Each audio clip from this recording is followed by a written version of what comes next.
Okay, so yeah. Okay. I gotta make breakfast in a bit, but yeah. Why no work?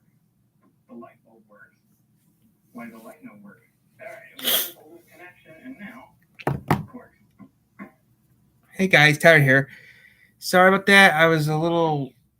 We started at 6 o'clock, so yeah, that's why we're starting. So 6 o'clock right now, so we started. So we're been for a while. Law from taking effect hours after the Supreme Court gave the go-ahead. Immigrant advocate Robert Heyman. This is going to make life worse and harder for people in the state, regardless of whether they're an immigrant or a citizen. For the 7th year in a row, Finland tops the UN's list of happiest countries. For the first time, the U.S. drops out of the top 20.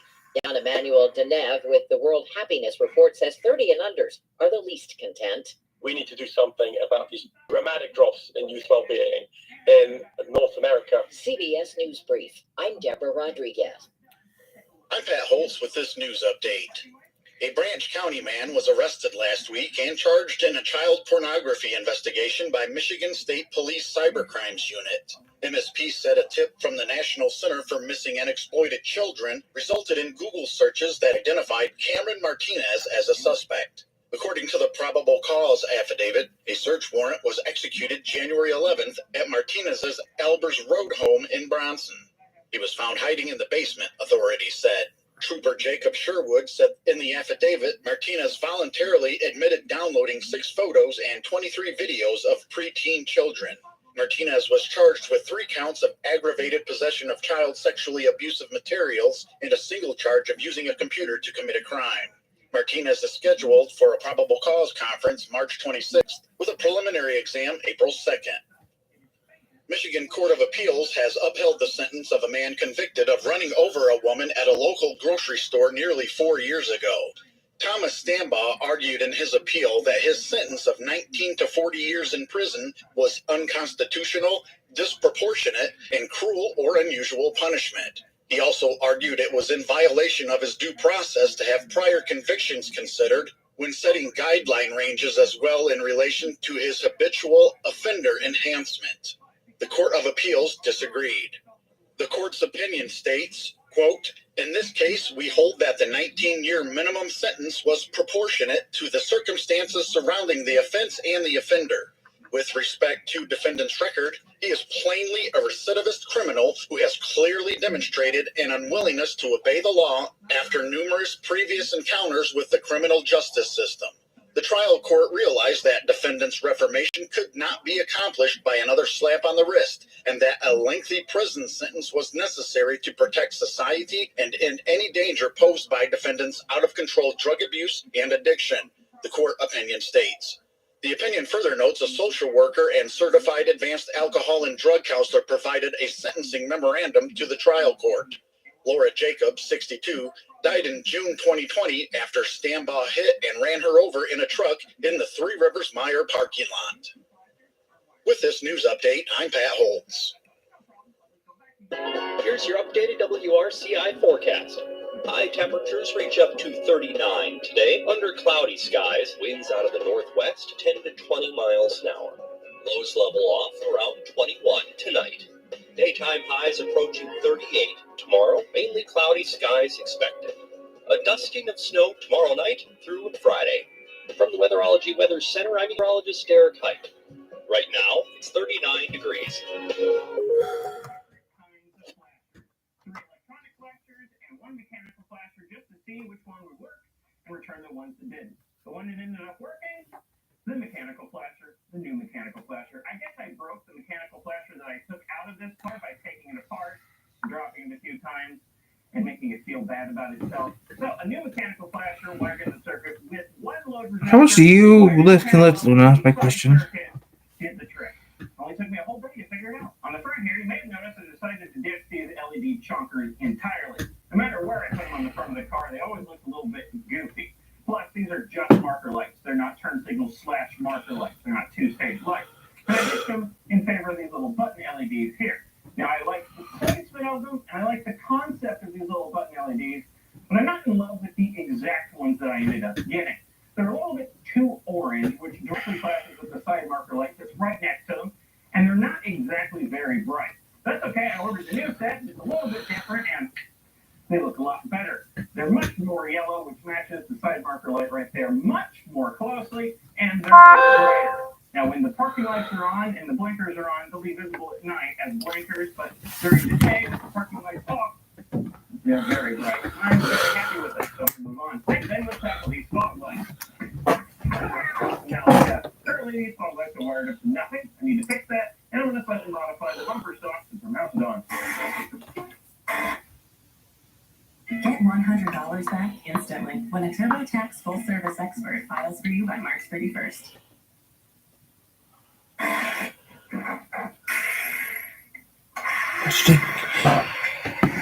She needs some breakfast.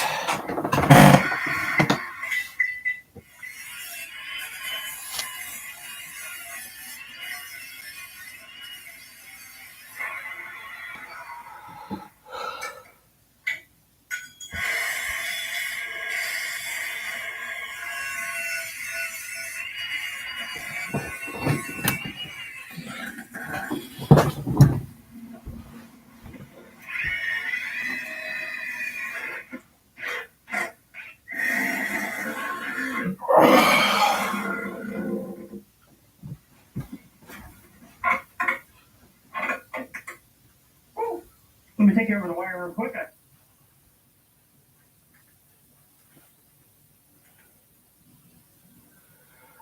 Just tired, but not I tired. have one positive coming off the battery to the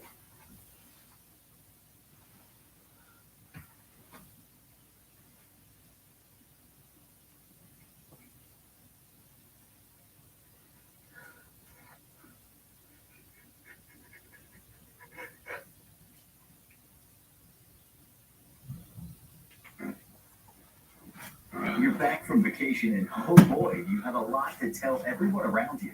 When you announced you were going on vacation, everyone assumed you were thinking of a normal, safe break from normal life. They couldn't believe it when you told them you were not only going to another country, you were traveling to one of the most dangerous spots in the world for tourists. And they all had the same question. What on earth made you want to take a vacation to North Korea? North Korea is Canadian, a eh? government kingdom for a reason. Canadian. There's no country on earth more closely guarded from outside eyes. Ruled since 1948 by the Kim Dynasty and passed down from father to Closer son to for Ukraine. 3 generations, North Korea is a totalitarian communist state, considered one of the strictest dictatorships in the world, ruled according to the principles of Juche, a philosophy translated as self-reliance. It's mostly been used for military conflicts and missile tests, but few people know about what goes on inside the isolated nation, which is sandwiched between the powerful nations of China and South Korea. It makes a lot of noise for a small nation on a small Asian peninsula, but it's not easy. For 60 years, Celia's called West Michigan home. As we continue to invest in our community through upgraded facilities, Celia's Kia Kalamazoo now combines our sales showroom and all new state-of-the-art That's a cruiser. The first of its kind in the country and model for the future is right here in Kalamazoo. Product specialists working non-commission, the hot new Kia lineup, and service convenience are part of our commitment to 5-star customer service. Better just got better.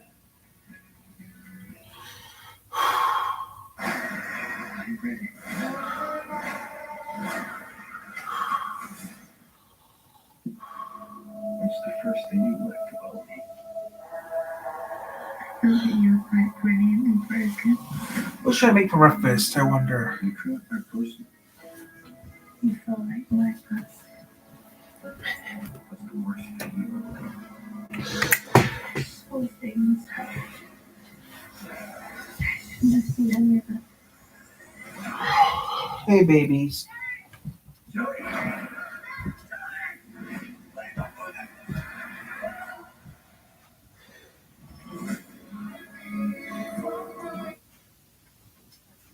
Easy to get inside, and that made you all the more interested to see it for yourself, and all the bizarre things that only exist within their borders.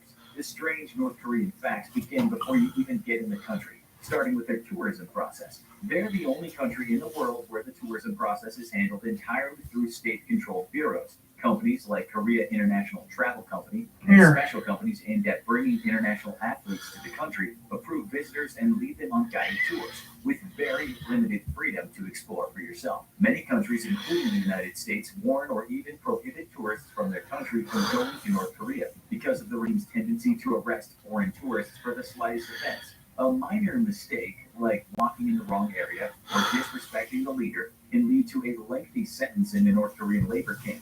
Most people can apply to visit North Korea, with one major exception based on profession: journalists. The North Korean regime does not want their secrets getting out too easily. Once you entered North Korea as a tourist, the cultural whiplash began quickly. Nothing's like what you expected back home, starting with time itself. North Korea is one of the only countries in the world that doesn't use a standardized calendar based around widespread dates, seasons, and measurements. Instead, they have their own calendar that was adopted in 1997 on the 3rd anniversary of the death of Juche founder Kim Il-sung. Time is marked from his birth, known as Day of the Sun, and the calendar is a combination of historical Korean-era calendars and their Gregorian calendar. Basically, North Korean dates only begin in 1912 with the birth of their founder. The current year is only 109, and that puts them almost 2,000 years behind the rest of us in years. And so be careful not to make any 2020 vision jokes while visiting. Those guards don't look like they appreciate puns. What's the first thing you do when you start a vacation? Probably take a selfie and upload it to all your social media channels. Not when you arrive in North Korea, because the internet, as you know, doesn't exist. Think about it. Have you ever chatted with someone from North Korea on Twitter? To even own a computer in North Korea, you need to get permission from the government. And each computer is registered with and strictly tracked by the government, more seriously than deadly weapons in some places. Few people in North Korea can afford computers, so the easiest way to access the internet is through computer labs and the internet cafes in big cities. But don't count on being able to surf all your favorite pages. North Korea has its own private intranet, which runs similarly to the basic internet from the 90s, and you'll only be able to access around 30 websites. And most of them are government information and propaganda websites running on slow dial-up connections. As a tourist, you just have to worry about keeping your head down, not making any waves, and learning what you can about the country. But for those who live here, proving your loyalty to the North Korean regime is a constant process, and you find yourself marked by how loyal you and your family are seen as. Ever since 1957, the population of North Korea has been divided into 3 classes, oddly named after fruits. The tomatoes, the elite class, are called that way because they're red, the color associated with communism inside and out, most likely to be politicians and military officers. They have special privileges and are eligible for elite positions. The apples, the second class, are called that because they're red on the outside but not the inside. Most citizens fall into this class and are seen as needing improvement and frequent surveillance. But they're better off than the grays, who are the lawbreakers who committed serious crimes, scandalous things like making an illegal phone call. Every citizen has their status or a songbun printed on their identification records, and it influences every aspect of their life, from school to career. Committing a crime isn't good anywhere, but if you did it back home, you'd probably be spending some time in jail. But you'd be the only person it affects. Not so in North Korea, where the 3 generations rule means your entire family can pay for your crime. Those who commit a crime against the state are sent to the brutal labor camps for punishment and re-education. But so are up to 3 generations of their relatives, even if none of them have ever been accused of a crime. Even if you were a loyal patriot. The button down shirt is crucial for any spring closet. Now you can go to Google and just type in shop button down shirt. Look at all the options. You just have to use the filters to find your fave. No surprise, I love shopping with Google. I use Google and then I can't find a look for the store. People tell me I'm courageous. Maybe I am. You may be off the TV because you do not belong on TV. Myself that way. You don't belong on TV. What that I think to do is and what You have the damn TV. Patriotic member of North Korean society. I'm getting tired of seeing you people on TV. Seeing people on TV, I just get tired of seeing you. You're an actor. But not when you're reunited digging ditches in a labor camp. Well, at least it's easy to stay out of trouble. You just have to avoid doing anything that would anger the massive surveillance. I gotta do something that involves me turn up the screen. The state at the first sign of trouble. We hope you didn't dress too casually when you came on the trip, because it's very easy to get into legal trouble in North Korea. Banned in North Korea because they consider them a symbol of American imperialism. But at least you can easily change your clothing. If you were a resident of North Korea, your life would be strictly controlled, starting with your hair. In the Hermit Kingdom, all residents must have a government-approved hairstyle. One of 28. Unmarried women have to keep their hair short, but married women have more freedom. Women play surprising roles in North Korea, including exclusively filling the role of traffic guards. Remember that grumpy old crossing guard when you were going to school? She looked a lot like Grandma, but your grandma never yelled, "Moving along," quite like that. In North Korea, traffic police are very different. Staffed entirely by young, attractive women under the age of 26, this position has existed since the early days of the regime. Because the country didn't have traffic lights yet, they had humans direct traffic. The traffic women of North Korea are among the most prestigious positions. Pop that zit. With getting higher pay, free housing, and even military honors for doing their job well. We're a long way from the intersection by your elementary school. In your spare time, when you're not being taken on guided tours around the country with the other tourists, you figured you should take in some leisure activities. Hey, sorry to pop that zit. Basketball is being played locally, and you love that game, but it doesn't take long into play to realize that this definitely isn't the basketball you know. They play a game with different rules than anywhere else on the planet. Kim Jong-il had courts installed in all of his palaces, and his son is friends with the NBA bad boy Dennis Rodman, but they've changed major details in the game. Three-pointers are now worth 8 points. Missing a free throw subtracts 1 point from the team's score. And any baskets made in the last 8 seconds are now worth 8 points. That makes for a chaotic. I need to pop that zit. A confusing one for any outsiders watching. Like I do is kind of dirt. Yeah, I know, but that's something I'm going to be doing right now. That's hell. In a centralized location, surrounded by water. I just want to see it because it's gross. So it is just not appropriate. Technically, you're right. Technically, can do what you want to do. Technically, yes. Technically, not. I just need to see where it is.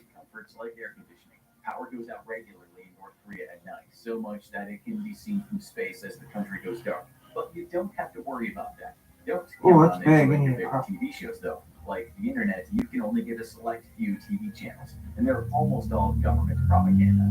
You were lucky enough to be in North Korea for the biggest event of the year, as the country set the Guinness Book of World Records Award for the show with the largest number of participants. That's the Arirang Festival, a massive collection of gymnastics and art exhibits designed to celebrate the North Korean culture and their youth, also known as the Arirang Mass Games. They retell an ancient Korean folk story about a young couple torn apart by an evil landlord. Romance and anti-capitalism all in one show, perfect for North Korea.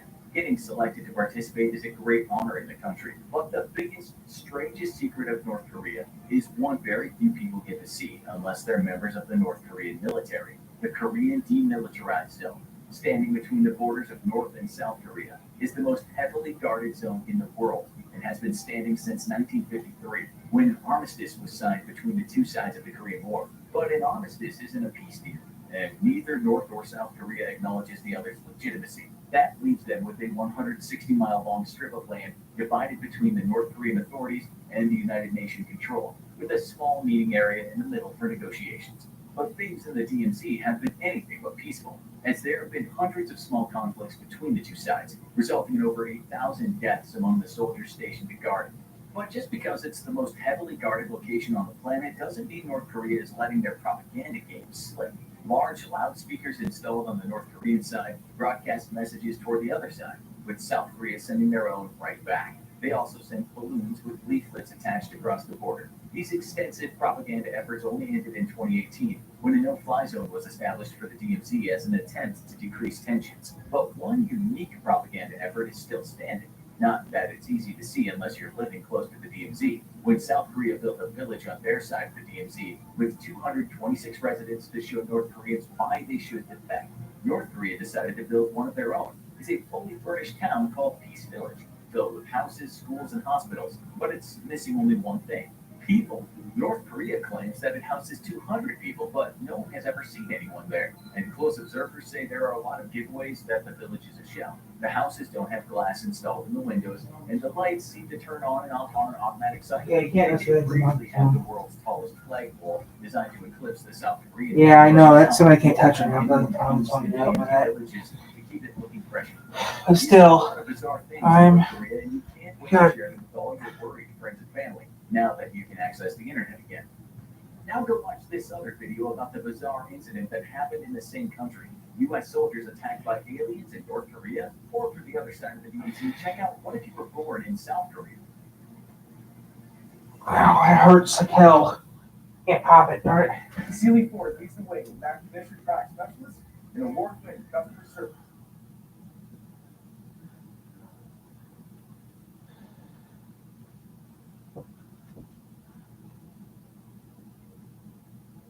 I got 2 there. Well, that sucks. Well, I'll get that back on right now before I go live. Before I go on there and start talking to people. That hurt like hell. If you've ever wondered what it would be like to have unlimited... You're back from vacation and oh boy, you have... In 2017, 24-year-old Koo Jung-hwa accomplished something many of the 26 million people in North Korea have only dreamed of. She sneaked across the border into China, taking her son. Her happiness was short-lived. She was soon in handcuffs, weeping, envisioning barbaric torture and her untimely death. So yeah, I'm gonna go back The on. question is, what would make her so desperate to compel her to risk obscene punishment and execution? Morning. What are you watching? Okay, guys, I'm back. I had to look at something. It was embarrassing. Hey, getting them there, but yeah, I need to pop that later. I need to have a Z. I need to pop later. Not watching nothing, just listening to audio from some stupid show.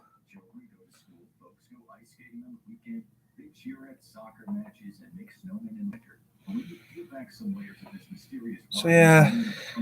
Your eyes will tear with incomprehension and grief. North Korea is a country with many faces. Just watching something about Korea. They see a carefully orchestrated version of the country. So yeah. Not a grim reality.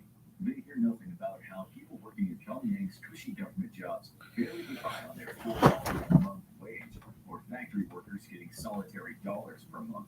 Some get 50 cents. They certainly don't see the hungry masses out in the provinces who are freezing to death during North Korea's incredibly bleak winters. People who work on the land, of which only 20% is arable. These people are told daily they live in the best country in the world. First and foremost in the daily life of a North Korean is a large dose of propaganda. The enemy is always a threat, they're told, intent on wrecking the great life that they have. Japan, the United States of America, and the Republic of Korea all want them dead. This is a constant message in all media. The so-called eternal leaders of Korea are everywhere people look. Every day is a reminder that they should be grateful they have such a literally supreme guy in charge, and from a family almost touched by gods. So yeah, I'm back, guys. I had to take care of something appropriate. I hate having it there, but still, I need to remove it, but I don't know how to remove it. I need a person here. I need a man. I need a person here how to do it, but yeah. It have to be a family member or for it to be someone I can trust. But yeah, I can't remove it because what if he has someone here to remove it? I'd be screaming in pain, but still, get rid of it would be nice. But still, get rid of it would be nice The too. grand opening celebration is on at your new local running store. Early bird gift card giveaways for the first 100 customers. So yeah. Get high buys and discounts in every department. It takes me a long vid. It's explosive, corrosive, toxic, infectious, radioactive, and just plain nasty. No one wants this stuff in their backyard, but to get to anywhere else, it's got to go down your street. Climb inside the cabs. I live right next to the main street. Take a seat on the wheel, Con Air. From remote controlled vehicles to containers that can really take a beating. Now, dangerous cargo on modern markets.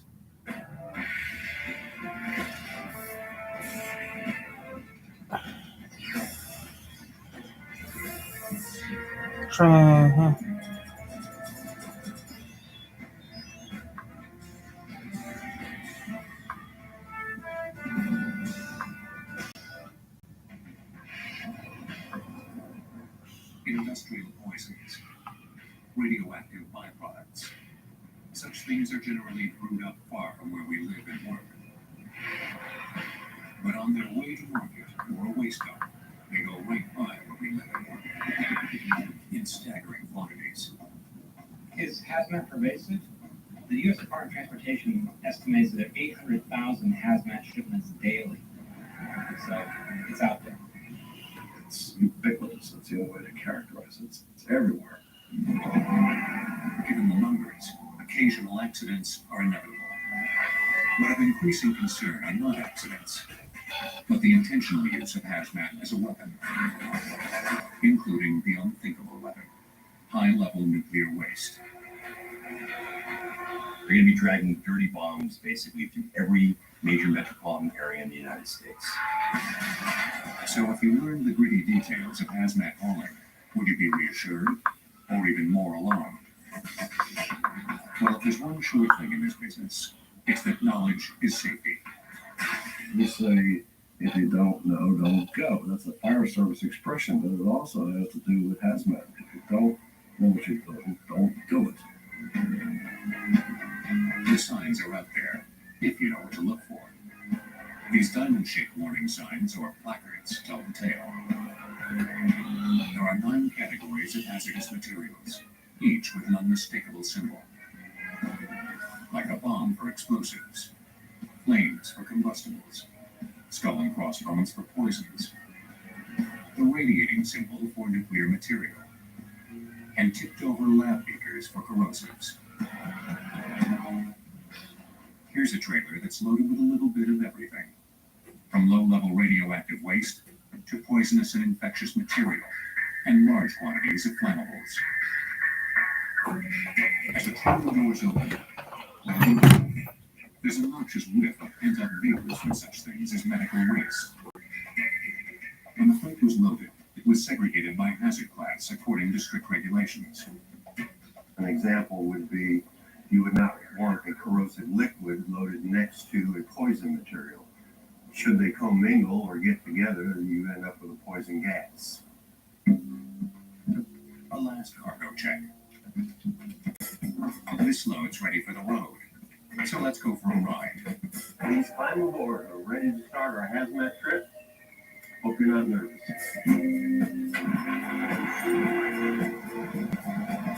From the Southern California terminal, the rig's bound for the East Coast, merging with all the other toxic traffic. You can't get on the highway without coming in close proximity of some type of hazardous load. This haul's in expert hands. Charles Potter has logged more than 2 million miles on big rigs. He's one of a growing number of college-educated truckers, and keeping up with the ever-changing rules and regulations keeps him in school. They instruct us on the paperwork, on placarding, labeling, markers. Placards? I thought it was blue.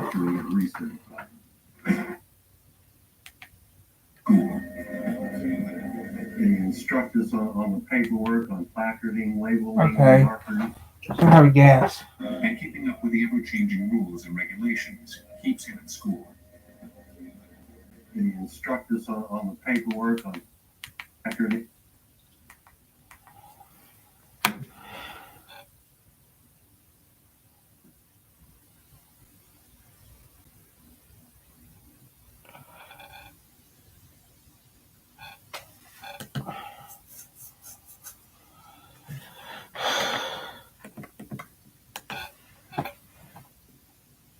Lubriderm. Now with Pearl Ceramide, helps restore your skin's moisture barrier. Lubriderm.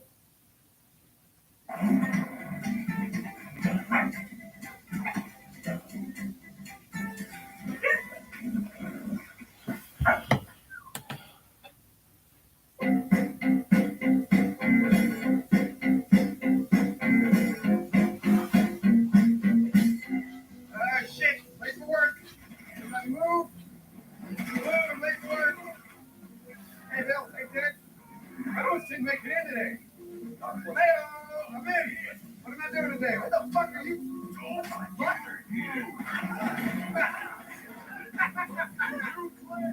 Oh, boy. It's a crazy day at the office already. All right, what am I doing today? What am I on the schedule for? All right, DUI checkpoint. One of my favorites. I'm not cleaning that up, by the way. It's not my fucking problem. Options. Let's see. Classic or the new? But you know what? DUI checkpoint. Classic. Shit. Sorry. Honest mistake. All right. Get this DUI checkpoint going. Let's see. Get a nice spot on the highway. Yeah. Highway. Oh, yeah. I'm thinking right here. Right here's a good spot. The lights on. Right in the middle here. Yep. DUI checkpoint, people. All right, sir. Have you been been drinking and driving?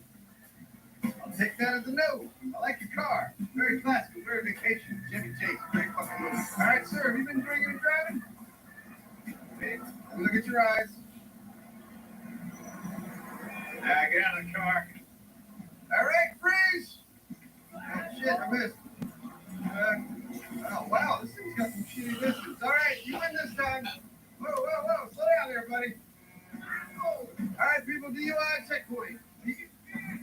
Where's my car? All right, whoa. All right, everybody, stop. Everybody stop. Where's my fucking car? As an officer of the law, I demand you tell me where my car is. Okay. All right, fine. You guys want to play that way? I'll play that way.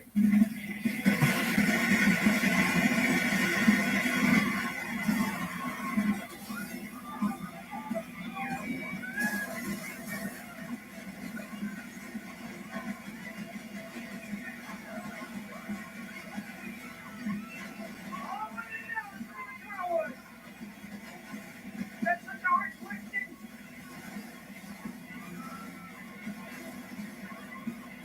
There's a white black car and then it had like blue and red lights on the top. Nobody. Oh, slow down.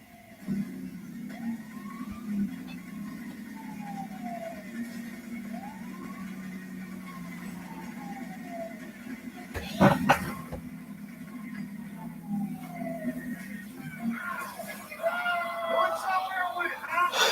Just disappear. Just walk away. All right, I guess I'll have to go back to the station. What do you think was going to happen? All right, I'm going off shift, guys. Going home. See you ass clouds in the morning. What a crazy day. When did anything like that happen? In all my years of work. I lived in Liberty City for years. No shit like that happened. No one tried to steal my car. Now, boy, look at this car. Now, what's your problem? The way you rub those hands, I'd say meth. Crystal meth. A little bit of crystal meth. A little bit of methamphetamines. Just a little bit of meth. A little bit of meth. That's your problem? It's meth. You assholes quit doing meth. I mean, I'm with you guys, right? Decriminalize the marijuana. But not meth. I sure love a warm piece of church's chicken. Okay. Wonder when I'm gonna eat a warm meal. Yeah, ain't no to that. Yeah, all right. You girls keep talking about your fucking chicken and going to bed. And I'll see you assholes in the morning. Good night.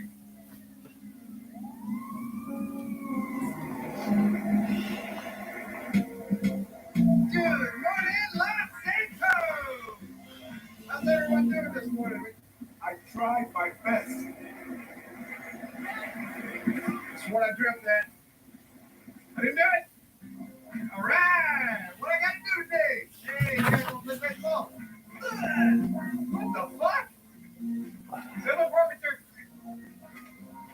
Catch it. See, now you're no fun. Goodness. Just all these people on the...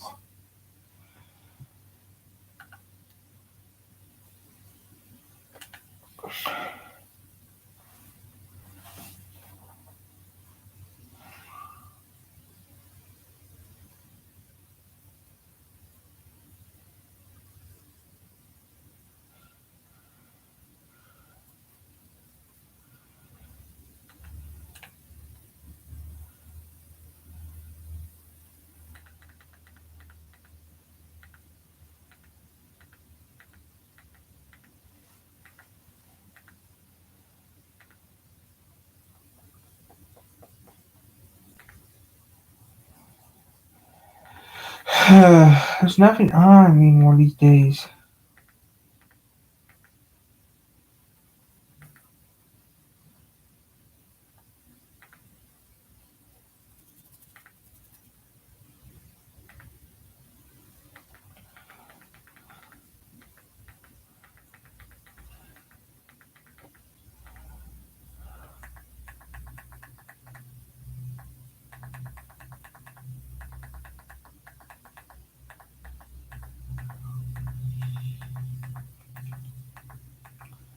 Starving. I gotta make some breakfast in about 5 minutes.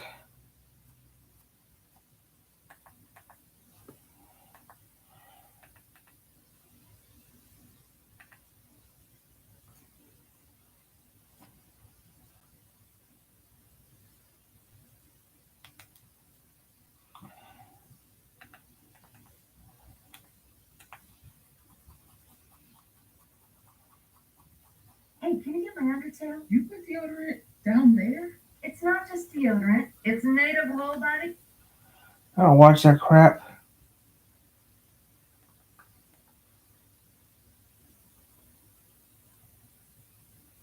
Cast your mind back a few months.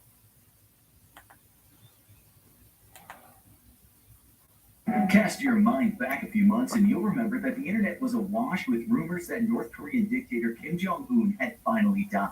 It took weeks for any official confirmation that he was alive to surface, and Kim Jong-un's 3-week absence was rife with reports that his younger sister, Kim Yo-jong, might take his place as North Korea's supreme leader. Kim Jong-un has been a famously brutal ruler in a country with a history of eccentric dictators. So the real question is whether his sister would change things for the better, continue business as usual, or begin her own terrific reign that make her brother and father look like Gandhi in comparison. You might be surprised by the answer. Back in April, Yo-jong was the talk of the international stage as all eyes moved to North Korea and its possible shift in power. She'd also been spotted at political summits and even sitting next to U.S. Vice President Mike Pence at the South Korean Olympics. The Hermit Kingdom is famously reserved with the information it releases to outsiders, with goofy tidbits like Kim Jong-il's allegedly perfect bowling game and Kim Jong-un's alleged ability to drive a car at age 3 being largely unintentional exports. Nobody really knew what to think of the mysterious Kim Yo-jong. Some, bizarrely, congratulated her for the possibility of breaking the glass ceiling of North Korea's supreme leadership. Twitter was flooded with jokes and memes complimenting Yo-jong's physical appearance or imagining potential interactions between her and U.S. President Donald Trump.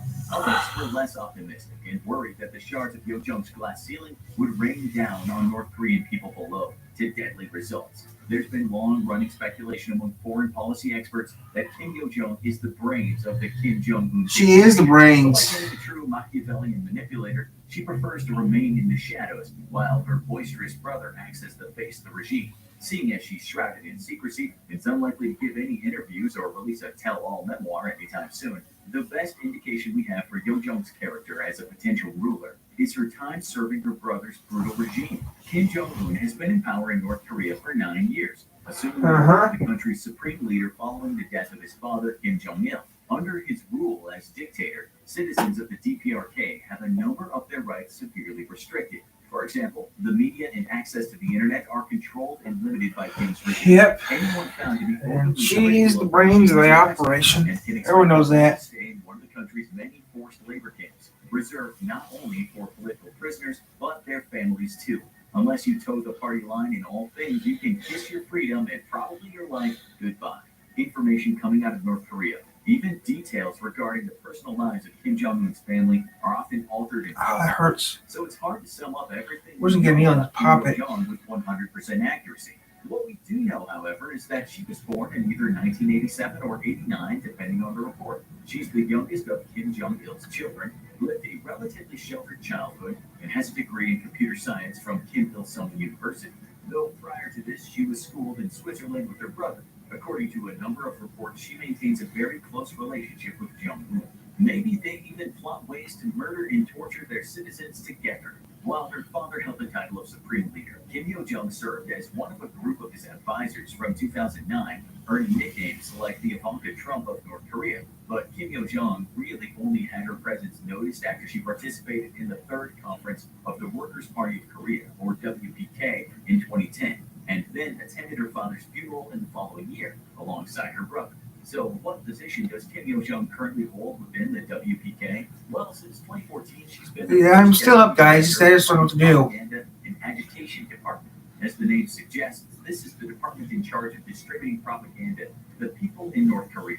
Remember earlier when we mentioned that Kim Jong-un's regime controls the country's media? Well, that's thanks in part to the work the Propaganda and Agitation Department does under the leadership of his sister, who currently runs the PAD as the de facto leader. But how exactly do they control the media? Well, say you were a North Korean print journalist writing for a national newspaper. Every newspaper printed in North Korea goes through 3 rounds of censorship. First, the paper's editor will have to go through and remove anything that could potentially be read as speaking out against the WPK or Kim Jong-un. And then the PAD carries out 2 additional checks for any anti-WPK material. And you better hope they don't find anything in there that could land you and your family in a labor camp. as well as filtering out any information that the WPK doesn't want the North Korean public to know. The PAD is also in charge of translating works from other countries and keeping these secret and censored from the public. They also create all the guidelines for the propaganda distributed in North Korea. So you can have comfort of knowing that any posters, artwork, or music praising the WPK has been approved by Kim Yo-jong herself. Her high-ranking role in the propaganda and agitation department isn't the old. We're not writers, but we help you shape your financial story. We're not an airline, but our network connects global businesses across nearly 160 markets. We're not a startup. Oh, yeah, I'm just Use new technologies. I don't know what to do. Information secure. We're not architects. The only fit in Kim Yo-jong's cap, however. In October of 2017, Kim Yo-jong became the second woman ever to be appointed to the Politburo. What's the Politburo? Its full title is the Political Bureau of the Central Committee of the Workers' Party of Korea, and it is the highest authority in decision-making in the entirety of North Korea, as well as a real mouthful to say out loud. Comprising important state and military leaders, the Politburo is in charge of overseeing the day-to-day running of the WPK. It's Kim Jong-un's inner sanctum, his Jedi Council, his most trusted politicians and generals elected by the Central Committee. They're not only the highest authority within the WPK, but also have absolute ruling power over the Democratic People's Republic of Korea, and their decisions become automatically enforced by law. In 2017, it was speculated that Yo-jong's appointment to the Politburo was an indication that her brother wanted her to replace the first woman to previously hold a position within the bureau, that being their aunt, Kim Kyung-hwa. While their aunt and Kim Yo-jong were rumored to have a good relationship, it's been hinted that Kim Kyung-hwa wasn't playing an active role in the WPK's regime. And this is likely a reason why Kim Jong-un might have wanted his sister to replace her. Yo-jong, after all, had made a reputation for herself as someone he could trust to act with the regime's best interests in mind, given her role with the propaganda and agitation department. However, like many official appointments within North Korea, Kim's involvement in the Politburo was not exempt from a state of perpetual fluctuation within the ranks of the WPK. In April of 2019, Kim Yo-jong was removed from the Politburo, only to be reinstalled a year later in April 2020, around the same time that rumors of Kim Jong-un's death began circulating online. From this, it's easy to infer that Yo-jong knows her way around the art of political maneuvering and is actively pursuing power in the event of her brother's untimely death. In spite of this, there appeared to be a real bond of trust between Yo-jong and her brother, making it seem like the shrewd and manipulative Cersei Lannister to his violent and unpredictable Joffrey. Given the numerous high-profile and high-powered positions Kim Jong-un has bestowed upon her, it's a safe assumption that he trusts her and her dedication to the regime of the Workers' Party of Korea. That certainly ranks her higher in Kim Jong-un's treatment than their other siblings, especially their eldest brother, Kim Jong-nam. After being prevented from becoming his father's successor in favor of Kim Jong-un, Kim Jong-nam was then assassinated in Malaysia in 2017. He'd been openly critical of his brother's regime, and that earned him an assassination by his own brother. But you never believe how it played out. While Kim Jong-nam was waiting to catch a flight in Kuala Lumpur International Airport, two women approached him claiming to be filming a prank TV show. They sprayed him in the face with the deadly nerve agent, and in minutes, Nam was dead. It was never entirely clear if the women were groomed assassins or unwitting pawns who had no idea what they were actually doing. Given Kim Jong-un's penchant for having his siblings assassinated, Kim Yo-jong has done well to not only serve her brother's regime, but also garner enough of his trust to be granted multiple positions of power within the WPK, allowing her to work her way up the party's ranks, despite North Korea having an extremely masculine and chauvinist culture. It's clear that she doesn't share the anti-regime sentiments of her brother Kim Jong-nam, and that seems to have served her well and put her in the supreme leader's favor, with her growing influence within the North Korean government leading many to believe that she'll one day succeed him. Of course, many definitely doesn't mean everyone. A North Korean specialist named Leonid Petrov claimed that Kim Yo-jong couldn't possibly replace her brother as the country's primary decision-maker. He told The Guardian that North Korea is a Confucian country where seniority and masculinity are respected. She is Kim's most trusted ally, but no more than that. On the other side of the argument, there are those who believe Kim Yo-jong is certain to succeed her brother to the position of supreme leader. Washington Post journalist Anna Fifield claimed that Kim Yo-jong is the only Kim family member who could even possibly take over the reins from Kim Jong-un. In a tweet made around the time rumors of the supreme leader's death were widespread. There is some merit to this, as the only other sibling among Kim Jong-il's infamous progeny is Kim Jong-chul, who, according to most reports, has no interest on ruling the country and prefers to instead devote his time to learning guitar and obsessing over Eric Clapton. Yeah, you thought your family was weird. Given how quickly Kim Yo-jong has climbed the WPK's ranks, taking on more responsibility and control within the party, spreading her influence and her public profile in recent years, it seems entirely plausible that she could succeed her brother in the event of his death. How she would rule over North Korea is something on which we can only speculate. Currently, it's hard to imagine anything worse than life under the oppressive regime of Kim Jong-un and the WPK. And seeing as she's proved herself a dedicated enough member of the party to join the Politburo, it seems highly likely that Kim Yo-jong would at least continue to rule North Korea in her brother's image. For more information on North Korea, be sure to check out some of our other videos, like what is it really like living in North Korea, and a day in the life of North Korean dictator Kim Jong-un. Thanks for watching.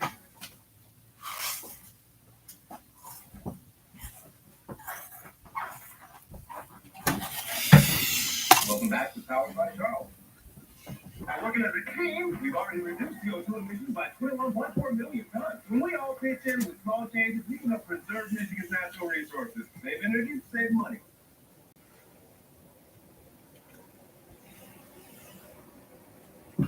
She's worse than him. Due to the graphic nature of She's the brains. viewer discretion is advised. Everyone knows that she's the brains. You understand? I'm staying there for a couple hours.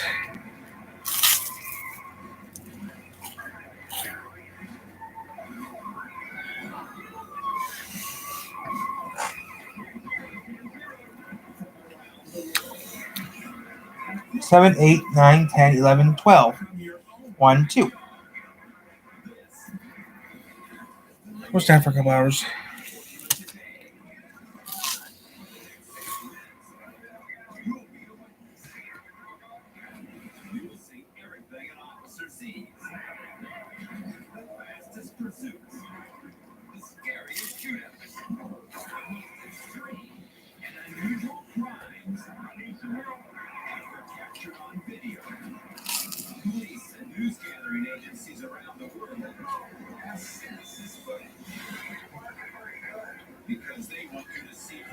Yeah. Toast. Have a good morning. I have a problem I can't do without help, so yeah. Personal problems is with that. As the cameras covered earlier for.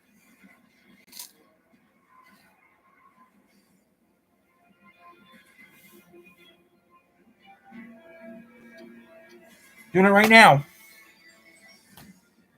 It's been a long stream. This is a video that someone told me to do for a while. Yeah.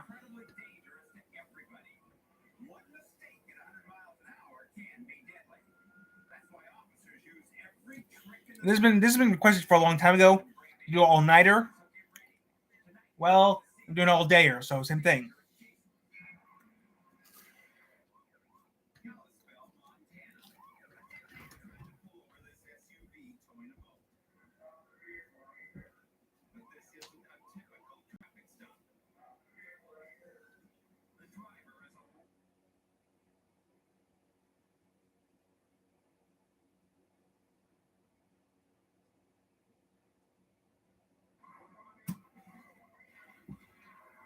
I'll be there in a second. I'm just getting the water. I need to get water.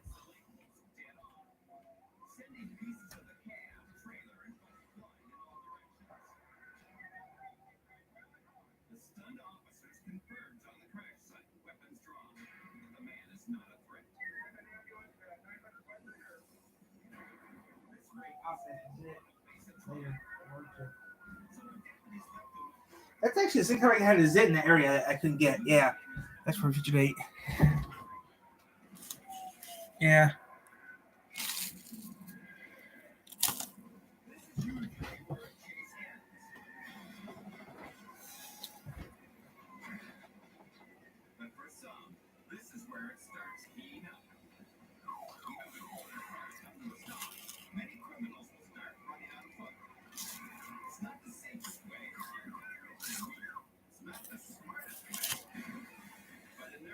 Mm-hmm.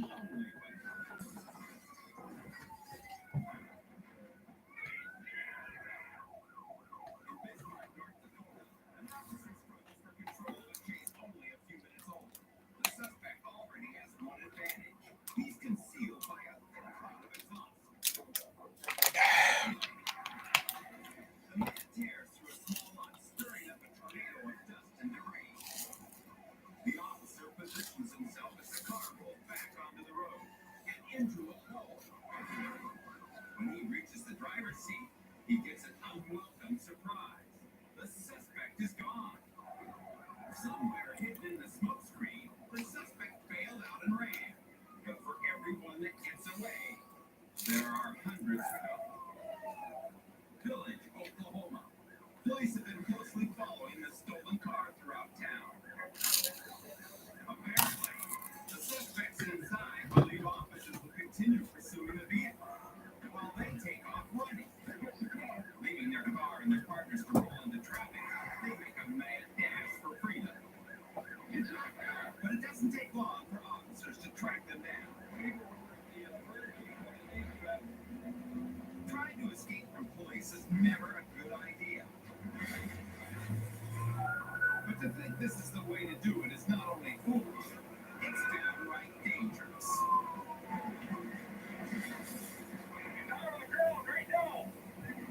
Goldsboro, North Carolina. The driver of this car was reckless and running scared. Without thinking of the consequences, he swerves into oncoming lanes. He speeds ahead, completely oblivious to the signs. To make matters worse, his left front tire is gone, leaving small flames in its place. If he continues driving like this, his vehicle could drive him right into an early grave. But he has no intention of staying in his car. The suspect is nearly crushed between his door and the police cruiser. Despite his brush with them, he continues running. This officer stays right on him every step of the way. The suspect is luckily alive. He risked it all and still got nowhere. Remember this guy? He may have momentarily duped the officer, but look closely. With backup units in the vicinity, he didn't get far. They rarely do. The quickest way to get hurt is to do something dumb. You can't get much dumber than jumping out of a moving car. The only thing more stupid is running from police in the first place. When you see emergency lights, it doesn't mean there's an interesting show up yet. It means there's danger. Right Yep. here, right Got it. now. It's not always. He's killing time. He's having fun. This is gonna be a long stream. This is gonna be an all day thing. So yeah. So it doesn't really matter if it's people on here or not. I'm gonna stay on for all day.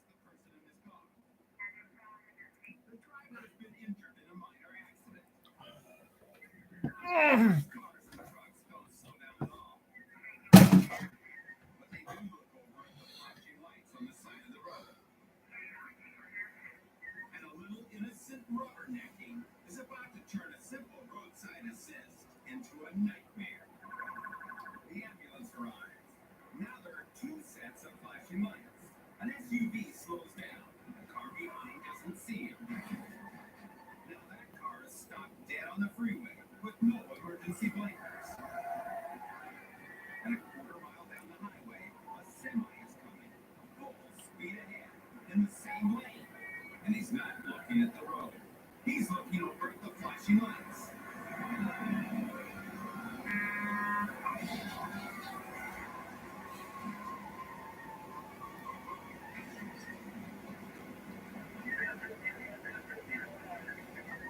This is a perfect setup for disaster.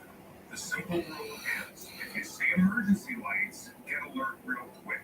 There's danger in front of you and behind you from people going too fast and people going too slow. When people see flashing lights, they're likely to do anything for any reason. So yeah, you're staying on here all day, guys. So yeah. Real fast. And save your life. Coming up, a world's wildest police video.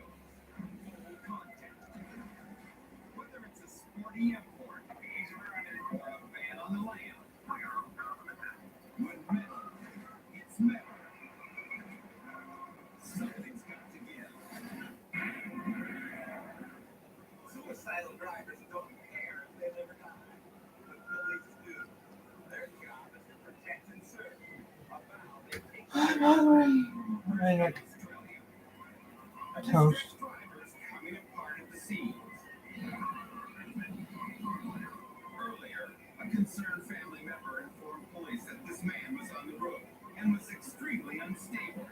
Officers pursued cautiously. Before long, the officers discover exactly how dire the situation is.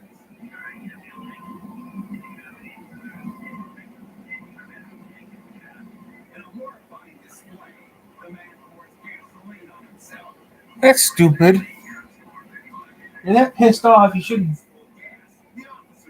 drive in water, you dumbass. You want to kill yourself, go to the lake. Not pour gasoline on yourself. It hurts more.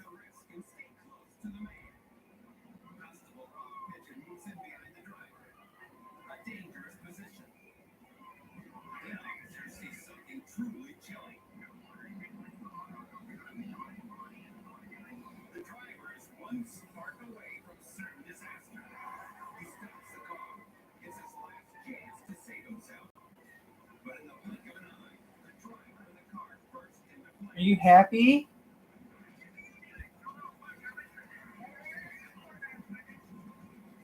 Officers and emergency workers swarm in and beat down the plane. Every second counts. Constable Pigeon pulls the driver from the burning car. His adrenaline pumping. The officer doesn't realize that he's already badly burned. A fire extinguisher smothers the blaze. Miraculously, the driver survives. The officers know that they could have easily been victims in this man's suicide mission. I want to go to bed. I want to go to bed. I want to go to bed. I want to go to bed. Later. When this guy hit the road, he didn't care about anyone's life, not even his own. And though police are trained for volatile situations, this one was extreme. Constable Pigeon was awarded the department's Medal of Valor for his heroic rescue, but he sees his role as part of the job.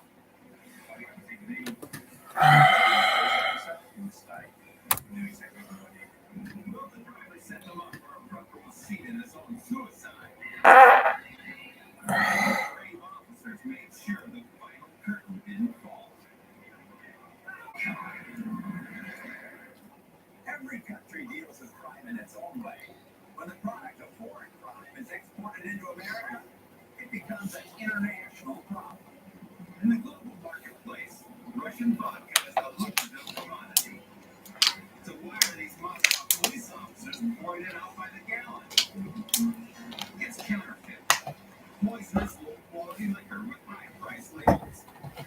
The officers put some heat on the cellar, and they learn there's plenty more where this came from. They call in Spetsnaz, Russia's special SWAT team that handles these kinds of crime rings. Acting on a hot tip, a commando team raids a supposedly abandoned hotel, but the building is far from empty. They find the place full of families. All workers in the counterfeit vodka ring. They also discover more bogus booze. Having robbed the crime ring of its labor force, the Spetsnaz now goes after their transportation. Police intercept a truck full of the poisonous vodka and take down the driver hard. It may seem crude, but in Russia, this is how things are done. The officers also find a police scanner on the man. They realize they'll have to operate under radio silence for the rest of this mission. Applying their own brand of pressure, they get what they want. Information. It isn't long before the driver cracks, telling them where the liquor is made. In the morning, the Spetsnaz launches an all-out raid. One team breaks off and heads for a decrepit bar, finding the rusty, unsanitary tanks where the toxic vodka was made. Meanwhile, the rest of the police commandos round up the remaining workers and confiscate thousands of liters of the counterfeit vodka. They now have everything everything they need, except the bosses. Later that day, a surveillance team spots the counterfeiting kingpins, and the Spetsnaz rushes to the scene. These crime bosses have no idea what's coming. Until it's too late. With their operation totally dismantled, these criminals are taken into custody. This 100-proof fraud ring could have crippled a major Russian industry and flooded the world market with unsafe Moscow moonshine. But thanks to the quick and total response of the Spetsnaz, the men responsible for this global flood of illegal vodka were exported to Siberia. The freeze their asses off. Baldwin, Georgia. An officer stops a driver for a minor tank violation. But when he approaches the car, he gets more than he bargained for. It's the driver's wife, and she's not making this officer's job any easier. Why did you marry her then? She's a bitch.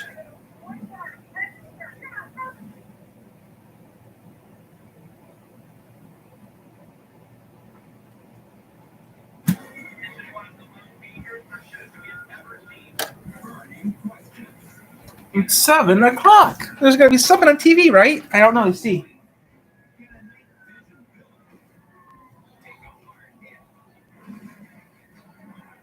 Let's see. It's 7 o'clock. There's gonna be something on TV, right? Let's see.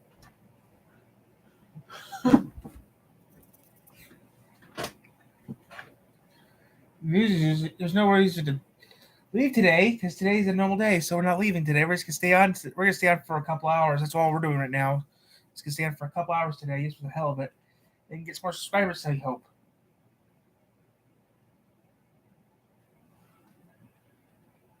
I gotta do something in about 5 seconds, which I'm gonna do.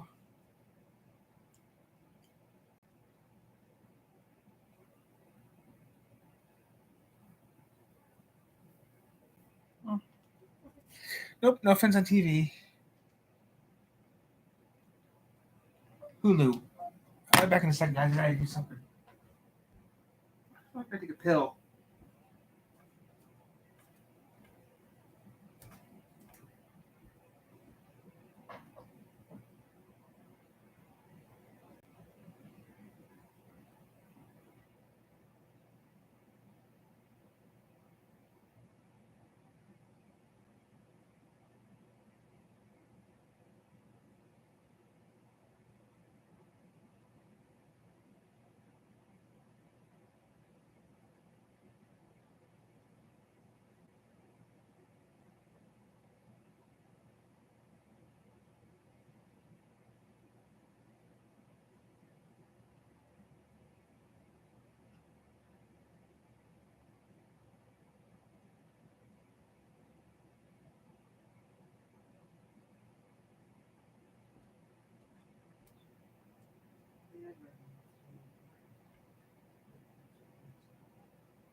Okay, guys. I just remembered something.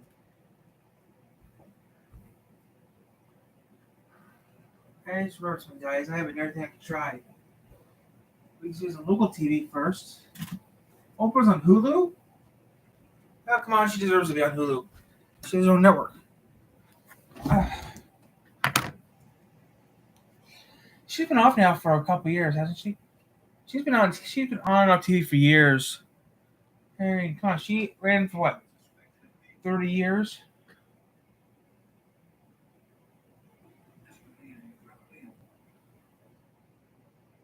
Not watching Bewitched.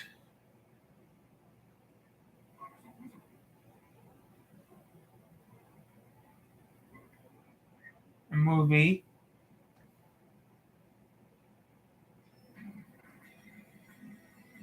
Okay, American Restoration. Not the one that people know of.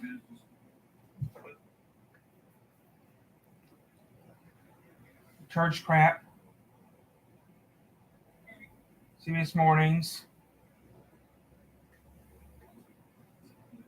Local Fox, local news.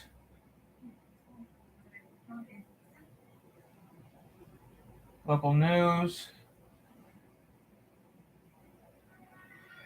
Old stuff.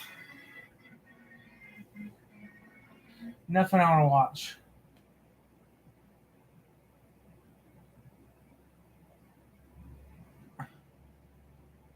Yeah, I use an antenna still, guys, and there's nothing on TV. It's just church crap. It's just random crap, that you get that no one watches. Oh, my baby boy. Oh, my baby. Oh, my baby. Go me. Mwah.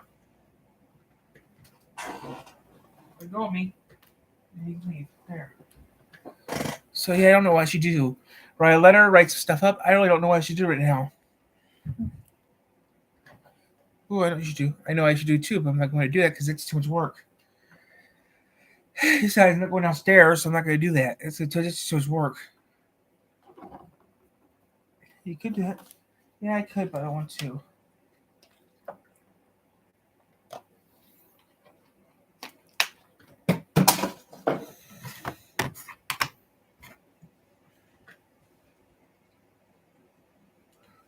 Hulu. So I don't know what I should do. I'm not gonna be on all day. That's all I know. Might do a two-parter. Who knows? That's on tonight.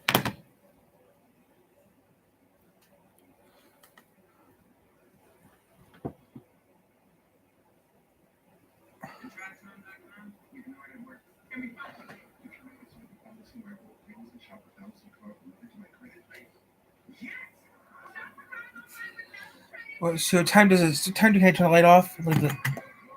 I try to use the sunlight, guys. Save me some juice. So I'm gonna save some juice in a little bit.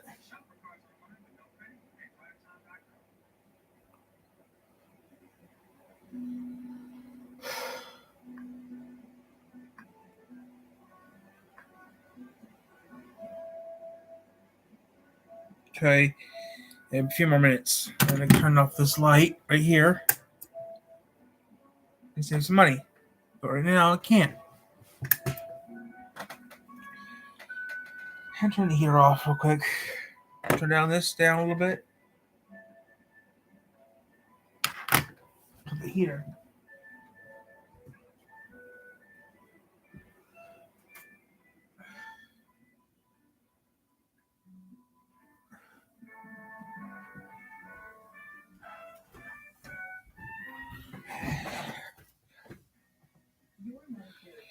Who knows what I'll do? I watch MASH, might watch something else. I don't know. It sounds good to watch. So yeah, if they made a remake of MASH, it would be Iraq. I think they made a remake of MASH. It'd be based off of Iraq. That war is what it'd be based off of. They made a modern version of MASH. I know the last MASH is down in 2004, but still, that's what happened.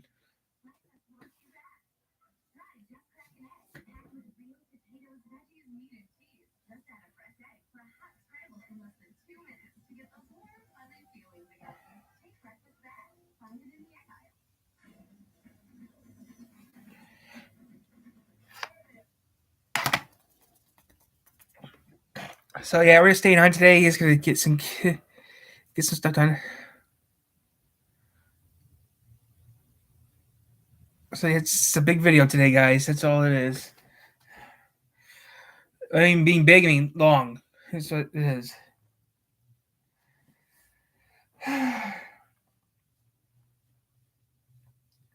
the past 5 hours, it counts as being a long video.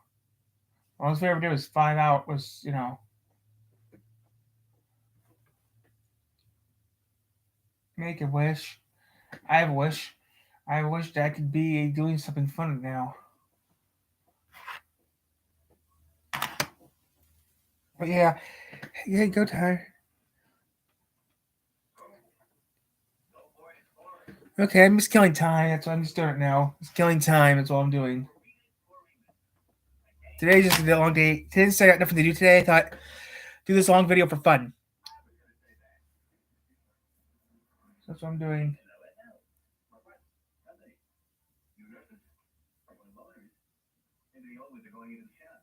Who knows what I'm doing?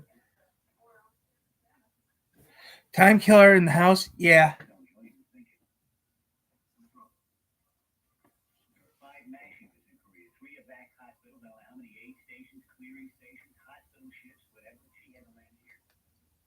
I'm not watching that. I'm watching something else. Like I said, I'm just killing time today just for the fun of it because there's nothing else. There's actually nothing to do today. That's the thing. I don't really know. Tomorrow I'll get work. 2 days of work tomorrow. 2 days of work this week, which is odd for me. GoPro's gonna get a workout for the next 2 days. So yeah, I'm just killing time right now, guys. So yeah, I'm just killing time right now. Yeah, show it on a kids show. I'm not going to YouTube. Yeah, show a betting thing on a kids show. That's not appropriate.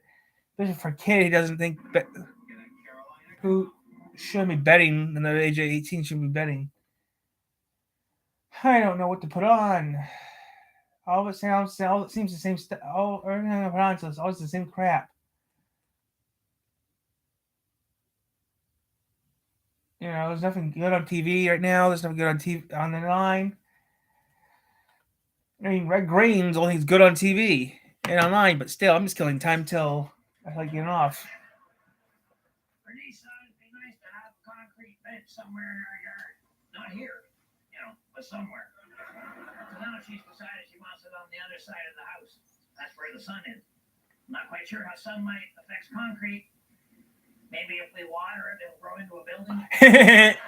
So now my challenge is to find a way to move it without spending money or straining everything I care about.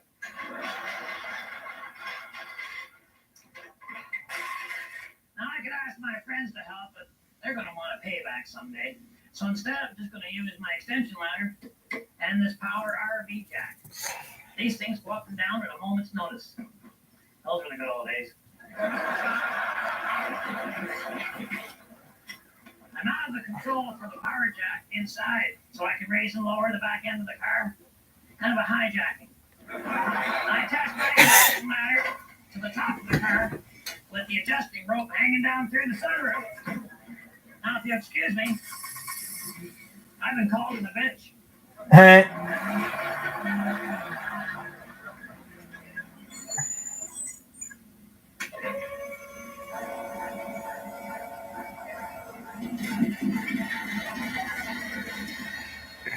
That's funny.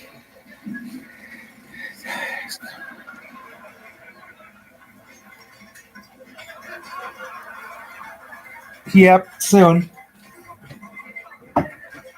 I mean, it hurt. It hurts. But yeah, I feel better.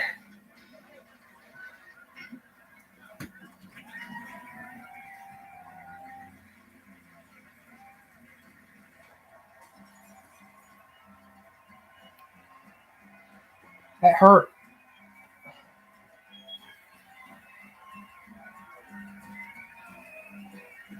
So I'm just watching the Green Show, guys. But yeah, we're still killing time.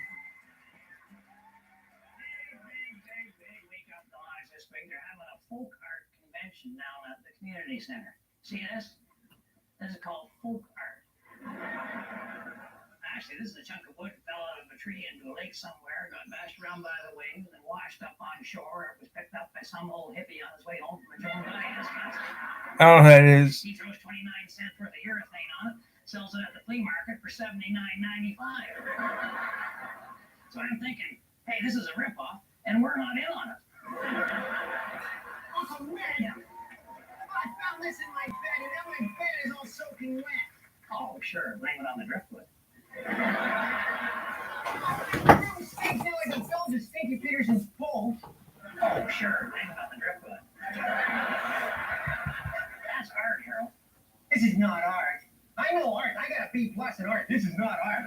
I got an A in art. A piece of grungy firewood.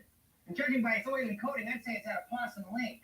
Yes, all right, fine. But once we dry it off and then varnish it, Harold, it's going to be worth a small fortune at the folk art convention. Well, I agree with the small part. See this, Harold? People pay real money for crap like this. That's a nice piece of driftwood. This is a chunk off somebody's dog. You know, Harold, if everybody had your attitude, there'd be no singing fish, no black velvet paintings, no I'm the stupid t-shirts. Is that the kind of world you want to live in? Oh, yes. Just take the driftwood to your room and let it dry, will you? Well, I guess it's all. I thought he had his own house. It's going to be right here in the stove. Huh? Possum Lake water doesn't dry very easily. Oh, wow.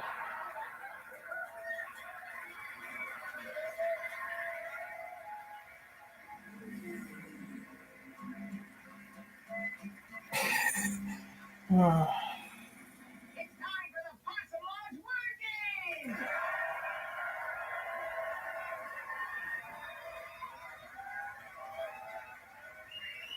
Tonight's winner receives a 1-year unlimited movie rental pass from Burns Video Castle. Some conditions apply. Winner must be over 18. Rentals are for 2 hours only. No weekend or holiday rentals. Excludes new releases, recent releases, or anything with Michael Caine. All right, Ed, come here. Greg, you got 30 seconds to get Ed Prentice of this word. Fuzzy. Fuzzy was a bear. Fuzzy wasn't fuzzy. And go. Okay, Ed, if your TV reception is real bad, you can't see what's going on, it's because I don't pay for the dirty movies. It's fuzzy. Okay, no. All right, say you don't shave for a couple of days. Then you look incredibly macho. I shave because I have to. All right, take a look at my beard. You would say it's a little gay. Yay!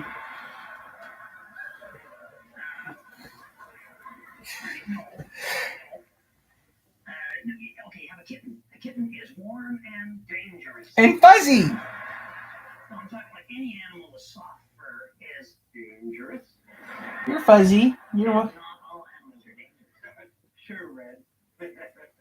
What about a chipmunk?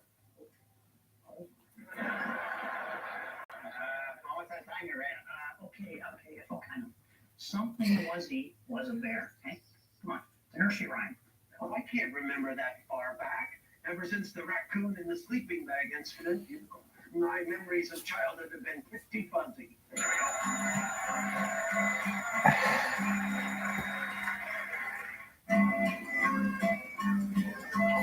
Where has all the fun gone? Where has all the joy gone? Oh, stock cars! I don't know. Stock cars! Maybe I will go downstairs today with the camera. Who knows? Never ends when you're done, Harold. Stock cars! Today's guest is Mr. Glenn Braxton, the Braxton Marina, which, Braxton is when it's open, of course, which I believe is. I like stock cars too. They're fun to play. I usually don't go downstairs to do live streams because it's. You have to go. So what's neat? There's a way to make trips fun.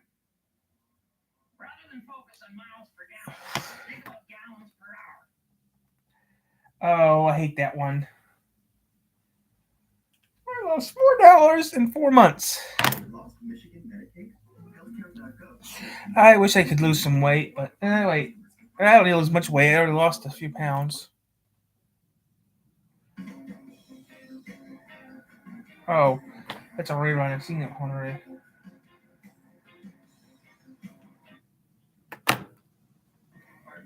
Maybe we will play some games today. Who knows?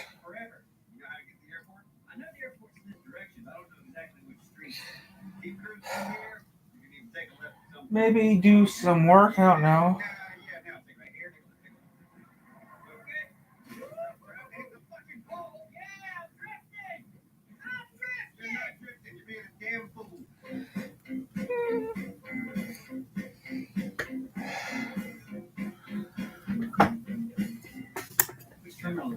So now I can see some. I got some sunlight now. I can see clearly now. The sun has come out. Sun's coming out, so we're gonna be good.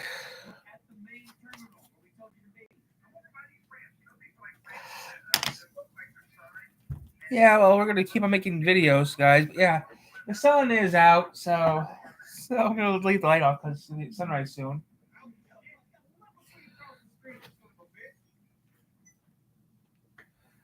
So yeah, it's just getting sunnier out. But yeah, we're just gonna keep the light off right now because it's getting sunnier. We might do something, might not. I'm not sure yet. The sun has gone, so who knows what I might do.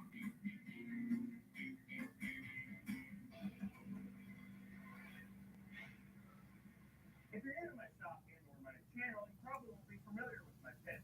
So here it is.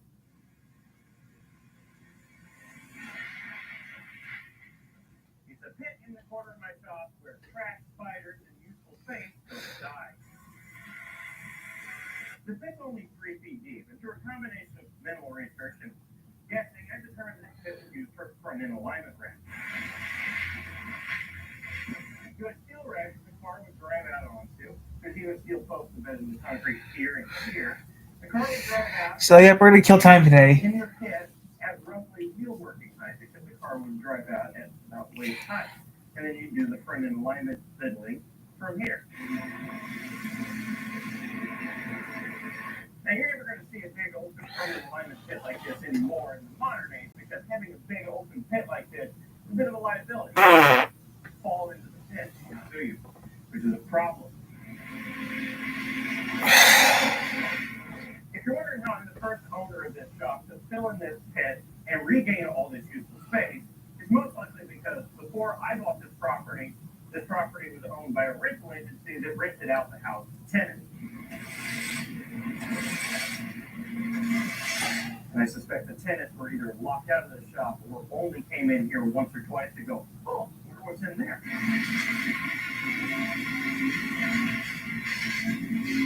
This shop was basically abandoned when I moved in here. There was no electricity, there were no lights, there were no outlets, there was basically nothing. It was hardly a usable shop. It was a place where spiders went to thrive, which people stayed out of.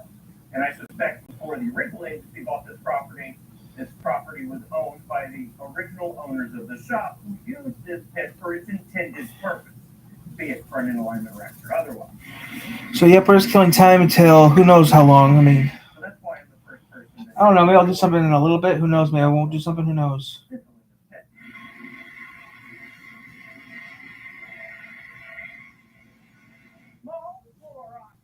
They fill it full of gravel. It's about 30 inches deep of gravel. It's all compacted down.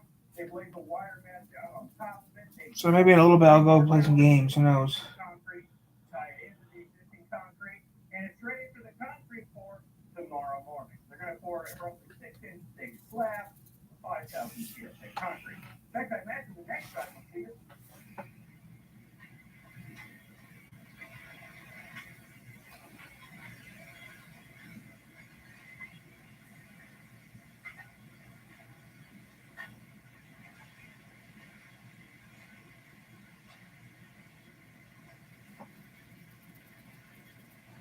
Most likely I'm not going to do nothing.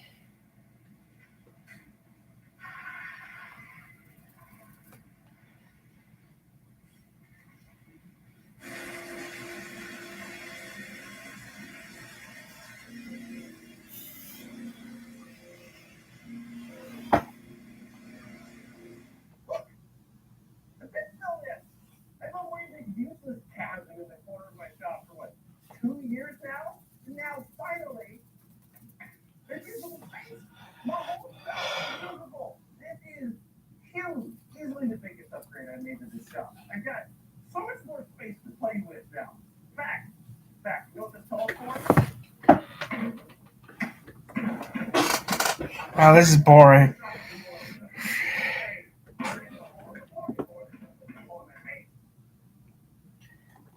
Yeah, well, that was kind of done. Bottom line is, I'm very excited to have the pit filled in case you couldn't tell. Now, on to the next thing, which is there's no lights on this side of the shop at all. So I need to put up some lights, just like I did with the other side of the shop. All those 24 So It's already sun's already out, guys, but you can't see it because it's still dark in this house. But I can see stuff now because it's out now. Yeah, but we're gonna stay on. Like I said, we're gonna stay on all day. So that's all I'm gonna say. We're staying all day. I'm trying to get motivated to stay up, guys, because I need to stay up so I can get ready for work tomorrow or whatever. Protect the camera. So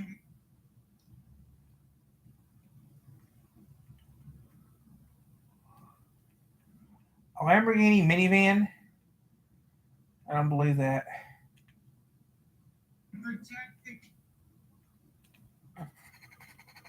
A Lamborghini minivan. Now that's different.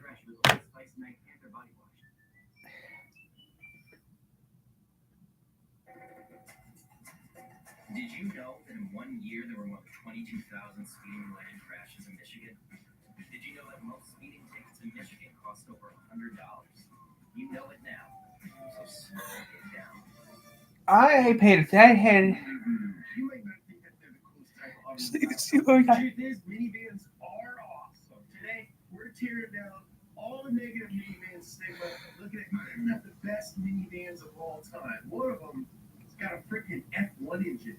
So grab a seat in the third row and drop a bunch of McDonald's French fries freaking everywhere. This is the D-List. Big announcement. Nolan and I have been turned into collectible figurines. Got Nolan in his Mustang. We got me in my Golf. These limited edition vinyl figures are on sale right now, and these aren't like our other merch. They are real collectibles, and once they're sold out, that is it. We are not making them, so they're not going to make any more. So if you want your own James and Nolan collection, The D-List. or I don't know, on the bedside table so you can kiss us your to bed every night, make sure you click the links in the description. The first link is for me, and the second link is for Nolan. And I don't know, just get both of them before we're done. It's gonna be we're doing a podcast, right, Derek? Yeah, we're doing a podcast. So Nolan's Mustang. I love that. That's going right on my shelf. I love that. Now, unboxing of my toy. It says I love you. Catchphrase. Variety. And my Mark III Golf. Very accurate. D-List. Love this. Oh, it's even got the door to the office right there. And then the set of up to speed. And you can have a full up to speed set. I'm so excited about this. When you get yours, please post photos with them and tag me because I'm freaking action figure, you guys. Back to the show. Mercedes R63 AMG. Mercedes R63 AMG is not your average soccer practice car. Okay, the Mercedes. I don't want to know about the Mercedes. These are these knees. I love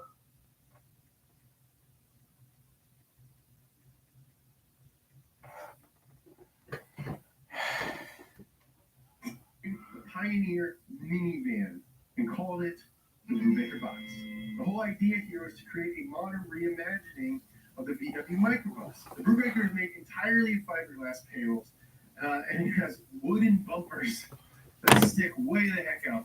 But that's not even the weirdest thing. There's one door for the whole car, a couch back seat with a freaking ottoman, and honestly, one of the craziest dashboards I've ever seen. It looks like what you find in a submarine-themed escape room. I'm not talking about one of those nice escape rooms. I'm talking about the one that you get a 4-for-1 deal off of for Groupon. That is the last time we let Chris pick our donate. It's a kit designed to bolt directly onto an unmodified VW Beetle chassis. The Brubaker did not have the smooth-talking charm of someone like Ryan Reynolds, and he failed to reach an agreement with Volkswagen to sell him just the chassis and drivetrain, and the poor guy was forced into bankruptcy. All in all, only 19 B boxes are still known in existence today. Renault, it's hot shit. Look, Europe needs minivans. Renault. Over there, they call them multi-purpose.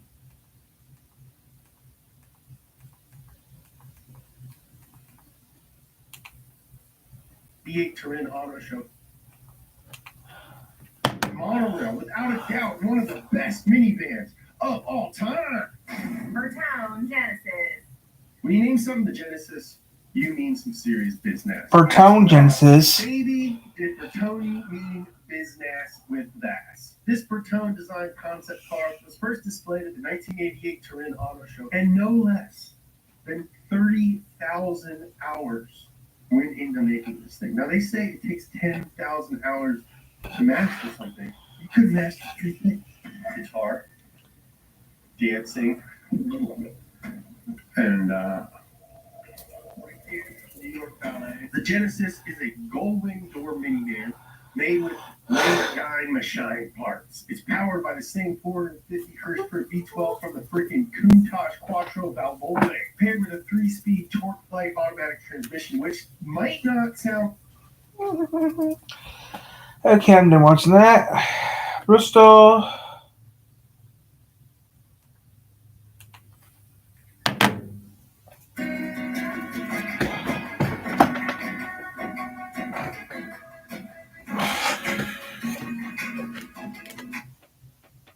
Welcome aboard. We're about to finish a trip across the United States entirely by rail, but The train will be ending, and we can make arrangements to get you to your destination. things don't always go according to plan. Hello, Ooh. Jupiter. After an epic journey for 48 hours to Amtrak's Empire Builder, it's time to hop on another train. This time for 24 hours to Washington, D.C. Join me. This is the Cardinal. Our trip began in Seattle. We boarded Amtrak's Empire Builder for 48 hours. We enjoyed some of America's most breathtaking scenery along the way before we arrived in Chicago. But now, it's time to complete our rail journey across the continent to get home to Greensboro, North Carolina. Today, Hey, Mary. Today's a long video. A real long video today, Mary. It's killing time right now. Being on for most of the day today. That's what I'm doing today. It's killing time right now. Being on for most of the day. we'll spend 8 hours on the Carolina Yeah. final way home to Greensboro. All in, that's 80 hours or more than 3 days across the country. At least that was the plan. Eastbound Amtrak trains. It's killing the time. Just having fun. We had most of the day to get some work done and enjoy the windy city. Chicago is full of beautiful buildings. Just relaxing. Had breakfast this morning already. It's killing time. That's what I'm just doing. It's killing time for the day. Today's gonna go fast, I hope. Compared to what you'll see inside. Do you want her to? Nope. I would never let her see that. So yeah, we're just killing time. I mean, might do something in a little bit. Settle into Amtrak's Metropolitan Lounge, which we could access as sleeper car passengers. So yeah, just killing some time this morning. Snacks and non-alcoholic drinks. And there's plenty of seats.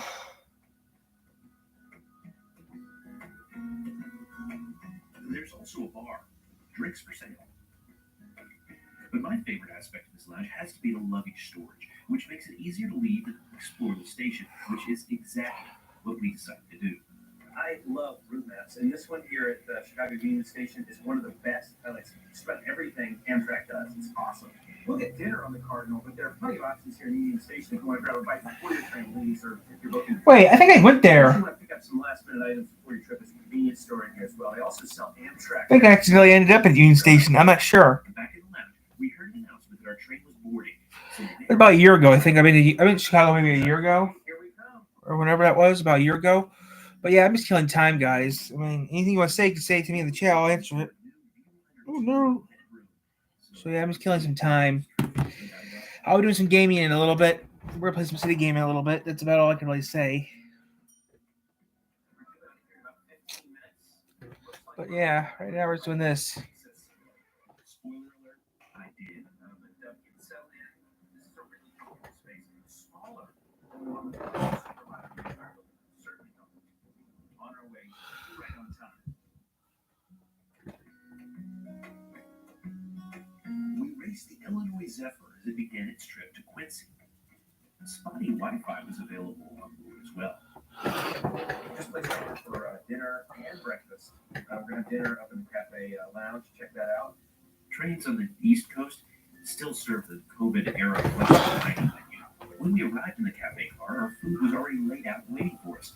Now, this car remains closed to coach passengers until after sleeper car passengers have finished eating.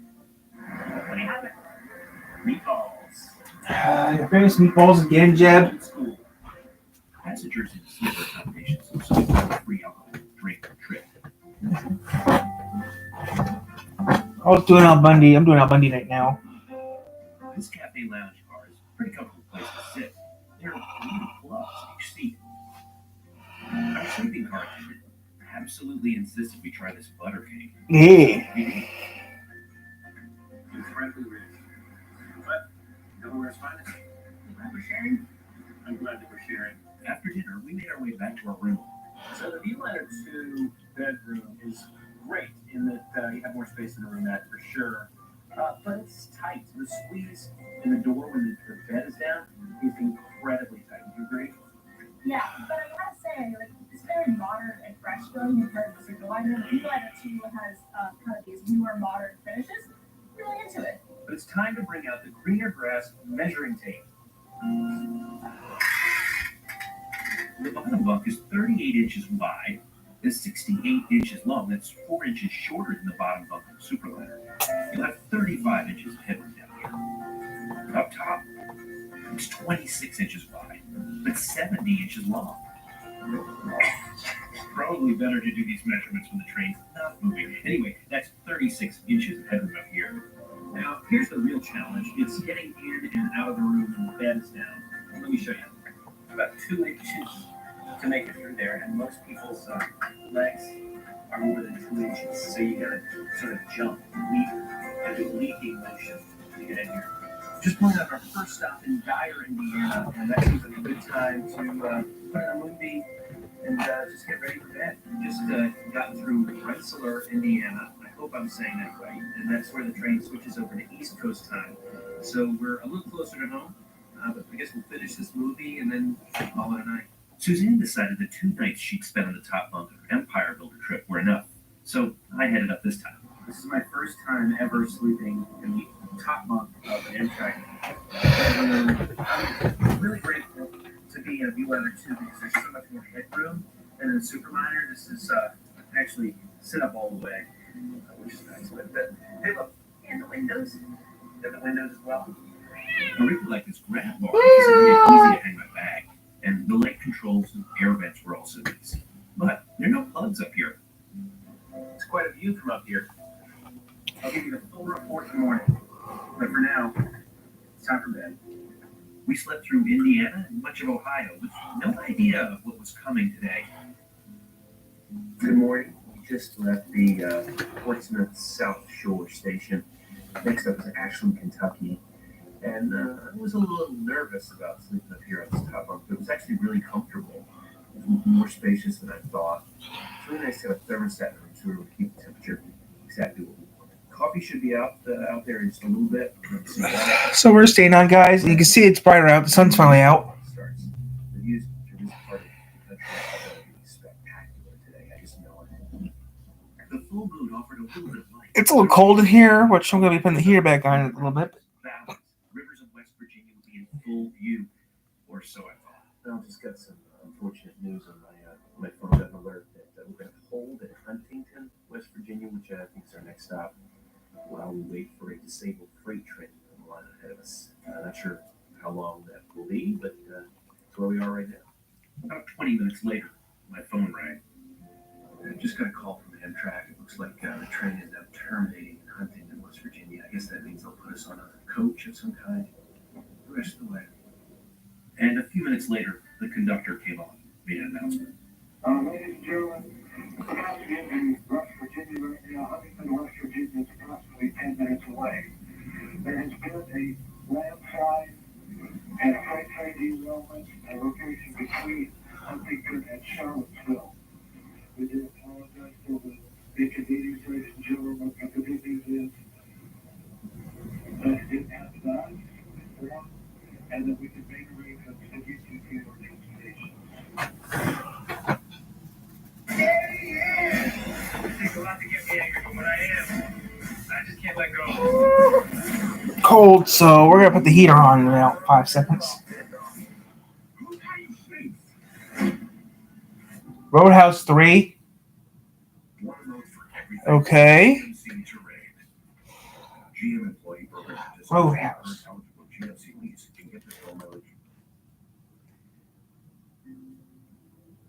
Well, that's unfortunate news, but as the doctor said, hopefully everybody's safe and that's very fortunate that's not our train. On the final stretch into Huntington, the crew brought breakfast, and we made a new plan. But first, I had to admire my wife's ingenuity. Some of you may know Suzanne is an engineer, which is why she was able to effectively eliminate the rattle in our room thanks to her design work right here. So practical. Sometimes the plan doesn't come together. Now, unfortunately, the train is ending here in Huntington. Amtrak has arranged for buses to take passengers the rest of their way, I guess all the way up through to New York for some passengers. We're ultimately headed to Greensboro, North Carolina. So our plan was to take this train up to D.C., hop up to Carolina, and down to Greensboro. That doesn't make sense anymore because we're pretty close to home at this point. So we're going to skip out on the buses, grab a rental car, and drive.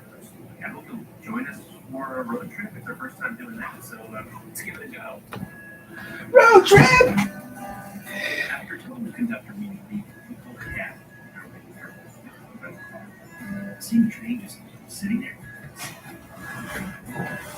Road trip! To Greensboro should take about 4 hours and 45 minutes.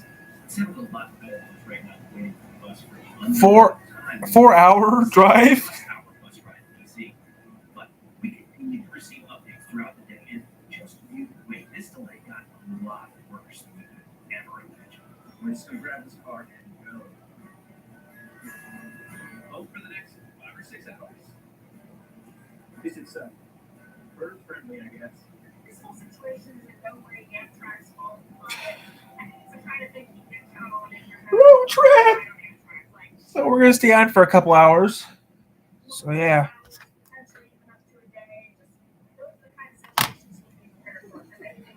I wouldn't mind. I like riding the train. Riding the train's fun.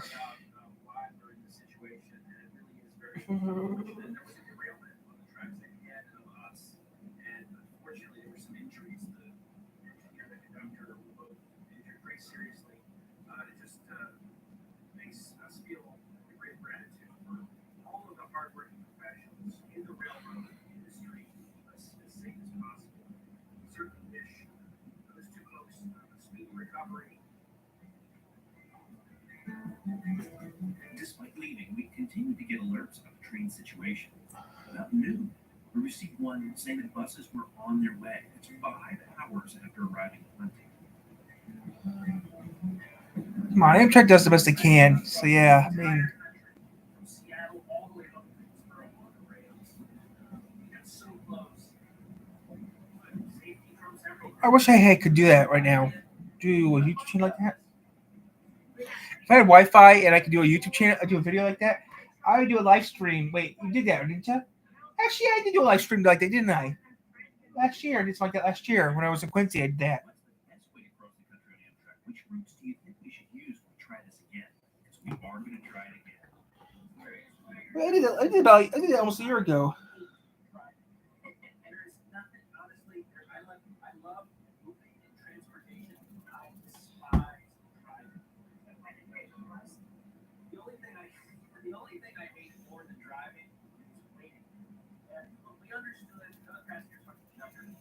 Last time that happened, 6 hours from the buses. I guess maybe they come from Washington or something.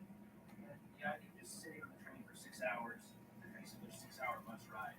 It's just so much faster. We're hopping in the car, we'll be home in like 4 hours, 5 hours. So this is just another deal. I was really looking forward to that beef short rib on the menu in Amtrak.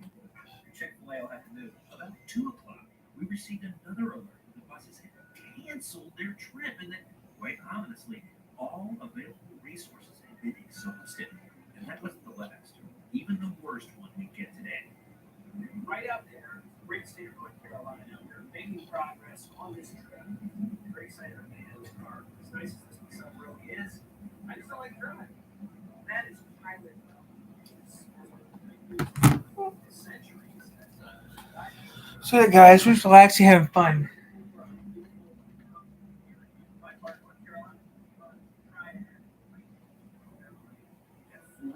Nine and a half hours after stopping in Huntington, a final alert came through saying the train would return to Chicago and passengers would be delivered to their point of departure. And Amtrak provided a complete refund of the fare. We just dropped off the rental car here at PTI Greensboro Airport, getting into our car and headed home from there in just a few minutes. Home sweet home. 19 hours. Until the next time. See ya. on the road. 19 hours.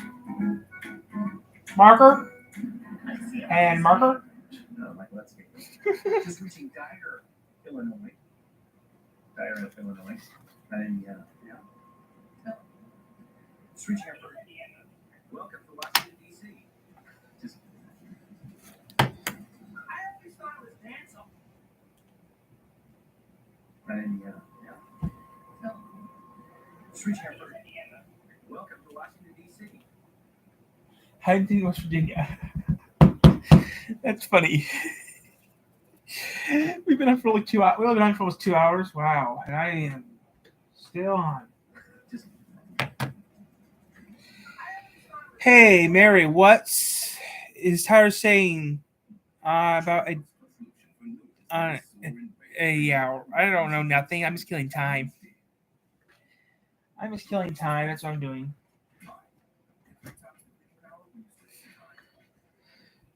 Yep. I'm staying on all day. So, yep, I am. Because I might do some gaming later, but yeah, I'm staying on all day. I'm not cutting the video. I'm on the video on all day long. I mean, I did one of these on New Year's. I did 7 hours on New Year's, but it got canceled due to copyright infringement, and I was too lazy to, and I didn't know how to fix it back then. I could have fixed it, but I didn't fix it. I tried that. They don't like me walking them. I'm just staying here keeping warm. Staying here keeping warm. She lives in the middle of nowhere, so yeah, she lives in the middle of nowhere. Welcome on board this overnight bus. But this is not just any bus. It may be the most luxurious way to sleep your way from Washington, D.C. to Nashville, Tennessee. This is the Napa Way. I'm Jeff Brooks of GreaterGrass.com. I hope you'll join me on board. Check it out and see what's inside. Tonight's trip. So yeah, I'm just killing time. I could have bought myself a Wii a few years ago, but I didn't buy one because I didn't want one. I wanted an Xbox. I like Xbox, that's why. Yeah, you should show not gonna happen. I can't break dance. I can only do normal dancing, which is just me doing normal dancing. But yeah, I'm just gonna kill time today. I do gaming later, but that's about it. So who knows what I might do.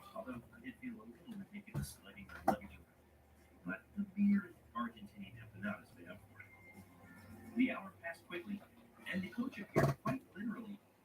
So yeah, I was killing time. They just got here. Luxury motor coach company Conley promises to provide passengers with an experience that There's something I got I want to get rid of. I can't get rid of it because I have to wait till my mother gets home. Done with it, which will be for a few hours because she's working over today. She has to work and go to Kalamazoo. That's why today we're doing a long video for today. So who knows how long we're actually going to stand for. I got Xbox One, I got 360, and I got the classic Xbox. All three Xboxes. I don't know if I should play Carnival game or I should play City game. I don't know which one I should play. Carnival or City game. I don't know which one I should play. Carnival games with the old Xbox, City games with the new Xbox. I mean, yeah, I played Minecraft one time. I didn't like it that much. Minecraft is building on cities, so yeah, I don't know what I'm going to do yet.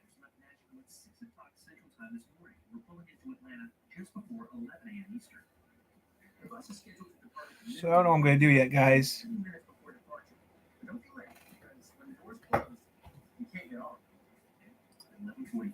Without much fanfare, the door opened and the driver stepped out as passengers assembled. In order to board, you had to show a driver's license and a confirmation email. And with that, I stepped onto a private jet on wheels. Still can't believe it, guys. He was occupied by a backup driver, but he quickly moved his things as I explored the cabin. I still can't believe it, guys, that we got how many subscribers we have. I'm going to get my stuff together, so I need to go to bed. I need to do some stuff. I got cats in my footwell, so I don't know what I'm going to do yet. Oh, you don't need me. Like a good day, but stay on the day. Just call play on the end. For calls. Lovely home, by the way. Like a good neighbor, State Farm is there. Hi, I'm Jake, here with the notorious Chronicle Greg. That's right. And we want to remind you, we have our new movie Roadhouse coming to Prime Video. Roadhouse.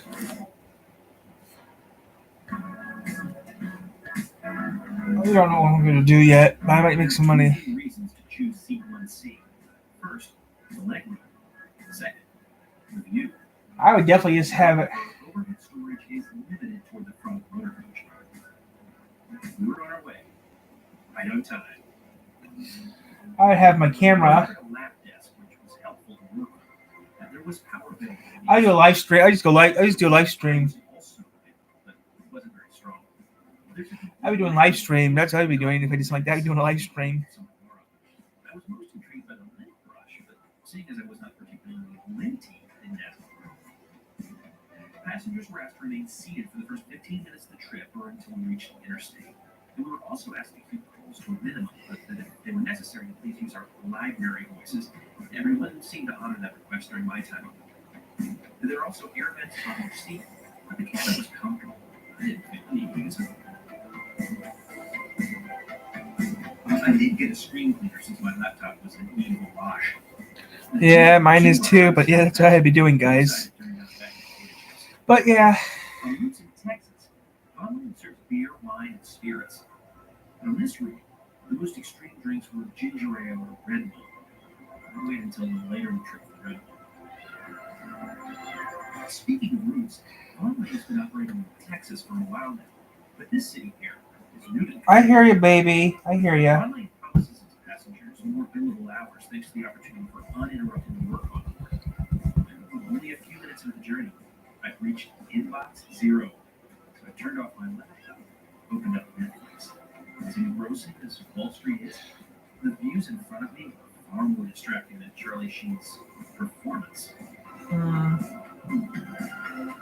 After delivering our beverages, our attendant offered us a choice of a sandwich or a wrap. I chose to have a wrap and picked the chicken or the tofu. Yeah, I hate tofu. It's not exactly the caliber of food I think people eat on private jets, but regardless, what it may have lacked in creativity, it more than made up for flavor and just as important, filling me up. I will say, following the meal with a chocolate and a warm towel, well, that does feel private jet to me. It's worth noting that not every trip is a so-called meal trip. When you kiss? Depends on the time of your departure. For the latest updates on that, check Vonlane's website, linked in the description below.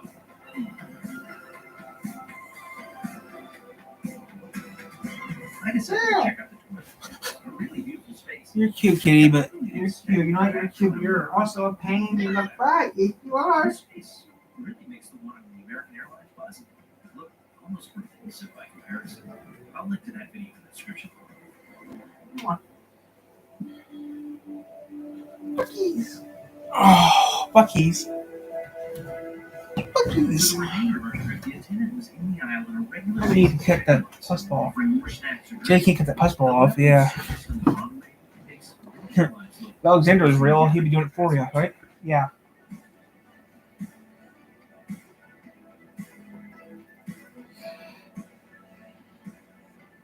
Sure, this takes 4 hours, and the flight between these two cities may only be. And you know, having his claws, he just have to tap it and he'd be able to push on it or use his claws to poke it. This option can make a ton of sense.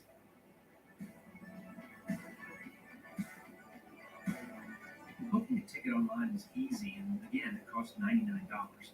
I'd selected C1C for the views, but let's take a look around the coach at some other choices. Seat 8A. The design is new to me. This train looks more cumbersome than it is in practice. I successfully put it in place in no time and with no training. But this leg rest folds out from the seat in front and provides solid comfort.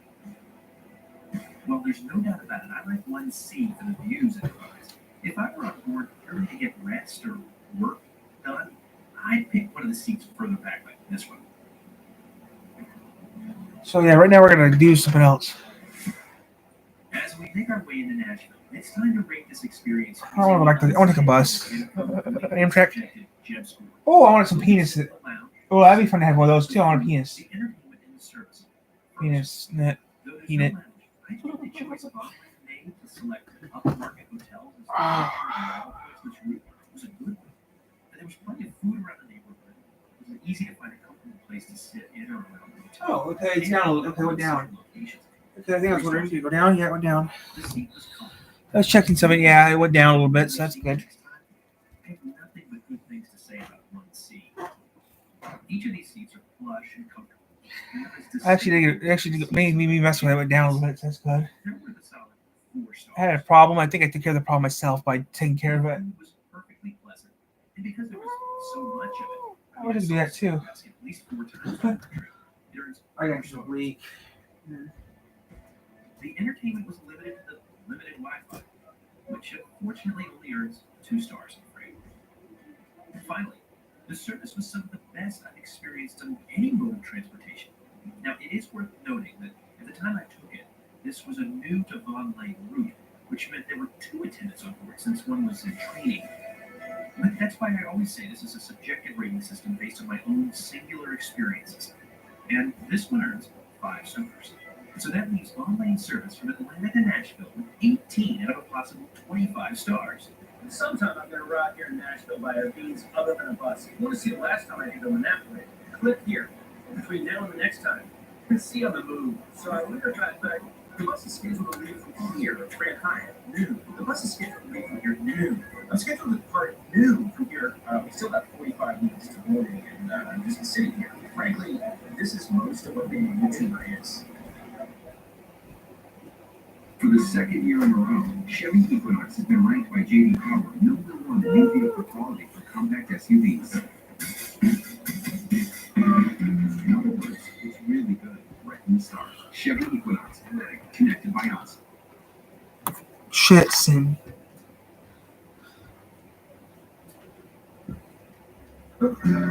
Oscar Willie, of course. Oscar Willie, of course.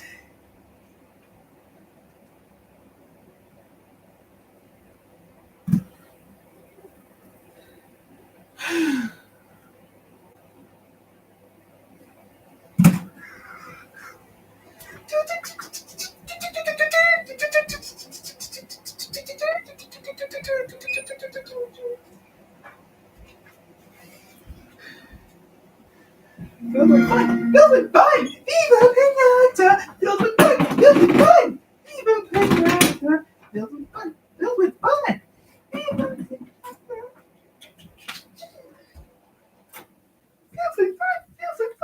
Viva Pinata! It sounds annoying. Viva Pinata! Filled with fun,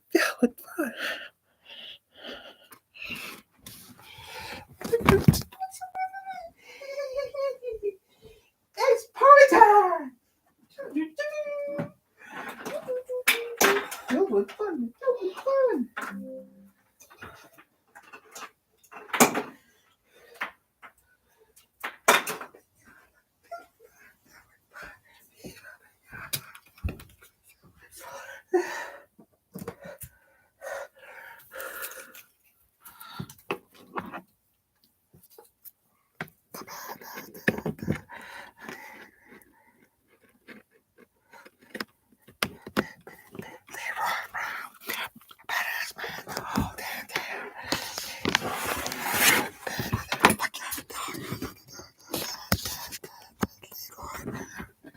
What's in your mind, monkey? My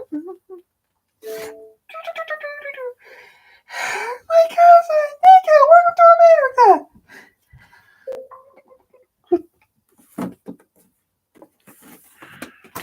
Good pussy.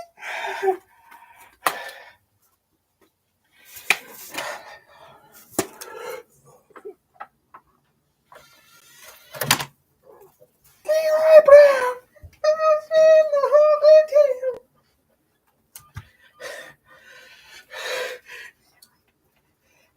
Let's go back to Lanford. Have you at Lanford we built?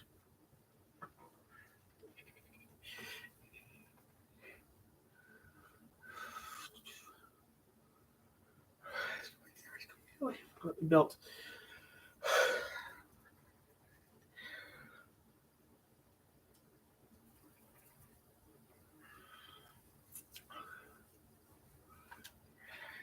8 o'clock now. Let's build some more Lanford.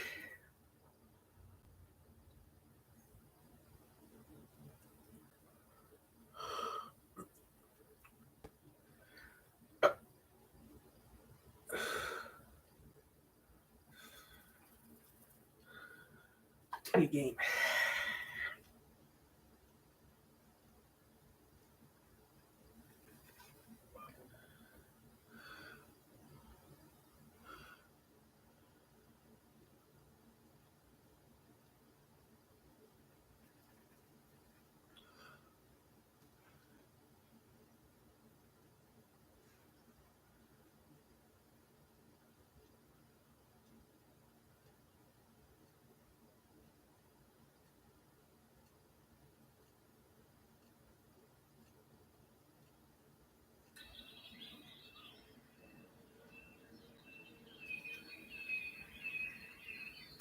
Okay, I won't do letters.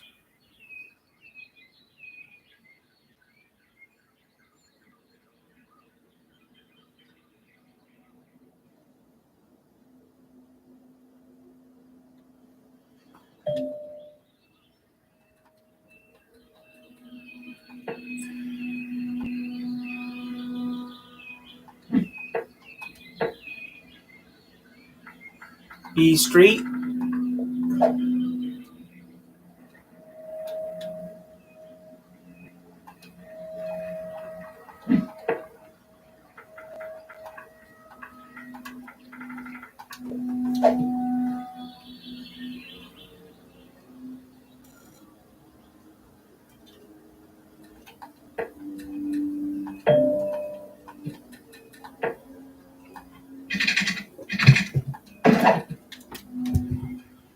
ABC D. This is D Street. D Street.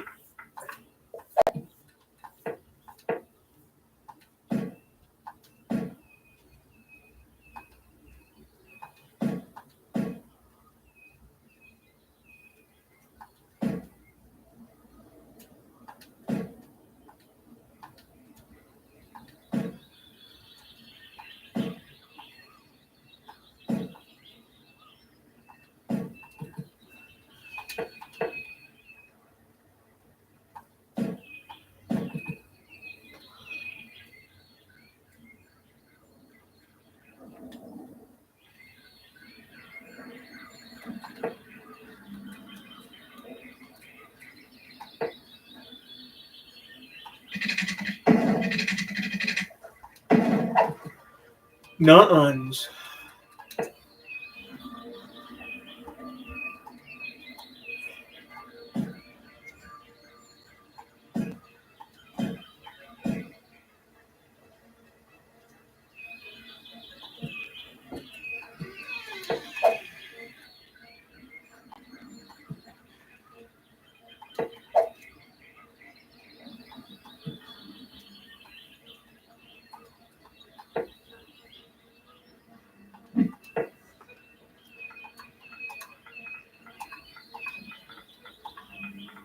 Trash Street.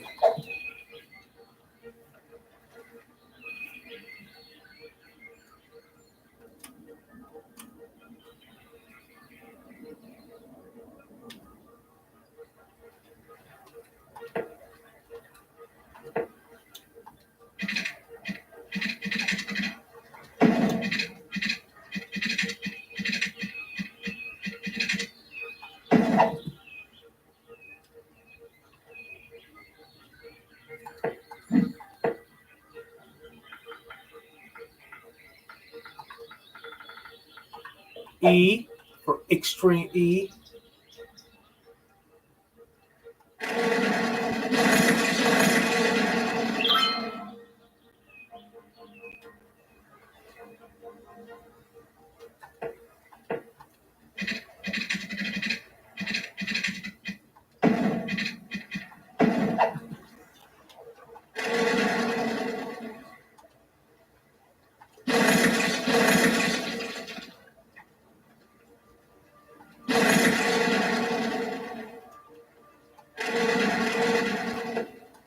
I'm at E. E for Ecker.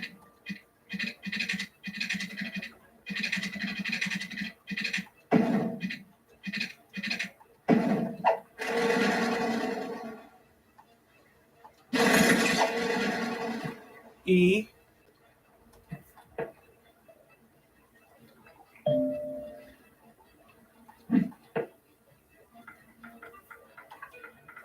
F.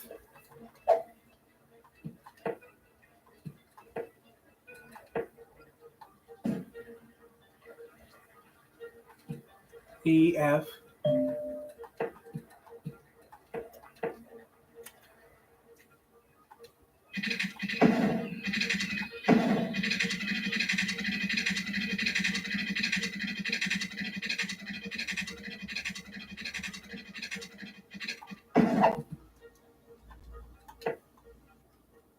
This is E. F. G.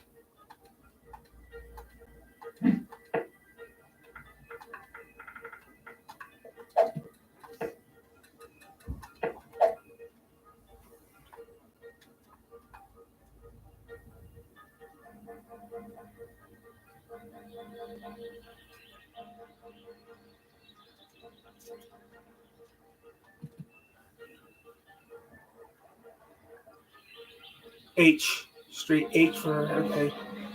I need some water. I need a water fill.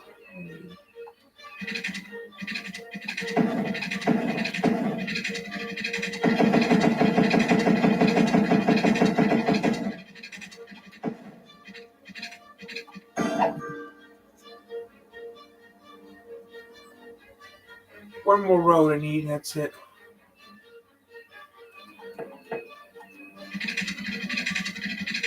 I need H. I have cop.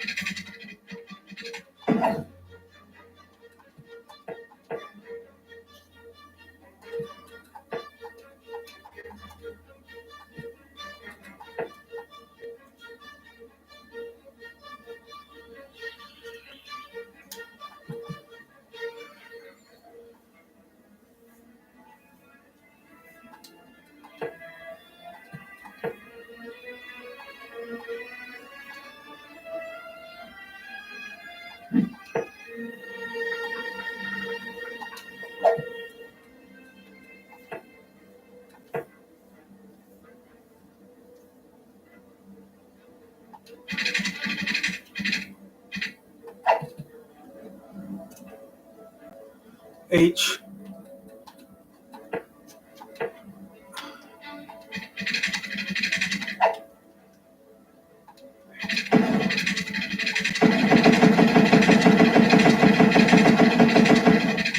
Let's into it.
There we go. Those streets haven't been touched. A, B, C, D, H, I.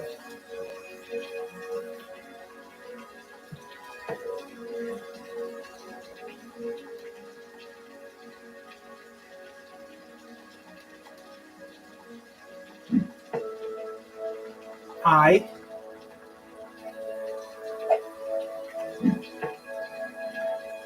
J.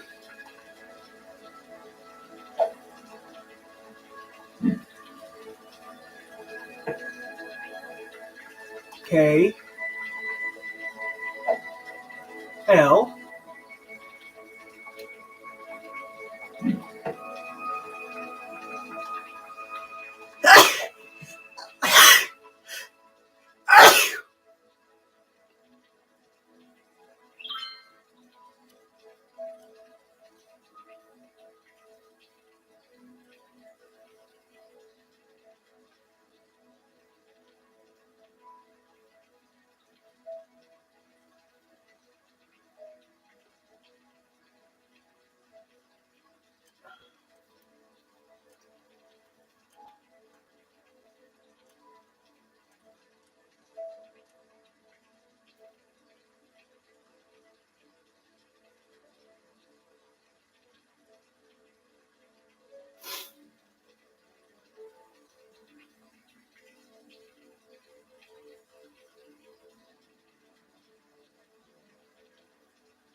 I want to have some fun.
This is M Street. M Street? Yeah.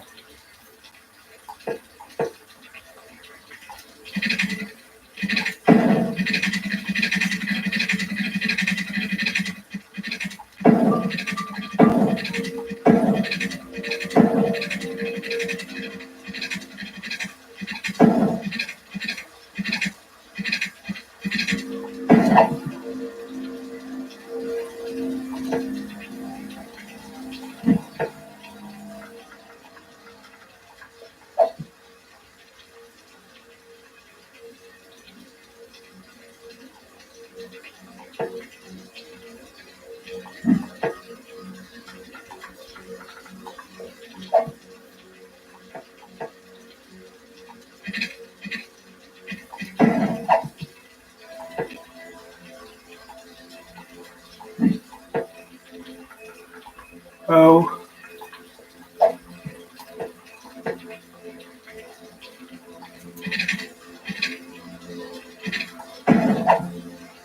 Maybe see the edges. Oh, P. This is P Street.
Q.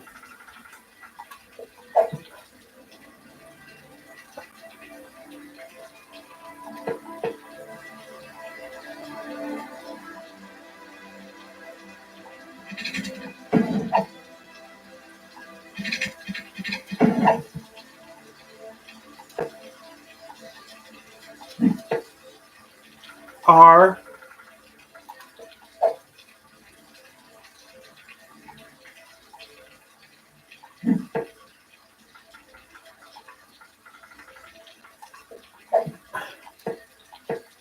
Yeah, heaven, hell. I had. There's a town called Wait, Heaven. Oh, that heaven. Heaven or hell doesn't really matter. I'm going to both. It's like purgatory. Who knows where I'm going?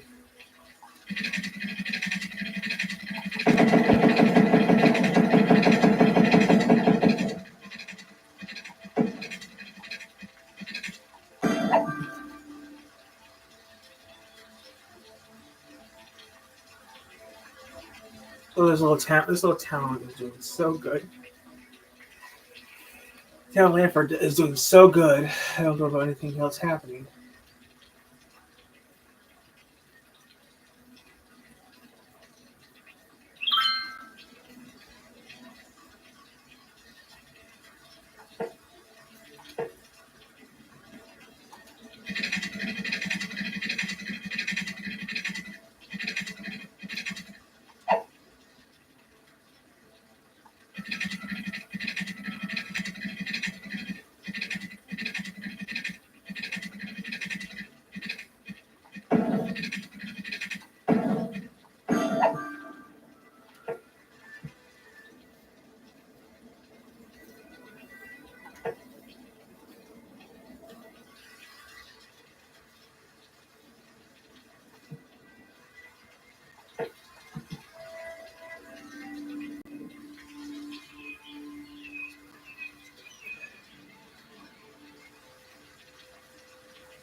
My dick is so. My dick's thin. Look, they have no low roads. That's good.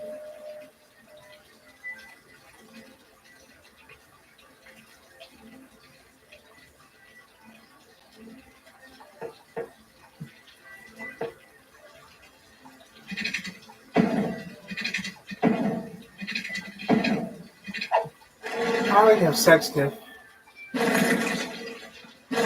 Working this a little longer than fun. My streets are all.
I had so much love with Tiff.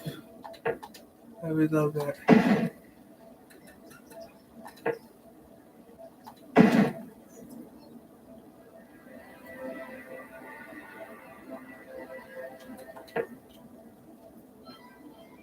My dick is gonna be. Who write this crap?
I don't like the way this is set up.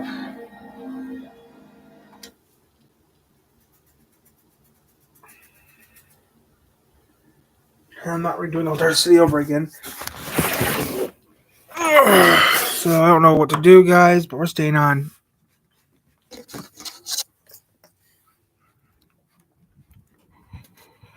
No lunch today? Nope, we're not having a lunch day. Lunch is gonna suck today.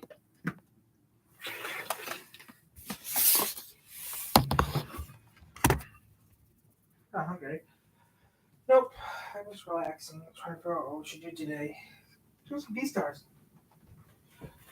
Yeah, I can do some B-stars.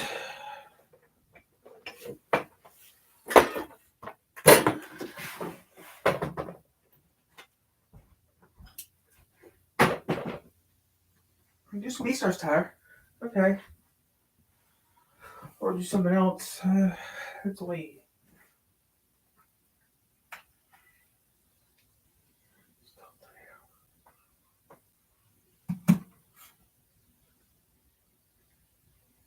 YouTube.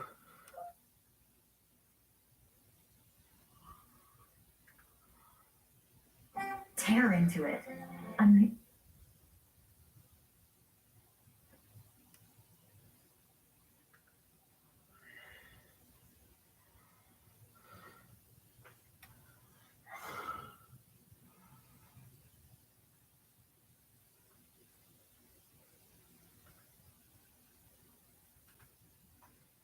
This game punishes you for being overweight. In a game like GTA San Andreas, you would expect the character to be fit and healthy. While that is true, one of the gameplay mechanics is that weights can increase or decrease depending on how much you eat. If you allow people to excessive amounts of food and enough physical activity, not only will you get fat, but you still know what will also decreased. To enhance the room, certain characters in games result your weight. My God, you sure are fat! And the game even prevents you from doing certain missions. Get back here when you've lost some weight, that's all. Should GTA 6 have a similar feature?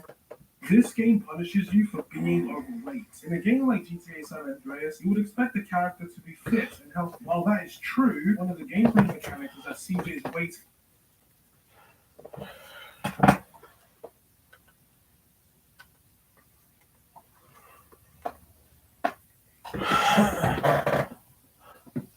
Check in now with meteorologist Emma Landeros for a look at the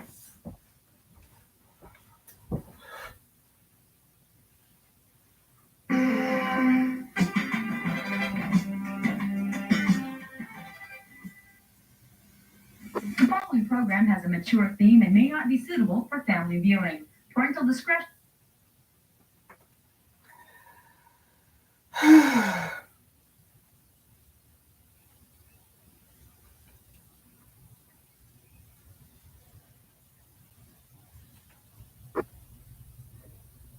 human beings are so fragile. You are part of our tribe. Scenes from the Eskimo soap opera.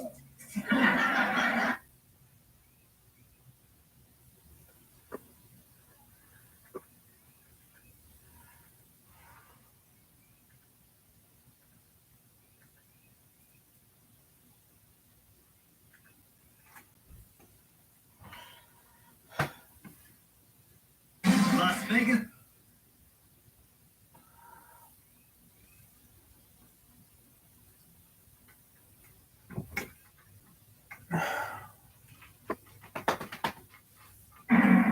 In an average year, more than 300 million of us fly long haul. And one thing of Jeb Brooks. Jeb Brooks.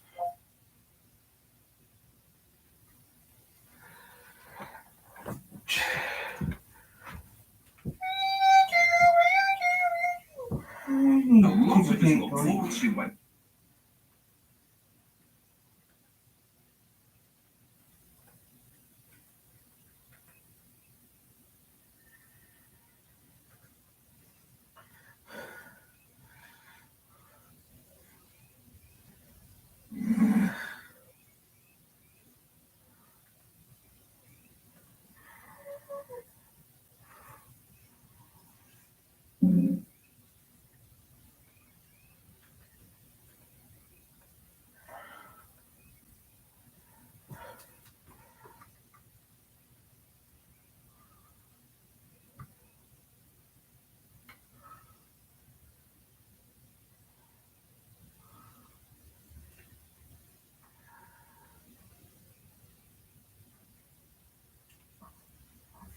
Welcome aboard the most scenic train in the United States, Amtrak's California Zephyr. Hello, Rail fans. I'm Jeb Wilson. Staying right here for a couple hours. Taking get off in 3. Yeah, I can get off in 3 hours. I can get off in an hour, but yeah, I'm gonna stay on for a couple more. I'm gonna stay on for a little bit longer. It's snowing right now, guys. It's snowing outside. Yeah, I could get off in a little bit. That would only be 3 hours, and that would be a long stream. 3 hours is classified as a long stream for you. I'll stay until it's like I'm gonna stay until 10. We were traveling in late So, yeah, 2021 when the weather in Chicago I'll stay on for a while. predictably unpredictable. A sign of what was to come on this trip? I was not traveling alone. My enthusiasm for Amtrak sparked interest from a few of my friends who you'll get to know over the course of our trip out west. That's Sean. Donald Trump's successful campaign. I'm focused on I can do that too, so yeah, maybe I'll do that. I'll get off in a little bit, yeah. pushing past Trump's Just a long stream. building a better future. Upload some videos to YouTube. Do some B-stars. So yeah, I'm just gonna do it down 3. I'm just gonna do it down. Walmart Plus members save on delivery, gas, plus so No, I'm staying on until I'm staying on. Like I said I was gonna do. I'm staying for a while. Cancel. I'm gonna stay on for a minute. Craig and Ellen and all all of us headed to Union Station to begin our journey. We got our start at this beautiful, historic train station. Stepping into this train station, it just is a real sense of occasion. It feels Maybe we'll stand for 3 hours. truly the right way to start something like this. As you look around, So maybe I'll get off at, yeah, I don't know. I mean, if I get off at 9, all passengers booked into nah, I don't know what I'm gonna do. are granted access to this lounge, which is really nice. A great place to sort of settle in and get ready for your trip. The lounge offers plenty of seating for kids I don't know what I should do. and adults. There are showers and even bag storage. There are also places to charge up and knock out some work. So I don't know what I should do. Unfortunately, during our visit, there was no food all over. The first meal on the Zephyr is dinner, so we're going to grab a quick bite to eat here at the station. So we've got a little food in us before we begin the journey. I don't know what I should do, but yeah, I'm just gonna kill all the time right now to do some video work. So I really don't know what to do, guys. I mean, I've been on for a while, so I don't know what I should do.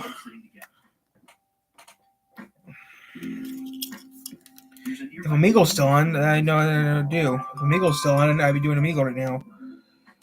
But since Union Station is fantastic. Omegle's now gone, Spent a lot more time here exploring. since Omegle's now gone, I don't know. I don't know what I should do. I mean, I used to go on Omegle all the time, guys, but since Omegle's now gone, I don't know what to do. It really gave me a sense of the vast swamp. So I don't really know what to do anymore because Omegle left years ago. So I don't know what I should do. Maybe I will get off in a little bit and do some B-Stars. Like I said, maybe do B-Stars in a little bit. If I do that, then I have to get off because B-Stars I have to do it piece by piece live, but I don't know what I should do. I might get off in a little bit and do B-Stars. Who knows? So, yeah. But I don't know yet. I might stand for a little longer. Who knows? I'll be on for 3 hours. That's good enough for me. I mean, I don't know. You see here. 7, 8, 9. We'll explore both room types on this trip. 7, 8, 9, 10, 11, 12. If I stay until noon, I mean, even if I stay on until noon, it'll be longer than I usually stay on for. I usually stay on for maybe 3 hours, 3 to 4 hours is pushing it. I usually stay on for maybe 5 max, but I might stay until noon or maybe till 1. Who knows? I just don't know what I should do. Today should just be I think today's just gonna be a lazy day and do nothing all day. I think I'm just gonna kill time all day. That's what I'm gonna do. Just kill time all day. That's what I'm gonna do. Just kill time all day. I played some city game. It didn't do as good as I thought it would do, but you know what though? I'm just gonna stay in all day and do nothing. Who knows? I might do some filming, but that's about it. If we do B-Stars, I might do it pre-recorded, but I don't know if I should or not. But I'm gonna wait till later to do B-Stars. Might do something else today. Who knows? So yeah. But still, doing what I'm doing is kind of pulling a fast one because no one was gonna be around here all day. So yeah, which I understand what I'm doing is kind of risky, but you know though, I really don't care. I just want to try doing this. I'm just trying to place a 7-hour video I did for YouTube. I did a 7-hour video a while back that got canceled. So I'm just trying to fix that, try to get that 7-hour video kind of back though.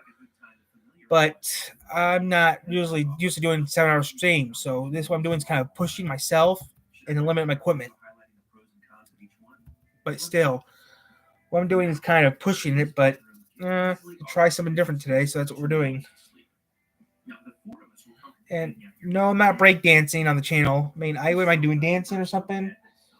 But if I do any dancing, it's gonna be normal dancing like I've been doing, like goofball, which I still have dancing stuff on the camera that I haven't even uploaded yet to YouTube. Which I don't know if I'm ever going to do that or not, but yeah, eventually that stuff will be uploaded to YouTube.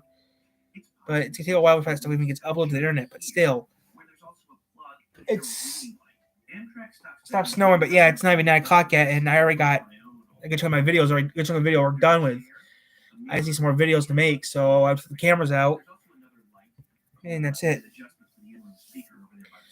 So I really don't know what to do, guys. I mean, chat in the comments below, tell me what I should do, but I don't. I mean, trust me, if I even get a call from someone I knew, I'd be surprised. But I don't know what I should do. I'm just having fun doing this. So yeah. So yeah, I'm just gonna stay on here all day. I mean, yeah, I'm just gonna stay on all day. It'd be easier to stay on all day. So yeah. So yeah, I don't know what I should do. That said, don't forget your toiletries. Amtrak only supplies towels. So, yep. And with that, I was settled in. I'm just ready to relax. Today's just a relaxing day. I'm not supposed to do much, but yeah. So keep watching to see the Jet Score I've been trying to do this for about 2 years now, I think. dining dish of the year. I'll give you a Long stream now for about 2 years now. This year, I thought this year I'm going to do it. Actually, I'm going to do it now, so I have to do it later. So I'll have it done by today. So yeah, if I'm on for at least 6 hours, that breaks my new record. Because my record right now is 5 hours on New Year's. And if I can get 6 hours, if I can get over 5 hours in here, or maybe even 6, that's good enough. So this year, 7, 8, 9, 10, 11, 12. If I stay until like noon, that'll be 12 hours. I mean, I'll be on for a long enough time. So we'll see how it works. Even if I stay on for 3 hours, I'll say it's a success. But right now, I don't know yet. I'm just trying to have fun. So yeah, I don't know what I should do. But I mean, I like being on here. It's fun. I mean, we've already been on here now for already 2 hours and 39 minutes as of me recording this live. So yeah. I don't know what I should do. But yeah. I decided to head out and find the guys. So yeah, I don't know what I'm doing actually. Because I'm just killing time. But yeah. If you have anything to say, put in the chat and I'll read it.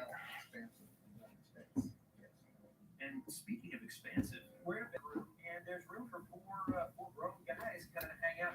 Because someone comes, it's just Friday, someone comes this Friday. Oh, that's why we're on today. Now remember, we're staying until 1 today.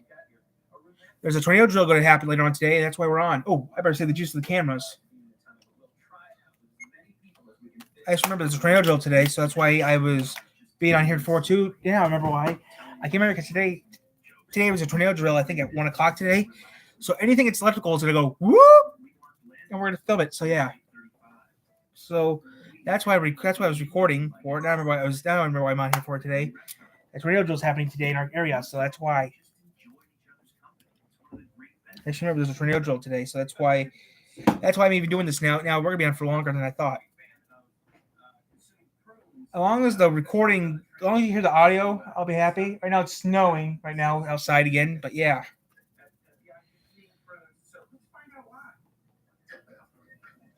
I'm gonna see if I can pull the snow up on the security cameras for you guys.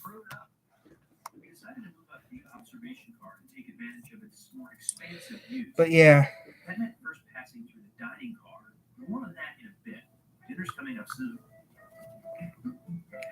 Seats in the observation car. I'm gonna post some security footage for real quick. But yeah, there's just some security camera footage coming up in a little bit. That will be interesting. When the train got more full and the views more impressive, the conductor enforced a 2-hour time limit here. In the middle of the Yep, there's snow on the camera. If you head down, you'll find You can see snow on the security camera, which is surprising. just like the observation car, the cafe is open to everybody on the train. So yeah, we got snow on the security cameras.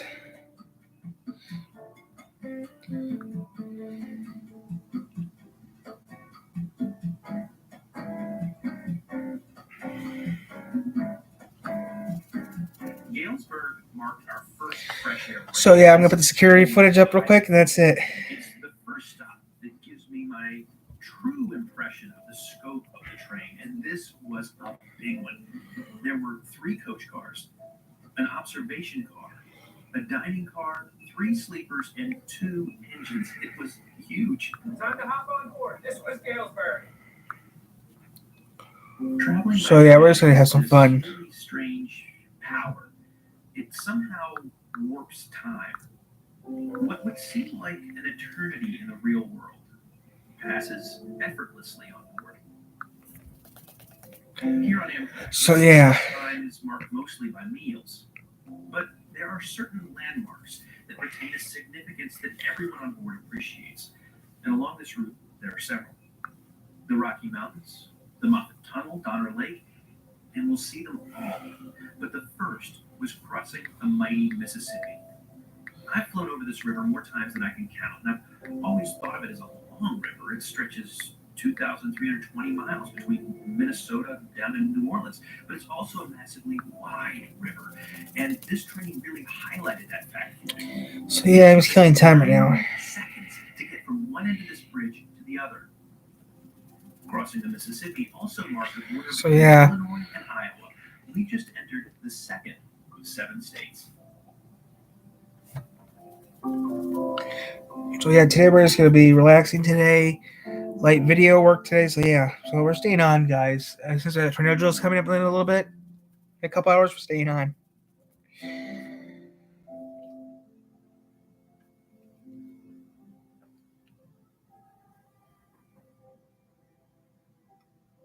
I say it's not time for the tornado drill yet. Mount Pleasant, Iowa, for example, is home to Iowa Wesleyan College, America's oldest co-educational college west of the Mississippi. Sleeping car passengers were invited to make dinner reservations with the dining car attendant. We set ours for 6:30, and as the sun got lower on the horizon, we headed up to eat. I'm staying on, guys. I'm not going anywhere. Salad, some bread, a main course, and a dessert.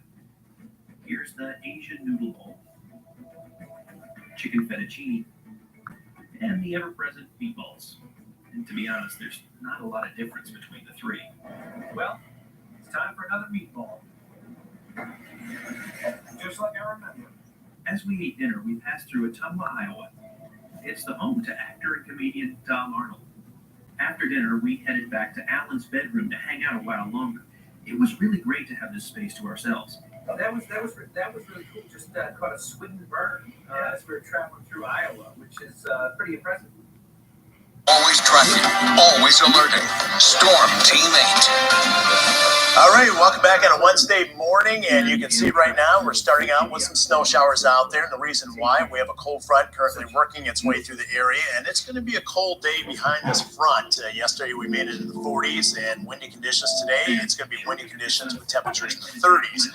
Right now, Storm Track Live radar shows mostly light snow from the Wayland, Irving area, just north of Hastings right now, Lake Odessa, Powderville, Ionia, follow that over to St. John's. Now, this snow band has essentially moved basically from north to south, so areas such as M46, M57, M66, M91, a little bit concerned, M21, could be a few slick spots, certainly some wet roads out there, so be mindful of that. Here's a live view. You can see some range outside the lens there, looking kind of north-northeast out of Grand Rapids. Got a nice shadows like this one, and still a fair amount of clouds. There are some breaks now starting to develop here and there. Here's a live view in Holland, currently not snowing, but you will get some snow today. I want to show you the chunk of cold air behind that cold front that's going to descend upon the Great Lakes, and then it's going to be cold enough to ignite some light lake effect snow showers and flurries today. Current temperature at 31 degrees. We're essentially going to stay steady right around 30 for much of the day. You can see readings up to the north colder, as I showed you that broader Sturgis not known. chill at 22 degrees, 31 in Kalamazoo, and again I emphasize that this is about as warm as it's going to feel all day long, with wind chill temperatures likely remaining in the teens for much of the day. As the wind picks up, you kind of have an inverse relationship. The wind chill temperatures go down. So we'll likely see some wind gusts over 30 miles an hour at times. So a cold front's moving through at the present time. A little band of snow behind it. That's going to work its way to the east. But what's developing behind it with sufficiently cold enough air is some lake effect snow showers. I hear you. Today, you can see they're not real robust, but enough that we can see just trace amounts, maybe a tenth of an inch on the grassy surfaces. Not expecting much. High pressure moves in briefly for tomorrow, and I say briefly Work because tomorrow. this is the scene that develops on Friday. As early as Friday morning's commute, which is a little bit of a concern, we'll likely have an area of snow developing. Now, this is just one forecast model, and this is the European model, which kind of puts most metro. Okay, I'm done watching this. The spinach, tomato, onion, mozzarella, provolone, and Parmesan breakfast omelet was new on the menu, and I can only describe it as crunchy. The tornado is going to happen in a couple hours, so we're going to stay up. Had to reverse into the station. This was also going to be a refueling and service stop for the train, which meant we'd be able to get off and stretch our Come here, baby. Welcome to Denver. We've got a little bit of a longer stop here on this effort, up to an hour, I think. So I'm going to go check out the station. Let's go explore.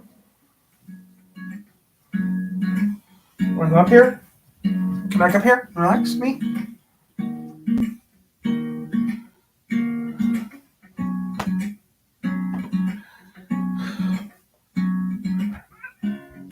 Exciting to be here at the Denver Union Station. Apparently, the real good stuff is about to kick off. Amazing views the rest of the morning as we make our way up into the Rocky Mountains. And had enough time to grab a quick shot of espresso. So, man, that's good. All right, let's head back on board and get this show on the road. Fueled by that shot of espresso, I was listening bigger, and it must be it'll go away. Would turn out to be some of the most amazing views I've ever seen in my whole life. You may have to get a needle pop it. I will. Pretty tight. Cover your lip and enjoy your trip. We're here to help folks, but we got that policy that we need to enforce. And with that out of the way, let's leave this and climb up into the Rocky Mountains.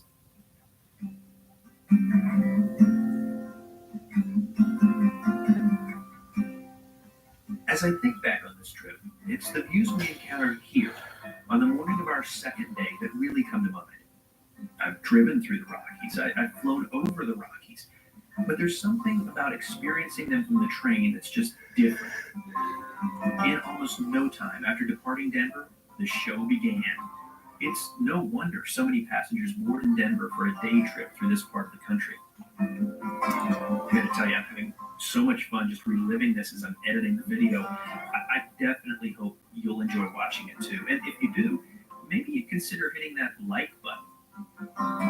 Or maybe even subscribing for more videos like this.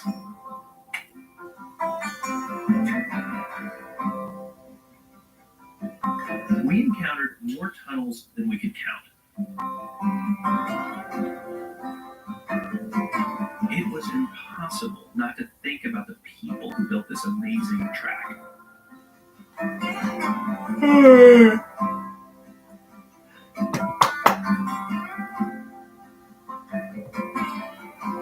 This is mind-blowing. What we're seeing out the window right here, it's almost as though it's not real because it's just so breathtaking. This has got to be the most scenic train in the United States by a mile.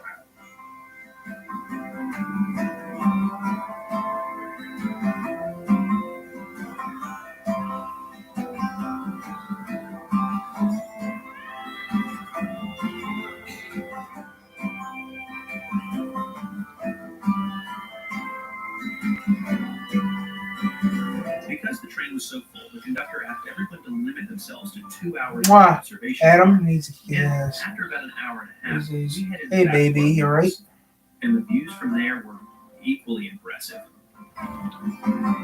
There's no way around it. This is incredible. This is one of the most beautiful scenes I've ever seen anywhere on the planet, let alone from a train. I've mentioned in a previous video, traveling by train through weather is a really relaxing thing. And right now there's a little bit of a snowstorm going, and it's just it's nice and comfortable to sitting here in this bedroom, kind of stretch out, have space to yourself, and drink it in. And I'm lucky enough to be able to hang out with Sean. He's over there, and we're just hanging out and enjoying a little peaceful relaxation.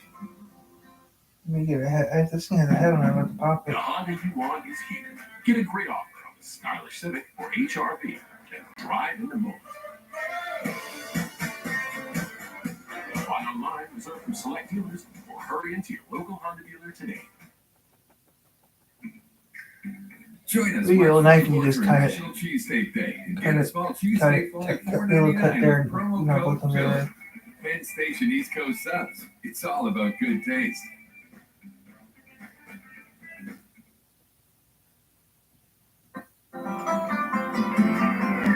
The impressive views would soon be cut, though.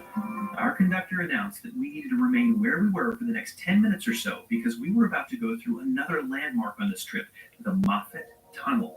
So I was just reading up on the Moffat Tunnel, and it opened in 1928. It saved like 176 miles off of the trip between the Pacific and Denver, which was unprofitable because the snow removal efforts were so complicated. I'm going to show you now what it looks like as we're traveling through the Moffat Tunnel so that you can experience exactly what we're experiencing ourselves. and it went on like that for another 10 minutes. We had to remain where we were because opening doors between cars while in there would have allowed noxious fumes to get in, and nobody's got time for that. Our next stop was Winter Park, where we had just enough time to get out and stand in the snow. What do you think of Colorado? So yeah, I'm just killing time, guys. Just killing time, see how everyone's doing. That's about all I'm doing right now.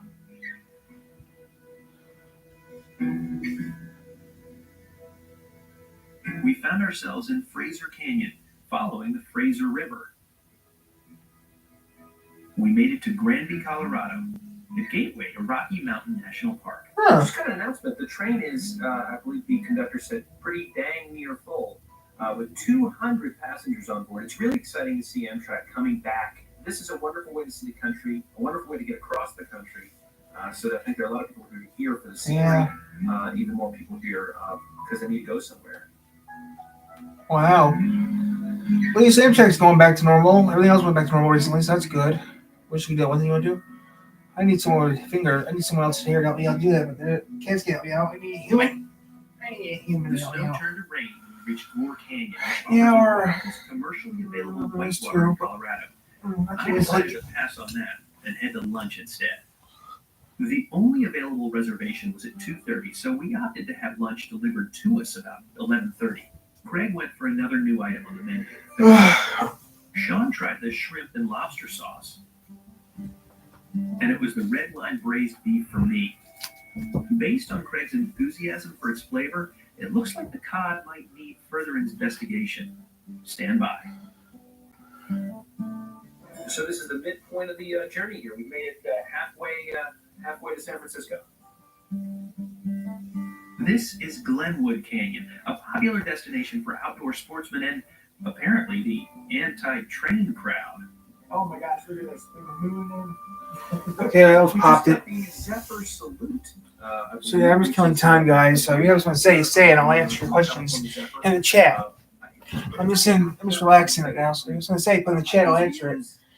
So yeah, I just remember today was tornado drill day, so I'm gonna be on all day. I remember why I did for all days to do it for. It's tornado drill day, so yeah. Which I don't know what we're doing. We go to the basement.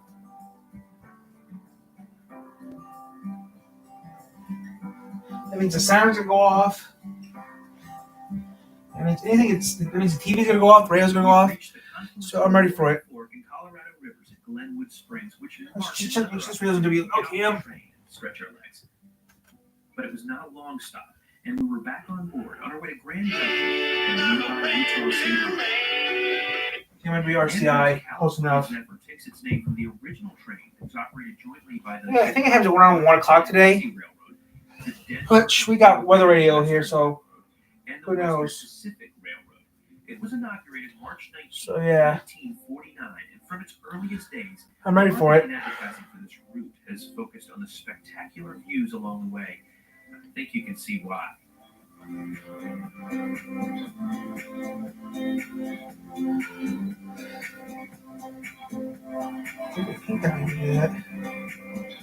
What, to pop in a zit?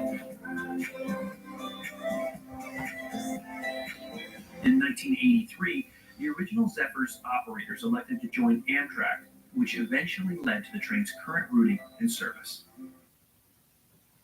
I wish I could have someone help me pop that. I'm focused on the future. I'm lowering drug prices. So, yeah. Giving more people health care. Defending our basic rights like the right to choose. We're pushing past Trump's grievances and building a better future. Get a life scent that lasts with no heavy perfumes or dyes. Downy Light, the life scent that lasts.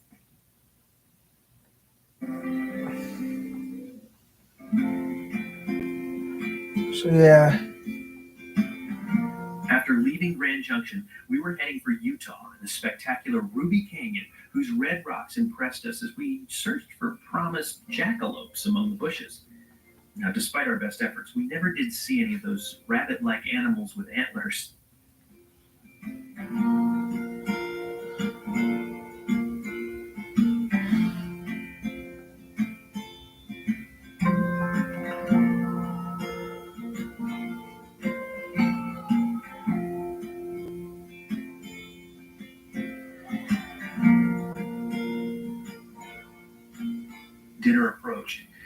Sean went with the chicken marsala. I chose the chicken fettuccine. And the cod grew in popularity, with Alan jumping on the bandwagon and Craig opting for it a second time. Was this a fluke or a trend? More to come. And this was not to be a late night for me. Sadly, I slept through Utah, part of Nevada. But after a great long night's sleep, I woke up near Winnemucca, Nevada, about 5:45 Pacific time, just as the sun was coming up. And like the day before, I headed straight for the observation car, stopping just long enough to get a cup of coffee.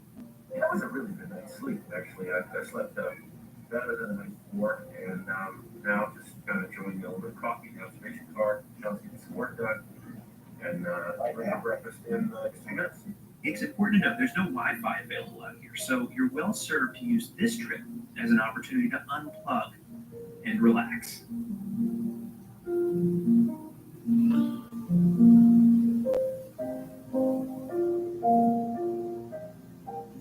I can't swim, so go in there. Before we knew it, the sun was up and breakfast was on the table. I started with yogurt and followed it up with a breakfast sandwich. Both were exactly what you'd expect them to be, just fine. Craig chose the omelet and offered an interesting description. Like a pussy breakfast? Not that I know. And with questions still floating through my mind, I decided it was time to head back to my room. Well, Suzanne, your creative director, my fiance, is meeting us in San Francisco. So that means it's time to do something I've never done before. This is the first time I've ever taken a shower on a train. Here goes nothing. Not only were the instructions intimidating, but the advice to try it seated was made even more unpleasant by the fact that the seat was a toilet. I secured the curtain, turned the knob, and nearly froze to death. Well, it was cramped and cold and difficult, but I can now say I have successfully taken a shower on the train. I do feel a lot more refreshed. I went away to shower the train. It's only 7:35, and we don't get into Emeryville until later in the afternoon at 4 o'clock. So plenty more train to ride.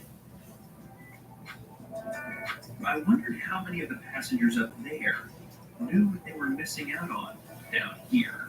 It was time for my first and only game of euchre, and in a classic example of beginner's luck, I won. Our next stop was the biggest little city in the world, the station.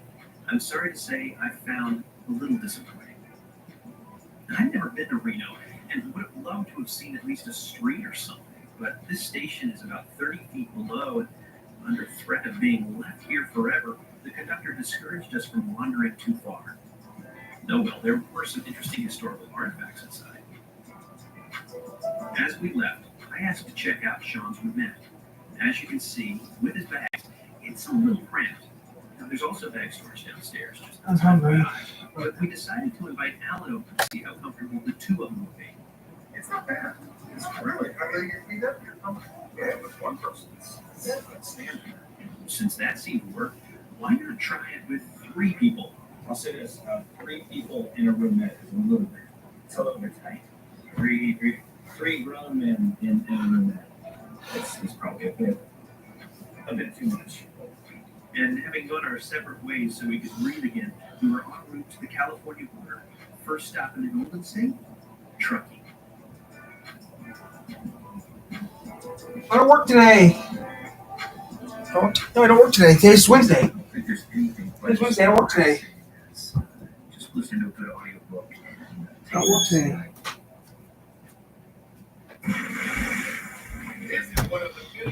Don't work today. Don't work today. Don't work today. Don't work today. Don't work today. Don't work today.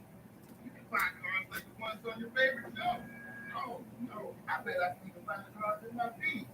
Sure can. Try Cascade Platinum Plus. It removes up to 100% of food residue, even in older dishwashers.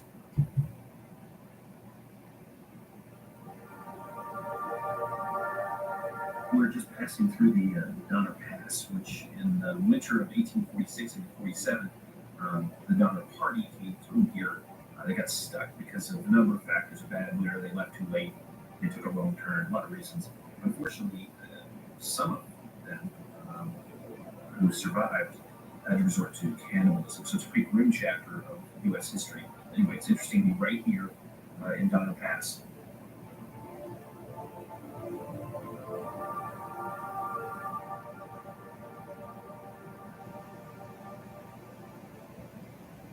We crept along at an interminable pace. Dragging this much machine up the Sierra Nevada is no easy task. There's no need to rush it. With ever-changing views, the clip didn't really matter. It was soon time for lunch. The train was a lot emptier between Grand Junction and Emeryville, so we did not need a reservation. I heard a lot about this path, so this is the time. And I was not the only one. All four of us ordered it. Moment treat. Tastes like a thick fish sticks. And we have our winner. The Jeff Score Award-winning Amtrak Flexible Dining Meal of the Year Award goes to the cod. We're slowly making our way to Colfax, California, named for U.S. Grant's Vice President Schuyler Colfax. A little fact there. And I really wish Amtrak would communicate with us about what's going on. I don't know if we're on time or we're delayed. The Track a Train feature on the Amtrak website seems to be down right now. So I'm kind of like not sure what the schedule is or what's going on. So that would be really nice if Amtrak were a bit more proactive in their communications. There's a big difference between this and the Southwest Chief, and that's this third day. So the Southwest Chief from Chicago to LA, we wake up on the third day, pretty much in Los Angeles. With this particular train, however, we wake up on the third day and basically a whole rest of that day to pass, because we don't get into Emeryville in time until 4 o'clock in the afternoon. So it's a much different travel experience in that regard. You sort of remember and think about how you're going to use today. Had a nice time just hanging out with friends, napping a little bit, looking out the window. But this third day is a consideration if you're thinking about this. If you don't want to spend 52 hours on board, I'd recommend hopping on the train in Denver for the ride out to Grand Junction. That's a real highlight. We're not done yet. Before too long, the Sacramento skyline came into view. We got out to stretch our legs one final time. Yeah, sit on the floor, not my desk. We seemed to be gaining speed, or maybe time felt like it was moving more quickly. For whatever reason, the Bay Area was coming fast. Sit on my desk, don't get sick on my desk. Get sick somewhere else, not on my desk. From the first second we left Chicago, the views have been unlike anything I've ever seen on a train. That was close. Great plains through the Rocky Mountains, the Sierra Nevada, here to California, Northern California. It's just such a stunning journey. We still got a little bit of time Ow. to make our way to Emeryville. You're sick. Get sick on the floor, not my desk. The last few stops came quickly, and I gathered my things. Here we are in the last and final stop. Everybody's off here. Let's go. Thanks to some incredible engineers and talented dispatchers, we arrived in Emeryville 40 minutes early. Cool. You feel better now? Yeah, let's roll up on my desk.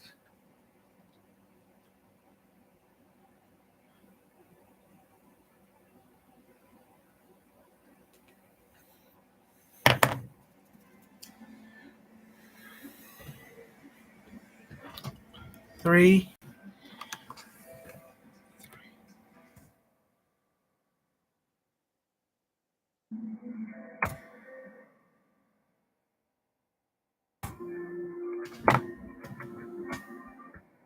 Three-hour mark.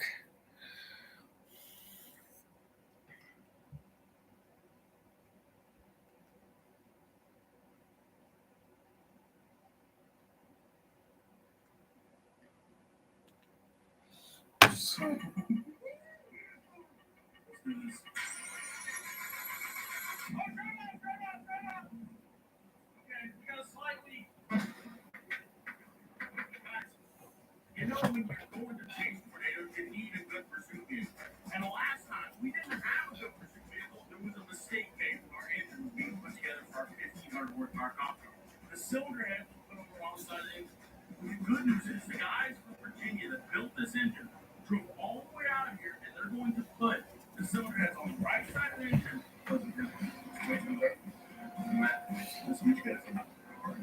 It's a nice shop. It's the best shop.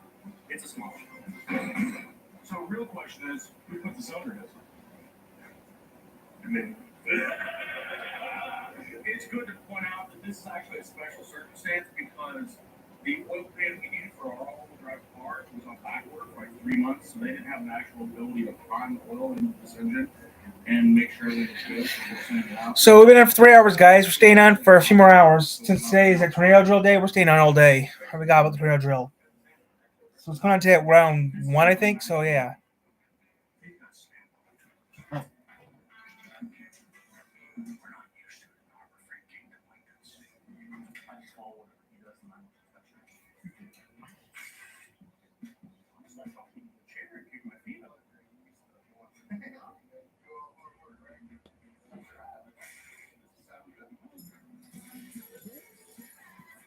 So yeah, guys, we're staying on for a while because I just remember today at 1 o'clock or sometime today we're supposed to have a tornado drill today, so we're gonna stay on until that happens. And it's snowing again, so we're staying on. We've been on for 3 hours now. We're staying on, guys. We're not going anywhere.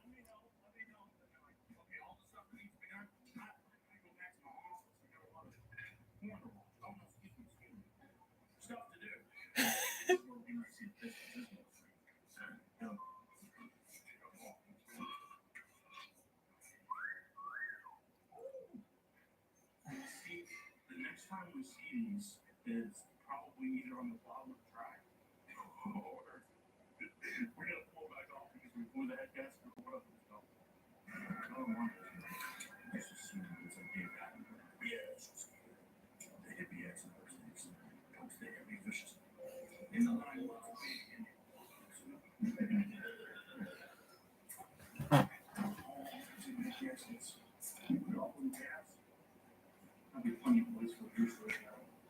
So right now it's snowing again still, and that's it.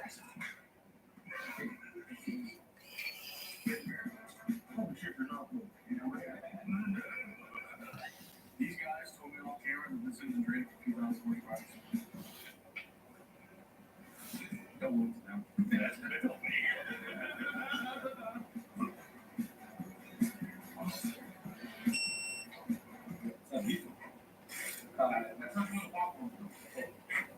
It's on the microwave.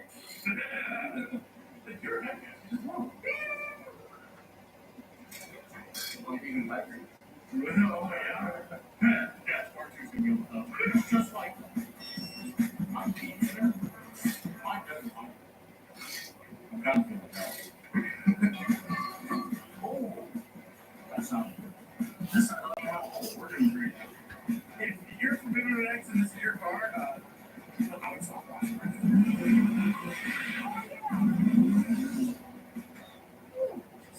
Guys, do you want to know how we know we're wrong? The guys at Holly actually sent us a Moanaster coil kit for Indiana, so we can put it in a pursuit vehicle, we can put it in our station wagon, or we can put it in our Dodge truck.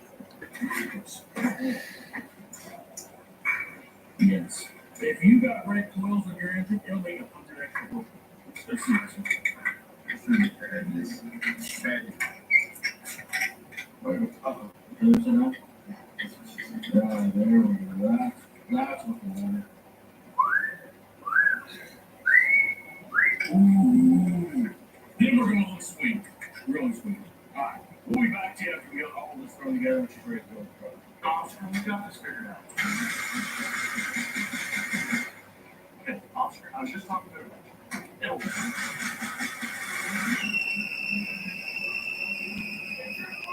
We have forklift might work too. It does not work. You got a really bad look. Where are you getting your parts at? So Feller's not going to O'Reilly Auto Parts. You're really missing out. Here's a few reasons why. A whole wall of batteries. I go to O'Reilly's or AutoZone or Napa.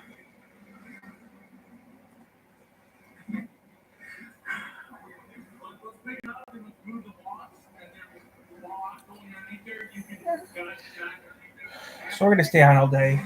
This here is a power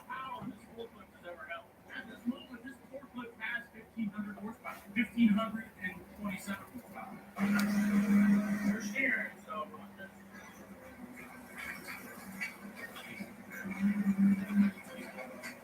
She's going.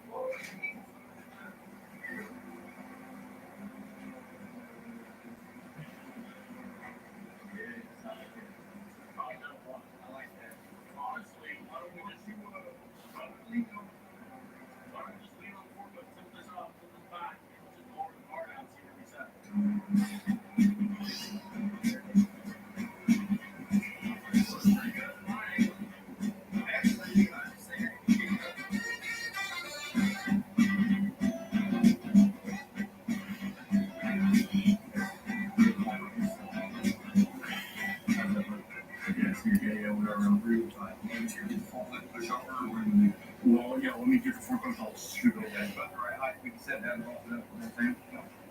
I like it. Loving it. Here, I'm loving it. I'm loving it here. Oh, yeah, I like that. Keep going. A little bit more. Just a little. So that's today, guys. I'm just killing time right now. Yeah, tomorrow I got work all damn day.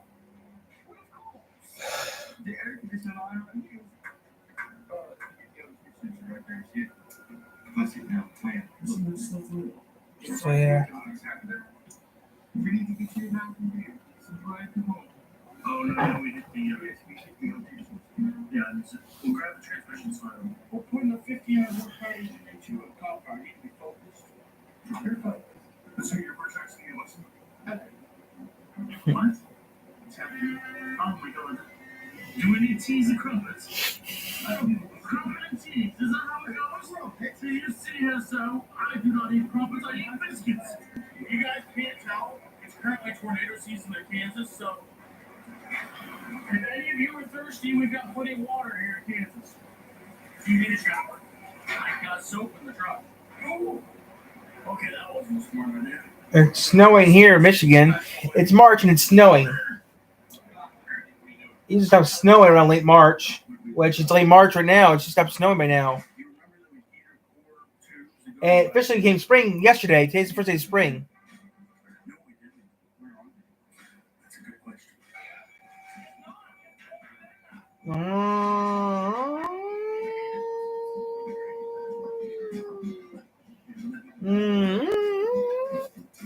So yeah.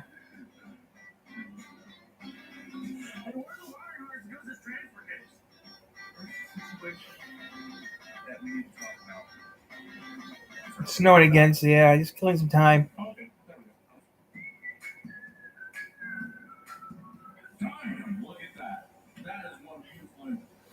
So just killing time right now. So yeah, we are now officially 3 hours in. And it's late March, so yeah, today's gonna be a great day.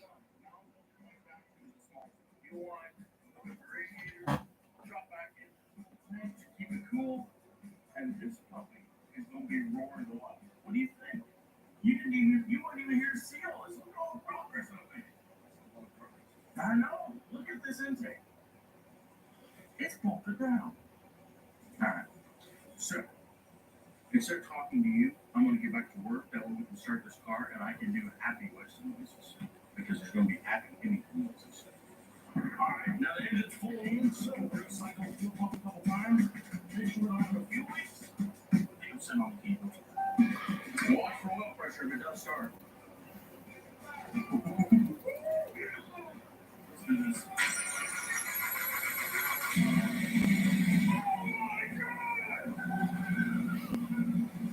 So yeah, I'm just killing time. You guys want to say from the chat, I'll read it.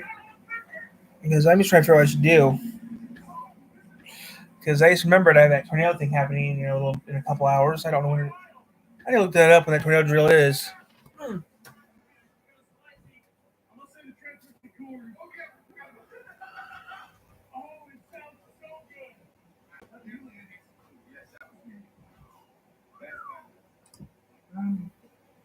We did kind of make it slowly, but we really didn't beat anything. What that is, that's just looking at the championship, right? Yeah. And also, we just proved that the transmission pump works really well. God, it sounds really good. Imagine when it gets down to an idle and you hear the PM stuff, and it sounds so throaty. This is the end of the video because I got to go get the ECM tube before we can take this ripper for a rip.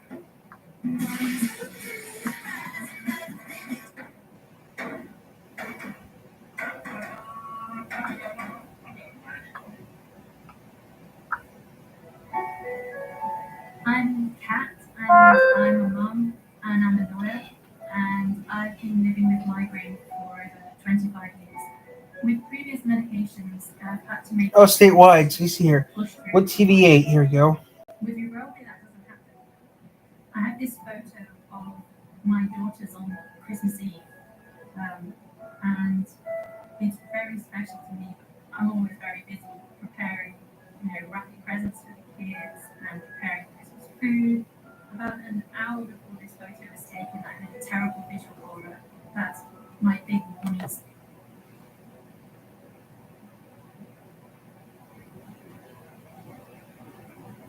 Hello, jet setters and rail fans. Join me in Amtrak's newest effort on their most popular overnight route. I'm Jeff Brooks from GreenerGrass.com. Can't wait to check out this journey with you. According to Amtrak, one of their long-distance trains consistently has more riders than any other.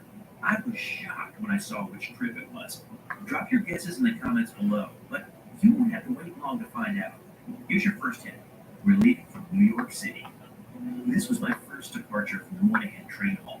I was so excited to check out the space. Okay, 1 o'clock today, guys. The drill's at today at 1 o'clock.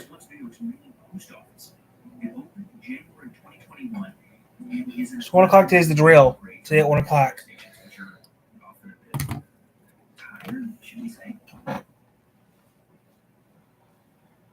So yeah, we got pretty much nothing to do for a couple hours until 1. So yeah.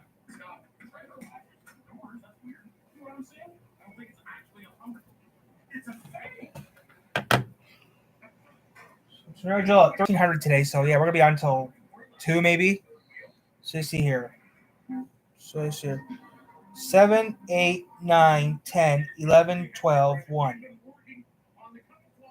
We'll be on for a little over 7 hours. So at 4. So yeah, we'll be on for a little over 7 hours. So at 1 o'clock, the sirens are gonna go off. So we're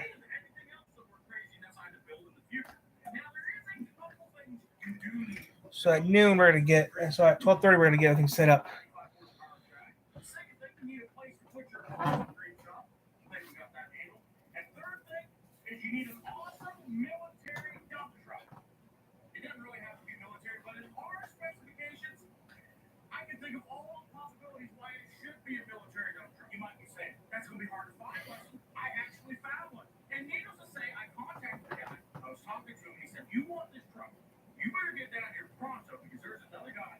Going to be on his way to get tomorrow. So.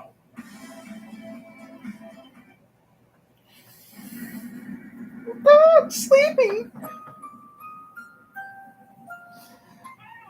Let me see that thing on his neck.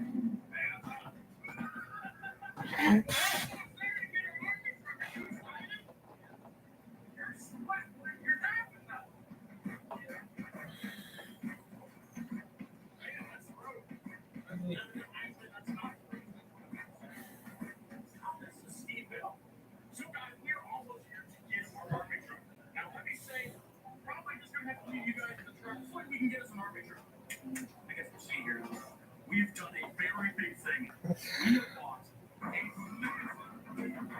look at this thing. This thing is gorgeous. This thing is beautiful. This thing doesn't run. What are you poking holes in my plan? Hey, who said you ever had to buy a truck that runs? That is just overrated. Why do you want to go run and you have so much more fun? You know what? Just because it doesn't run doesn't mean it's not a good truck. That's why we bought the trailer with us. We bring insurance with us. That trailer insurance policy. It's what breaking the house because it's too heavy. And that is a good point. This thing is very, very big. So hopefully we don't break our trailer in half when we try to load it. I haven't quite figured out if it's going to fit on there yet because this thing is wider than the Raptor, longer than a trailer house, and heavier than Dom and my last girlfriend. That is a lot of fun. So let's see if this 5-ton military truck will fit on that trailer. And if our 300,000 mile 1-ton Dodge diesel will pull it all the way back to Kansas. This is sounding like a worse idea the more I talk about it, so I'm not going to talk about it no more. I'm just going to do it. Now, clarification, this thing does run, but it does have some problems, so it can't drive it all the way home. So hopefully we can haul it. But I got to pull these out because it's got a bunch of seats that go in it, so people can ride it.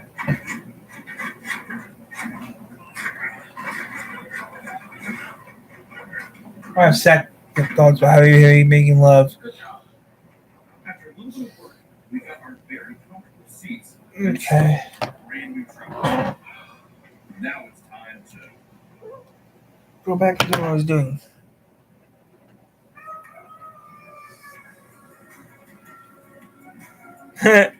Silly chicken. LED lights were put up to hold the race at night, the stands were packed, and social media was alight with activity. It was bad.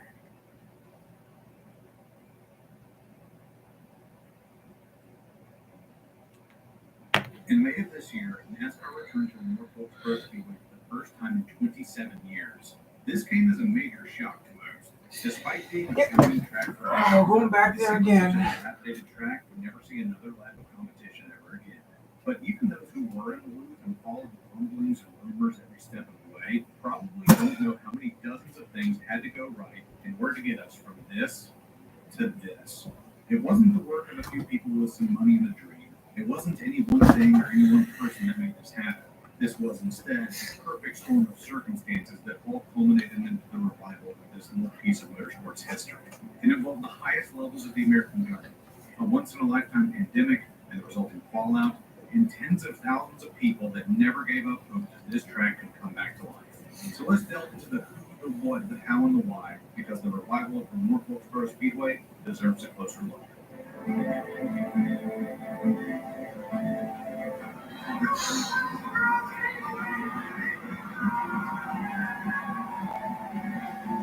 The reunion. Should be called the reunion.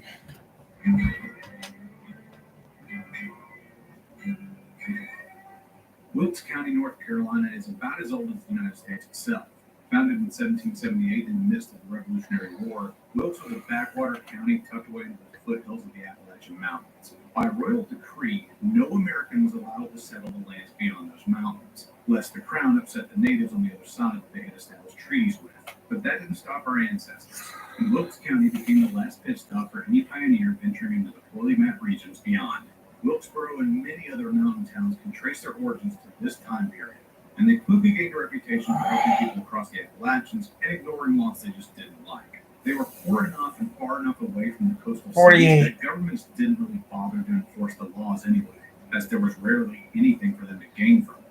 That attitude of the people in these towns never really went away, and when the Volstead Act was passed in 1919 and national prohibition took place, well, Wilkes County was in the perfect position to supply the nation with all the illegal spirits they could drink. They called their clear, unaged corn whiskey White Lightning, or moonshine, as it was made in the dead of night under the light of the moon. Local law enforcement, just like in the 1700s, didn't bother to enforce the federal law because they either couldn't afford to, didn't want to, or were paid off by the local moonshiners. Moonshining was so ubiquitous in Wilkes County that a young bootlegger named Junior Johnston said that on a fall evening when all the leaves fell, you could look up at the mountains and see all the still fires burning on the hillsides. There were so many that he never bothered to count how many there were because it seemed like there were as many as there were stars in the sky. But making the moonshine was the easy part. Getting it out of Wilkes County and into the cities to sell it was where things got difficult. Luckily, the automobile had just been brought into mass production right before Prohibition, and now anyone with a little bit of cash could get their hands on one. And a trip that used to take an entire day by horse could now be done in an hour. But cops had cars now too at their disposal. In order to outrun any authorities that did adhere to federal law, moonshiners souped up their cars to go faster than their logged-on counterparts. The average police cruiser was stocked save for some flashing lights, but bootleggers would drive hefty V8s in the little coupes and modify their suspensions to deal with 100 or so gallons of illegal hooch in the trunk. Since the shine was usually kept in glass jars, rum runners didn't have to just be fast, but delicate as well, so they didn't lose their product on the way. Shine runners in Wilkes County became renowned for their ability to evade law and bring their product to market in one piece. Although Prohibition was revoked federally in 1933, several dry counties and states remained, and their citizens still had a thirst. So rum runners were there to answer the call yet again. But now with federal revenuers on their tail for not paying taxes, A minor clerical squabble to be sure, but still legends grew out of Wilkes County. And after World War II, the number of dry counties was dwindling. But those shine hustlers and veterans now had an appetite for speed that had to go somewhere. Cars were as cheap as they'd ever been, and a local man named Enoch Staley, whose family may or may not have been running stills in that area for decades, built a track for them to race on in North Wilkesboro in 1947. It was around 5/8 of a mile, but it wasn't built up to a professional standard. Enoch and some local construction guys had put it up over the course of months, doing it when they had time off from their day jobs. So the front stretch went downhill and the back stretch went uphill, giving the short oval a lot of character. Racers from all over the South flocked to North Wilkesboro for its big prizes in history. When the first season of NASCAR Cup Series kicked off in 1949, North Wilkesboro was the perfect venue to hit up. It was a mainstay of the NASCAR Cup Series schedule from then until 1996. That was when a pseudo partnership between Bruton Smith and Bob Bear emerged to take the track away from the Staley family. Bob Bear had built the New Hampshire Speedway in 1990, and it had been added to the Cup Series schedule in 1993. But he wants a second date for the rapidly growing facility. Bruton Smith was in the process of building Texas Motor Speedway and wanted a guaranteed race date. North Wilkesboro Speedway had 2 races on the schedule, so both businessmen agreed to split the 2 dates between them. When it was announced that North Wilkesboro would not return to top division NASCAR competition, locals who were intensely loyal to the track held hope that lower divisions would continue racing there. Modifieds, Xfinity, and the newly formed Truck Series had all raced there before, so they could keep the place afloat. But Bear and Smith owned the track jointly from 1996 to 2007. Thus, if anything were going to be done with the track, it would require both businessmen to agree. The problem was Bear and Smith detested one another, and their egos clashed constantly. It wasn't until 2007 when Smith bought out Bear at New Hampshire Motor Speedway that Bruton got full ownership of North Wilkesboro under his company, Speedway Motorsports Incorporated. But Bruton had bigger fish to fry and simply let the track rot out in the foothills of western North Carolina. The property, valued anywhere between $4 and $12 million, was used exclusively as a tax write-off for decades. There was one hero who had emerged from the ashes, though. Paul Call came from a family of moonshiners and actually lived on the track property. As such, he found himself being written into the sale contract as the track's sole employee. For years and years, he did what he could to keep the track up. But there was only so much one aging man could do against the slow, steady march of Father Time and Mother Nature. Next. GM employees with the current eligible. Hungry, but I can wait. I don't even know what sounds good for lunch. Nothing. Yeah. I have nothing pizza, so yeah. Keep them at bay and saved entire sections of the track. North Wilkesboro saw itself appear on TV a few times and was casually mentioned from time to time as a neat project to bring back an original NASCAR track. But nothing ever came of those talks, and the track continued to slip away. Years after its closure, sometime in summer of 2009, Bruton Smith was asked if he had any plans for the facility. Was it to be revived, demolished, or what? He simply replied, "I think it's returning to the earth." North Wilkesboro was so remote that it wasn't worth it to demolish itself to a real estate developer, nor was it seen as profitable enough as a smaller track with a max capacity of just 30,000. You'd think this is where we jump ahead into the 2020s, but not yet. 2010 saw one abortive attempt at the future when Terry Parsons, the widow of Wilkes County native and NASCAR champion Benny Parsons, got some investors together and leased the track from Bruton Smith. The past late model series as well as the USAR Pro Cup Series both signed up for races in 2010, along with modified and street stock races as prelim events. And in 2011, PASS will have their season opener there. Dubbed simply as The Race, it paid $75,000 to win, and 77 cars showed up to make the 44-car field. But weather delays plagued the event, and by April of 2011, deals fell apart, and the track would not see a race for another decade. That was seen as the final blow. An attempt was made, and it had failed, proving all the naysayers right. This track was just never going to come back. Things had changed, and it wasn't going to fit in with the new world we found ourselves in. But, as it turned out, the world changing was exactly what that track needed. In 2018, YouTuber Bright Sun Films made a video showcasing the track and its decay over the years, sharing a story with hundreds of thousands of people who weren't even NASCAR fans. This then started a wave of urban exploration enthusiasts who went to the track in person to look around and make videos about it themselves, thus drawing in even more attention. Some people even went so far as to illegally break into the track when Paul Call wouldn't grant permission for one reason or another. In 2019, Dale Earnhardt Jr. announces that he was going to North Wilkesboro with some volunteers to spruce the place up a bit so a laser scan can be made of the track for iRacing. It doesn't hurt that he's also in the midst of producing his own web series called Lost Speedways, where he explores old abandoned tracks all over the country. and North Wilkesboro makes a few mentions here and there. And here's where I come in. Yeah, not to toot my own horn too much, but I do think I put a little pressure on the scales with my pinky finger. It just so happened that when Dale Earnhardt Jr. was out there whacking weeds, I was doing my own video on another old abandoned track, Airbase Speedway. The trilogy of videos I made about that track and the subsequent media interest with the bounty I put up for more info and pictures was the single biggest day in the history of my channel. Within the first month, those 3 videos had well over 1 million views altogether, at a time when I only had 17,000 subscribers. To this day, you can clearly see when the Airbase Speedway trilogy happened on my channel. In a matter of weeks, my channel effectively doubled in size. With all of the momentum in the world on my side, and another 20,000 people now subscribed, I knew my next video was going to be important. I had the opportunity to do something now if I wanted to, so I made a video about North Wilkesboro Speedway, and laid out what I thought was a pretty compelling case for it to make a comeback. Within a month, that video had over 200,000 views, and would continue to rake in hundreds of thousands of more views over the next few years. And just like in the Airbase Speedway videos, there was a call to action. Get on social media and respectfully put it in the ear of some higher-ups that North Wilkesboro being revived would be a great idea. In 2015, Bruton Smith stepped down as CEO of his company, and his son Marcus Smith stepped up to take the reins. And it just so happened that Marcus was open to new off-the-wall ideas. He wanted to revive the National Fairgrounds and turn the Fall Charlotte race into must-watch TV with the Rover. If anyone at Speedway Motorsports Incorporated was going to give North Wilkesboro a third shot, it was Marcus Smith, and I added his contact info to the video. I don't know if he ever saw that video, but cryptic tweets from him would pop up every so often and just get more and more buzz surrounding Speedway. But why now? Why did I think this was going to work in 2019 when it didn't work back in 2011? Well, we are currently in the 3rd generation of social media as we know it. Back in 2011, we were in the 2nd. Sites like YouTube and Facebook were ubiquitous, but there wasn't any real money in them, and the term influencer didn't really exist yet. Fast forward to 2019, Facebook and Twitter are publicly traded corporations, and YouTube employs tens of thousands of content creators who either use it as a full-time job or supplemental income. There's big money to be made now, and social media and the people who make up its landscape are a bigger part of our lives now than ever before. Have a kiss? Have a kiss now? Mwah. Good baby.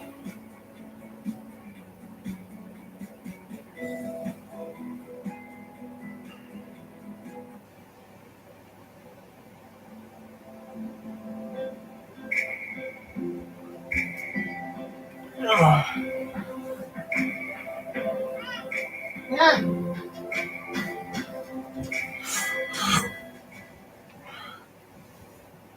Getting the necessary buzz for a North Wilkesboro revival to be successful wasn't going to happen in 2011, but it could happen in 2019. But in 2020, it looked like that would be delayed again.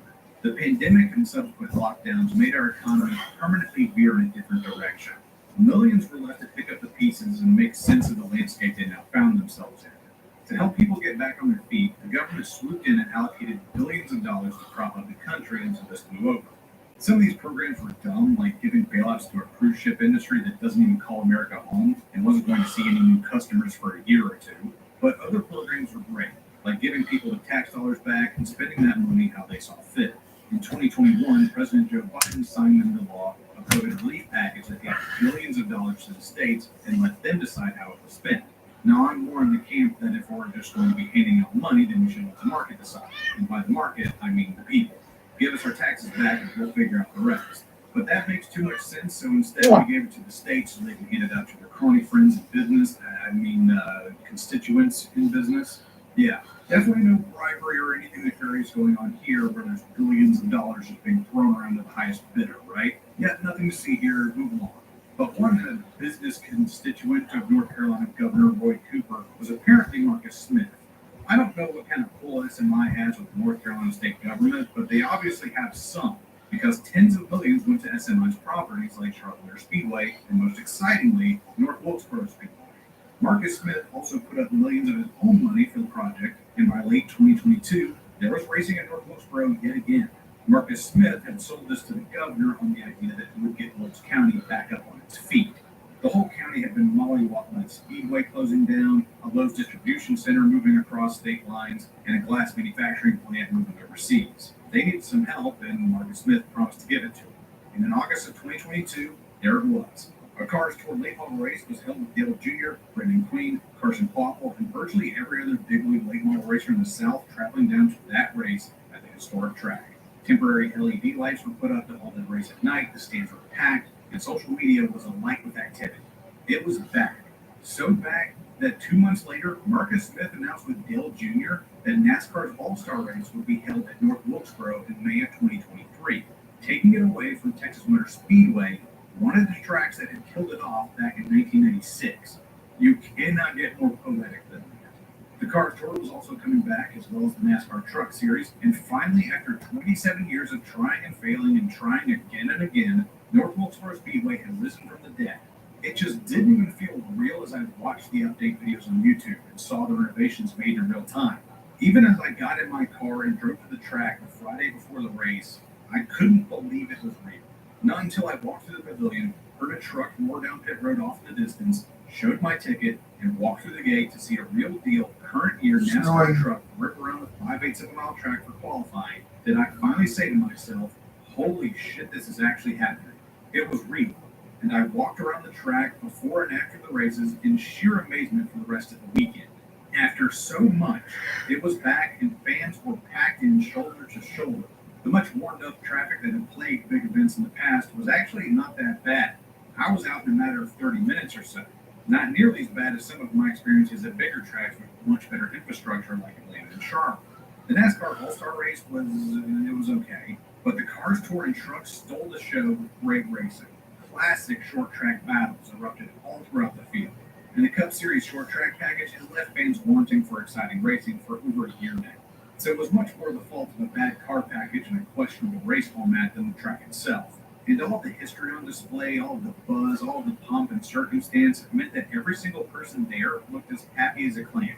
Usually at any race, there's some humbug people, some sticks in the mud, that wish they'd rather be fishing or something, bitching about how stupid some aspect of the schedule is, or just complaining about whatever.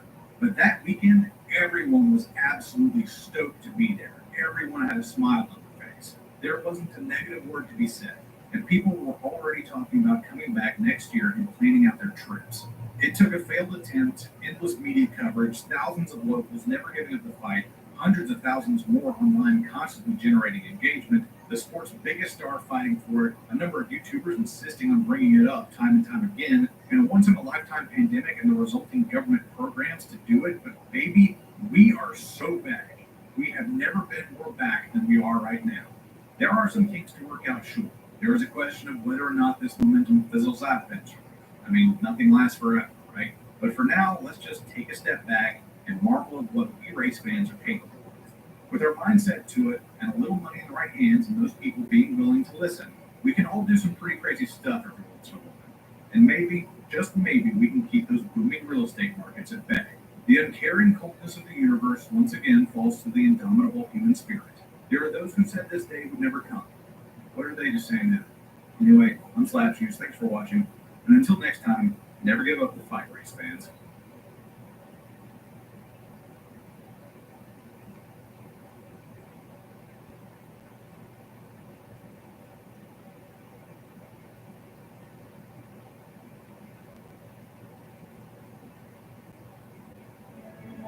I had no idea that I would end up creating a whole community. I wanted to change an industry that neglected me for so long. I never wanted to settle for anything. Like, I just knew I want to be great.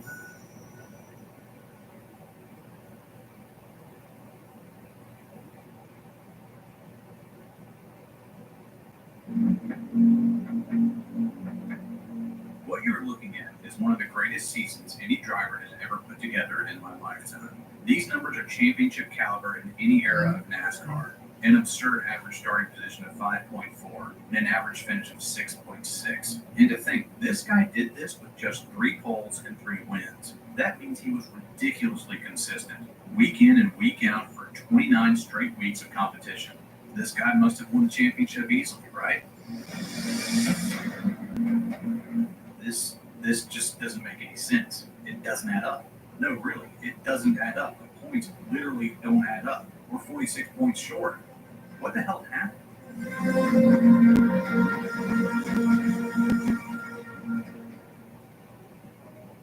This is going to be part one of an ongoing series that I'm going to call the Mark Martin Apologetics Tour, where I go over all 5 of Mark Martin's championship runner-up seasons. I don't know when the successive parts are going to come out. I don't really have a timetable in mind because this series exists solely for my own benefit, and you're just along for the ride, so welcome aboard.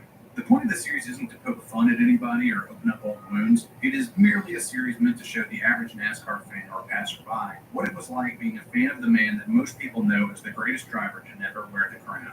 And whether you agree with that distinction or not, by the time this series wraps up, even if Mark Martin isn't your favorite race car driver of all time, I hope you will agree with me that he is NASCAR's greatest protagonist. No man was so beloved by so many people, fans and drivers alike.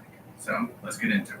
The fact that we're discussing Mark Martin making a championship run in NASCAR's top division in 1990 is honestly a miracle. No one, not even Mark himself, thought he'd ever get here just a few years ago. Because in 1983, by all accounts, his career was dead at the seam. Coming from the late model short track scene of Arkansas, Mark had garnered a reputation by age 15 for overperforming and defeating local legends left and right in his red and white number 2. Why the number 2? Well, he thought number 1 was just a bit too cocky and brash, so he opted for a less assuming number.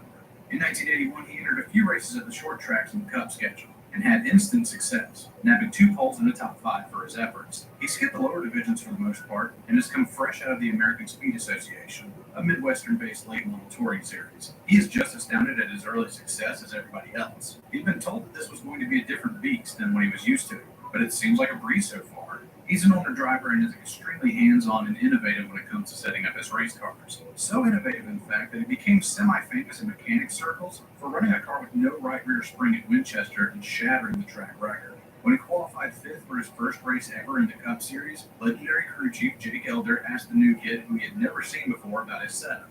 He's perplexed as to why Mark Martin only has 2 gauges in his car, and then follows up with the question, hey, how much lead you got in this thing? Typically, most cars run about 150 pounds of left-side ballast to help the cars turn better. But Mark, who ran absurd outside-the-box setups, just shrugs and says, I don't know, about 400 pounds, I think? Jake Elder just laughs and walks away.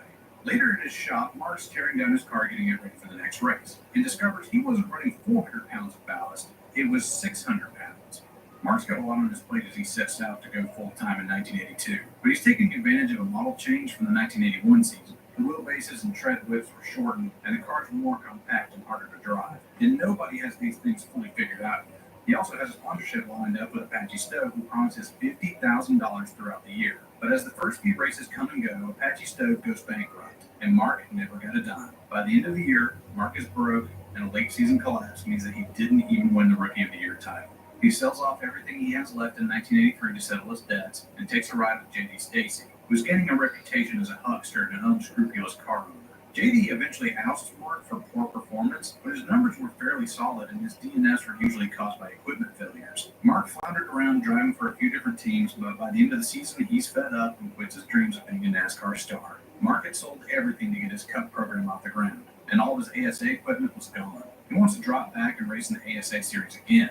And during his heyday in that series, there was a program available where drivers with a lot of clout and talent could get free cars from constructors up front and work out payments through winnings and sponsors later. Mark calls up his old partner, Ray Dillon, in North Liberty, Indiana, for a ride. Ray seems confused on the phone, and then eventually tells Mark the days of free cars are over. Mark Martin will have to completely restart his entire racing career from scratch. Mark had taken the chance moving to the Cup Series on the assumption that he would always be able to go back. But now, even that opportunity's gone. This will be a complete reset of his career.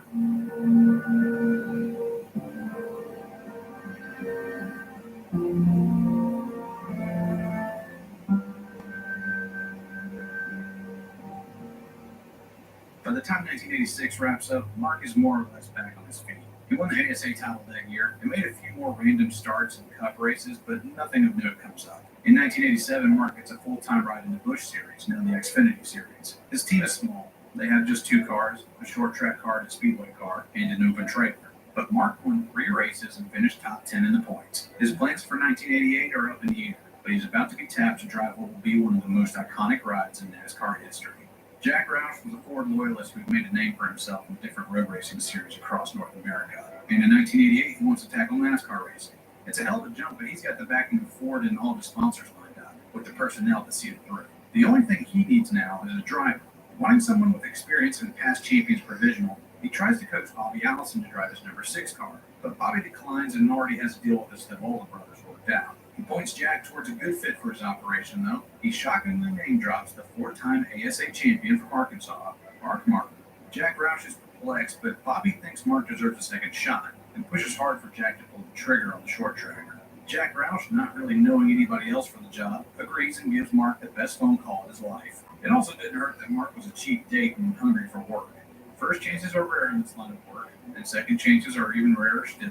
But Mark rises from the ashes and goes full-time in 1988, driving the Stroh's Light number 6 Ford Thunderbird. They kind of sucked, but hey, it was a new team. They're trying to get their sea legs underneath them. They were fairly fast, but horrendously inconsistent. They did manage to nab a pole that year despite an average finishing position of 19th. They were mostly known for blowing a lot of engines, and I mean a lot of engines. For most teams, a blown motor or two could end the whole operation, especially for a young starter. But Jack Roush has deep pockets and a penchant for horsepower. He has noticed the grindstone and orders the team to go full speed ahead. They had 10 DNFs on the year, 4 of which were engine failures, and they would also fail to finish the last 3 races in a row.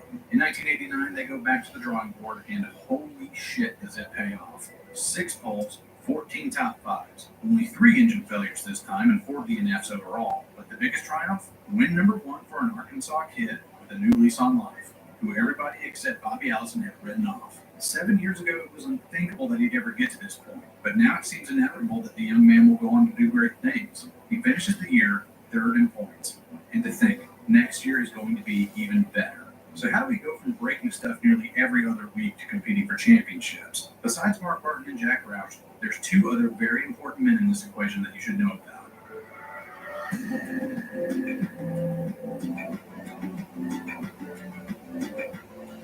Steve Meal was essentially the general manager of the team, who helped Jack Roush put all the necessary pieces in place. He has a substantial body of work in the upstate New York racing scene, and he brings in his childhood friend Robin Pemberton to crew chief the car. The two had great chemistry together, and not only that, but they knew what they were doing. They pretty much call all of the shots and have Jack sign the checks to get the necessary funds to see it through. After a forgettable Daytona 500, the team packs up for the freezing cold Richmond Fairgrounds and runs 3rd pretty much all day. A late caution after a long green flag stand forces everybody to pit, and Pemberton makes the call to go for right side tires only, so Mark can restart up front, thinking that this would secure an extra 5 bonus points for leading a lap. At worst, Mark would get swallowed up by Dale and Rusty and would still end up finishing 3rd, but that didn't happen. Mark muscles the car around the track, puts some distance between himself and 2nd, and wins race number 2 of his career. This would go on to be a trend for his 1990 campaign. They're playing it safe for points, and wins more or less just kind of fall in their lap. They are opportunists. They're not going out there just to kick faces in and make a statement. This strategy worked for the likes of Lee Petty and Bob Wellborn in the early days, and for Alan Prost in F1, so why not them too? However, in the tech shed after the race, Richard Childress is with a NASCAR official and is pointing at something on the number 6 car's motor. Eventually, the official makes the call, an illegal carburetor spacer that would cost the team $40,000 and 46 points, the equivalent to finishing a lap down. Okay, so the spacer was about half an inch taller than what was allowed at the time. Back in the day, a savvy mechanic could use this to cheat and leak extra air into the engine, but there was one problem. That's only if the spacer was bolted into place, but this spacer was welded, meaning that no air could have possibly got in. Plus, the team had been running the taller spacer since last year and had never been bought for it before. And even after they tested it, the extra height never produced any extra horsepower. It was just easier to build that way. They had essentially been penalized for a gray area rule that had never been enforced before. Pemberton and Neal protest the penalty and want it reduced at the very least. But Senior Vice President of Operations of NASCAR, Les Richter, upholds the decision and says to the Roush team, if you lose this championship, you had best lose it by more than 46 points. Benny Parsons the next week has some choice words for the harsh penalty. They fined him $40,000 and 46 points. I mean, that's like hanging a guy for shoplifting. Even still, the Roushketeers have 27 races still left to run and plenty of time to make up the deficit. They drop a cylinder at Rockingham the next week and finish 26th with a DNF, but bounce right back at Atlanta with a top 5 and never have another DNF all season. Their worst finish from here on out will be 14th. They will finish outside the top 10 just 4 times. At week 12 in Sonoma, they finish 2nd and take the points lead. They hold on to it until week 27. They get their second win of the year at Michigan, and in September they take a rare opportunity to pounce on the man in second, Dale Earnhardt. And Mark wins a dogfight with the Intimidator to pad out its points lead just a little bit more. Dale Earnhardt has had to claw his way up the points all year, and by the halfway point he is finally in second. Sometimes he is just as little as 1 point back of Mark, but a poor finish is always right around the corner for him. He makes up for it by winning 9 races on the season compared to Mark's 3. And Dale's average finish is a respectable 8.0. But late in the year, at the second to last race, Dale wins at Phoenix and finishes just a few spots ahead of Mark in the finale at Atlanta to win the Cup. The margin of victory, just 26 points. Les Richter's words just seem all the more ominous now. But Mark, even to this day, doesn't see it that way. They had all year to make up for that penalty and couldn't get those few extra points. There were opportunities here and there that they didn't take, and eventually all those few little points scattered across the season would come back to bite them. Even still, the team believes they can get one of these championships eventually. No need to get down in the dumps now. At the time, this was just Dale's 4th championship ever. Eventually, he'd go on to be arguably the greatest driver of his era, if not of all time.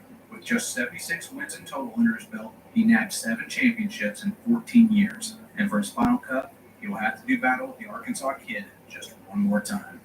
Surely with so much success in such a short period, Roush's merry band of men could pull off the upset if given a second opportunity, right? Up next, Trouble in Paradise delays the inevitable.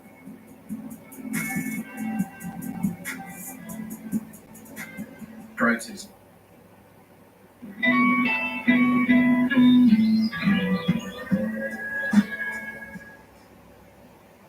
When MWC wanted to build a new plant, Consumers Energy helped them save money, then boost sustainability. And with $5 million secured in rebates, they saved even more money. Discover how reducing energy waste benefits your business. Save energy, save money at consumersenergy.com/business savings.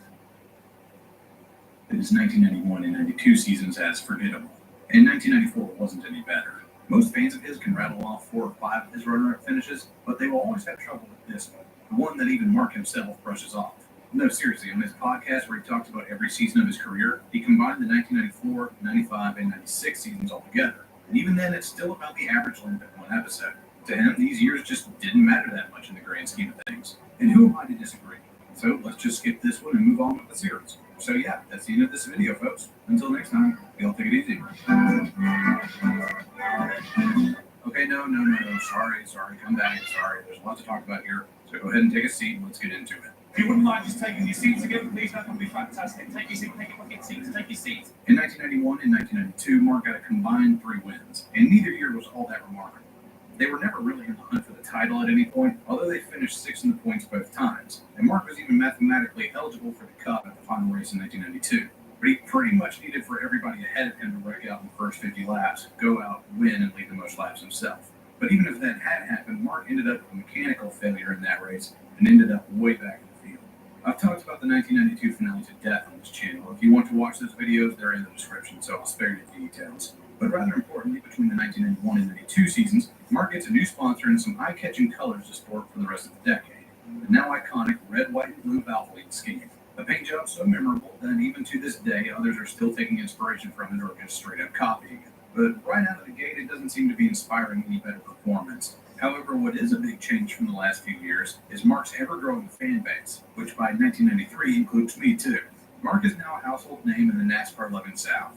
In the span of a year or two, he went from a nobody to one of the sport's biggest stars, and all without the help of the internet too. He's a fan favorite, and rightly so. In an era of Dale Earnhardt, Jeff Bodine, Rusty Wallace, and Darrell Waltrip all going at it and wrecking each other every chance they got, it was nice to see a guy who was squeaky clean and led his driving team talking for him. If Mark beat your driver, then you had no right to be mad. Mark was just flat out better that day. He didn't wreck his opponents, take cheap shots, or cheat. And even that one time he did, it was proven that it didn't help him. It was just an honest-to-God oversight by his crew. He just couldn't make up excuses against him. And that, in turn, drew in more fans. But in 1993, there's trouble in paradise. Despite wins and respectable points finishes, Mark is starting to get unhappy with the team. The way Roush Racing worked at the time, and even worked all the way up until Mark left in 2006, was pretty demanding of the driver. Mark wasn't just a steering wheel technician and pedal operator. He was neck-deep in the operations of his own team. He got to pick his own crew chief and even his pit crew members. If one guy was falling short, it was up to Mark to go out and find a replacement. Hell, if he even wanted so much as a fan installed in his car, he had to go out and procure one from somewhere and mount it and wire it to the battery himself. Nowadays, it's almost unheard of for a driver to be that hands-on with the operations of his or her team. I mean, at that point, you're pretty much just an owner-driver who doesn't have to worry about finances. But actually, for Mark, he did still have to worry about dollars and cents. Mark had good people he wanted to bring into the shop, but Jack Roush was a businessman first and a racer second. If one guy looked a bit too pricey, Jack would say no. He was in the money-making business, and if he could find a bargain somewhere, he'd take that over the sure thing. But I mean, to be fair, who could blame him? He took a chance on Mark because it was cheap, and that had worked out fine, right? But Mark just finds it distracting. And come on, when you're competing for championships and it comes time to set up your car for next week's race, and doing something as simple as installing a cup holder in your car requires you to engineer it for yourself from scratch, yeah, that's pretty damn distracting. And it does slowly leach away your performance. Mark even goes so far as to go out job hunting. And one intriguing ride is Junior Johnson's flagship number 11 car. But there's even bigger trouble over there. Bill Elliott goes winless in 1993 for them, and the team is in shambles. Mark decides against jumping ship and instead pushes for his team to make some improvements. The big thing was he wanted to hang the bodies on the chassis a certain way. And some of the members of his team were fighting him on that. But after they went winless halfway through the season, they relented and hung the bodies the way Mark wanted. And then they won 4 in a row. And it wasn't like they just got lucky with a streak of similar tracks, far from it. Those 4 wins in a row came at Watkins Glen, Michigan, Bristol, and Darlington. They went from a road course to a 2-mile super speedway to a short track, and then ended it with, well, whatever the hell Darlington is. Mark's new crew chief is somebody that we've talked about before. Steve Mill is really jiving with the new setups, and his mechanical wizardry is instrumental to the team's success. After Robin Pemberton left to join Sabco, Mill dropped down from an executive position at Roush to crew chief the car, and his talent shone through as soon as they figured the bodies out. However, their earlier struggles would put them behind Dylan Rusty, and they'd end up the year 3rd in points. In 1994, things should end up being far better.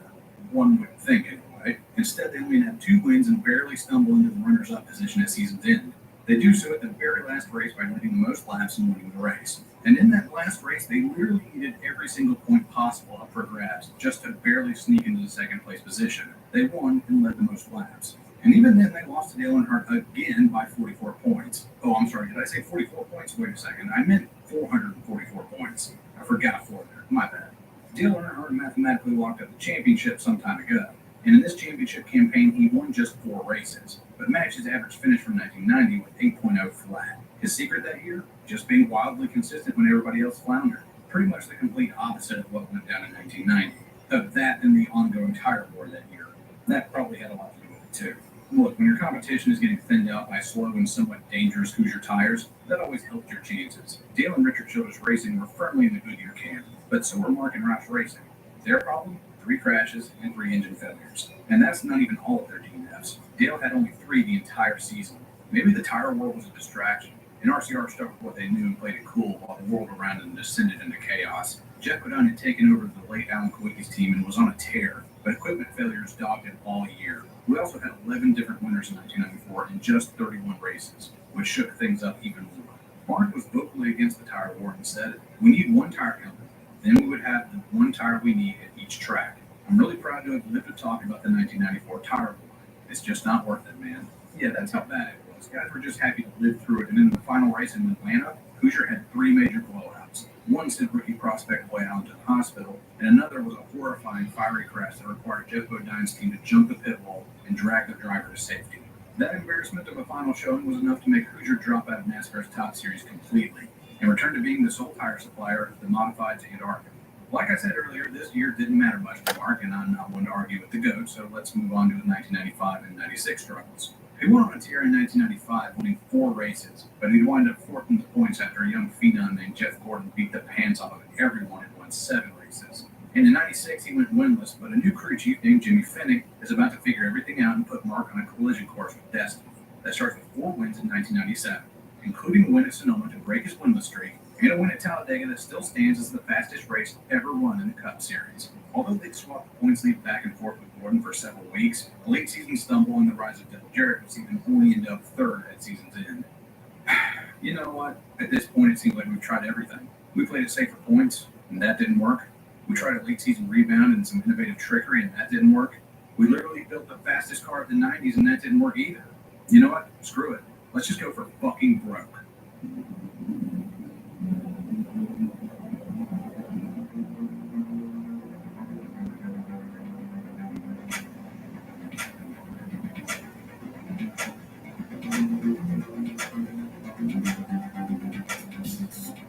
Up next, Mark Martin decides to go out and have the best season of his entire career. Bill only problem is somebody else had the exact same idea. NASCAR is more than just racing. I would say first and foremost, it is an ever-unfolding tapestry of rivalries. The King versus the Silver Fox. Call 1-800-HANSONS. Get it done. Passionate about a life in racing, circle track, drag racing, drifting, or monster jam. Find it all at the University of Northwestern Ohio. The action here is very different than I've seen in the industry. You get set up very, very well to succeed and to win in a big time way.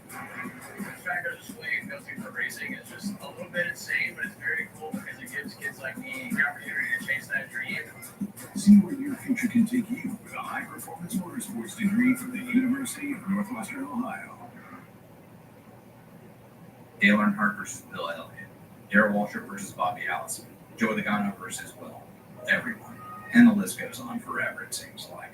However, some of the greatest drivers of all time seem to have never had that one guy that got the best of them and pushed them to new heights. In the case of Jeff Gordon, he was so good that it seemed like he had no equal. No one could challenge his reign into the 90s. He did have run-ins with the likes of Brad Keselowski and most notably his teammate later in his career, Jimmy Johnson. But by then it had become apparent that the torch had been passed, and Jimmy was no longer the apprentice, but the master. Retroactively, a lot of people have tried to arbitrarily latch a rivalry onto Jeff Gordon's 1990s legacy. Some have placed Dale Earnhardt Sr. in that role, but in actuality, the two rarely had any heated words to exchange with the other, if any at all. Earnhardt actually respected Jeff, and clearly saw that he would be the flag bearer for the sport moving forward.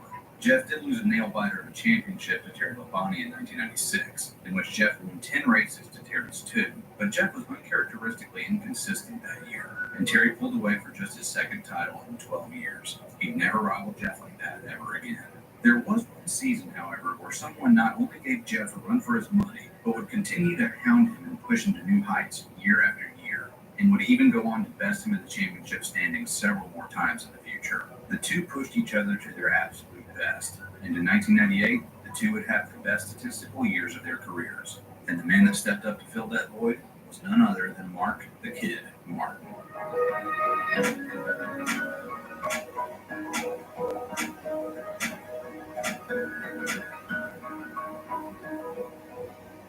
In 1998, across 33 races run that season, Mark and Jeff combined to win a staggering 20 of those. In the modern era, that has only happened two other times in NASCAR history, in 1982 and 1974. It really is just insane to think about. Two guys won 60% of the races that season. No one else scored more than 3 wins. That kind of domination in a single season hasn't happened since and will likely never happen again. In an era notable for its parity, where it seemed like anybody could win on any given weekend, this was just totally out of left field. Mark and Jeff's stats for this season are absolutely legendary. It's like something you put together on career mode in a NASCAR video game if you set the difficulty down to the lowest possible level. These two were just on a completely different planet that year. The story of their record-breaking campaigns can actually trace its origins to 1997. That year, they traded the points lead back and forth 3 times in the back half of the season, as they stood 1 and 2 in the standings for 12 weeks straight. But late in the year, Mark began to falter, and Dale Jarrett would take the second spot. Mark would finish the season 3rd in the points, just 29 back of Gordon, who got his 2nd championship. Fast forward to February 1998, and the board is reset for a new season. NASCAR celebrates its 50th anniversary, and Dale Earnhardt finally triumphs in his storied Dale vs. Daytona saga, claiming his first Daytona 500 and one of the sport's most iconic moments. We all remember the crew members of every team coming out on pit lane to congratulate Dale on finally nabbing the one race that had eluded him for so long. But lost in everyone's recollections is that for Jeff and Mark, that race was pretty forgettable. Jeff finished 16th, and Mark wrecked out late, finishing 38th. As high-powered as this season would end up being, it has very humble beginnings. Although Jeff would win the next week at Rockingham, his finishes in the successive weeks are not championship caliber. 17th at Las Vegas and 19th at Atlanta. He gets a runner-up at Darlington, and then a second one at Bristol, which is then followed up by a DNF at Texas. Mark's numbers are just about identical here. He won at Vegas and Texas, but has a 25th at Atlanta, and a couple of sub-20th place finishes a few races after that. These are not championship numbers at all. They're nabbing a win in a top 10 in exchange for a 20th place finish or worse. It is extremely difficult to win the Winston Cup under those circumstances. And although Jeff Gordon has clawed his way to the championship points lead by the time the 600 wraps up at the end of May, he barely leads over the Penske teammates of Rusty Wallace and Jeremy Mayfield. And in week 13 of competition, he wrecks out late from a spin caused by Rusty himself. At this point, Jeremy Mayfield claims the points lead, and Mark and Jeff find themselves sitting third and fourth in the points respectively. This is supposed to be one of the most dominating seasons by any two drivers ever. So when does this start? Yeah, they had 3 wins apiece after just 13 races, but the season is just 33 races long. Only 61% of the schedule remains, and these guys need to throw it into overdrive if they want to reach greatness. And they do. What ensues is just utter domination by these two. Going forward, they will combine for just 5 finishes outside the top 5 for the remainder of the year. That's right, 40 combined starts, and they finished worse than 5th just 5 times. Every time they cranked up their engines from here on out, they ran 87.5% odds of getting a top 5 that day. That's just insane. They went back and forth, winning 14 of the next 20 races, and there was just no opportunity for anybody else to challenge them. They kept adding to their point lead and left everybody else behind them. No longer tethered to the confines of reasonable expectations, they climbed ever higher into the realm of greatness. They laid waste to the field around them, as they had essentially put the NASCAR world on easy mode. They finished 1-2-5 times that year, including 3 times in a row in the summer stretch at Pocono, Indianapolis, and Watkins Glen. The two of them would lead 3,447 combined laps, more than the next 5 drivers in the standings put together. They amassed so many points that third in the standings, Dale Jarrett, would need at least 4 races where they didn't show up, and he scored the maximum allowable points all 4 times to surpass them. Jeff Gordon almost locked up the championship with 2 races remaining, needing only to start the second to last race at Rockingham to clinch the cup. Watching this as an 8-year-old, I didn't really grasp at the time how impressive this was. When you're a kid, you don't know what the rules are or what's to be expected from drivers. You're not jaded with age, and you're always shooting for the stars. Nothing seems out of reach, and you expect everybody else to have that outlook too. In reality, it's very rare that something like that ever happens in our day-to-day lives. That's where the magic of sports comes into play. There, the incredible happens on a weekly basis, with circus catches, insane triple plays, and lights-out performances galore. In motorsports, though, these moments are more few and far between, and that's what makes them all more special. And watching Mark Martin and Jeff Gordon shoot for the moon week in and week out was a 33-week-long opera that captured my imagination more than any other series of events in sports has ever before or since. To this day, it is still my favorite season in NASCAR history. Now, let's address the elephant in the room here. Jeff was by far the heavier lifter in this 2-man performance. Of the 20 wins they scored that year, Jeff accounts for 13 of them compared to Mark's 7, nearly double. He also had more top 5s and more top 10s, although it's admittedly close. What really set them apart, however, was how bad their few bad days were. When Jeff fell off of his game, he rarely got a top 10 or a top 15. When Mark had an issue, it usually resulted in a sub-25th place finish. Of those 5 outside the top 5 finishes that occurred in the back 2/3 of the season, Mark accounted for 4 of them. This unfortunate series of events for Mark is represented in their average finish for the season. Martin's 8.6 is incredible and would have easily been championship caliber in just about any other season. But Jeff's average finish was an otherworldly 5.7.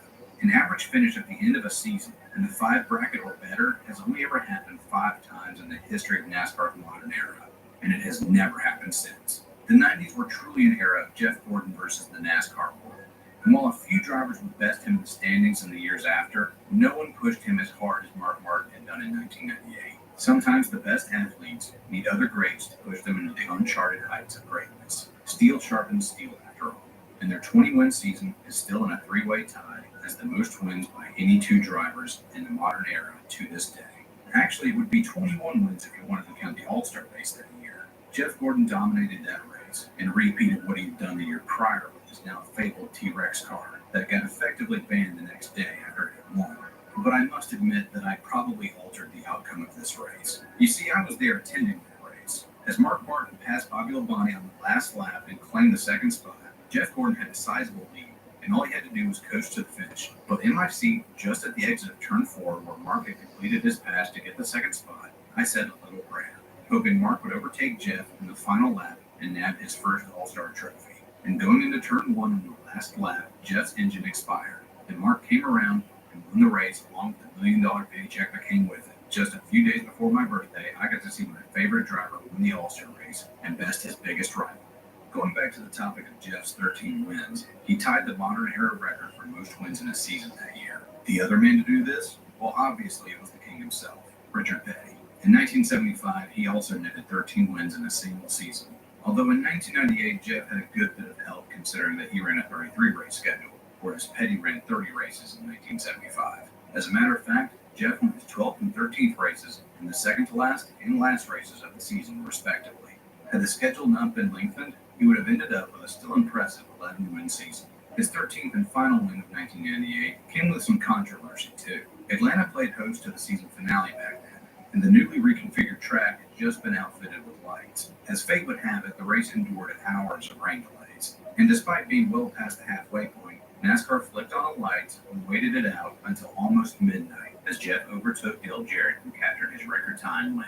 Even with a 33-race schedule, Gordon's win percentage in 1998 sits at a jaw-dropping 39.4%. Had he gotten those wins in a 30-race season like the King did, he would have a ludicrous 43.3% win percentage on the season. These two single-season win percentages stand as the best and third best in modern NASCAR history. If you want to make a run at being the greatest NASCAR driver of all time, you're going to have to prove it by surpassing, tying, or at least coming close to this benchmark. With a longer 36-race schedule these days, combined with a championship format that doesn't value insane stats like these as much anymore, these two will likely sit at the top of the pile forever.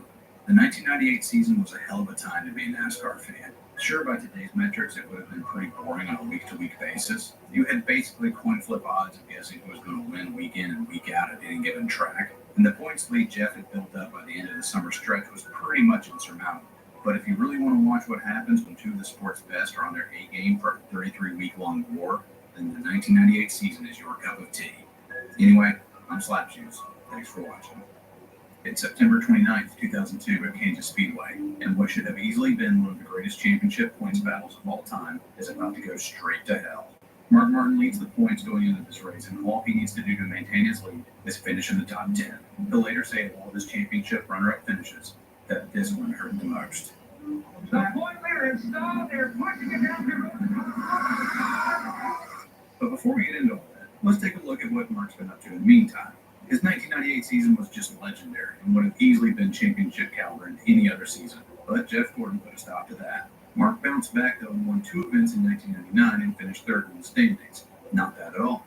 In 2000, he only won 1 race and finished 8th in the points. Again, not bad. But in 2001, he hits a brick wall. No wins, only 3 top 5s, and 12th in the standings. Okay, now something is definitely wrong. Roush Racing had a hard time with the aerodynamics of the 2001 Ford Taurus, and they were behind the 8 ball all year. The only driver to score any wins for them was Jeff Burton at Charlotte and Phoenix. Adding to the pressure Mark is feeling is his new sponsor, Viagra.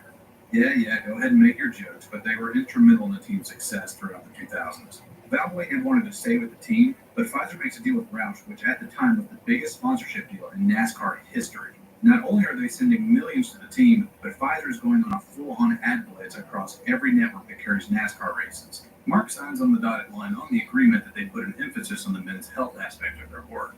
Pfizer agrees and spends millions raising awareness on men's health topics that have been stigmatized before, getting regular checkups, testing for prostate and testicular cancer, and many other issues. And wouldn't you know it, death rates from those types of cancer went on the decline after that. Laugh all you want, Mark Martin and Viagra saved lives, folks. I'll defend that one to the grave.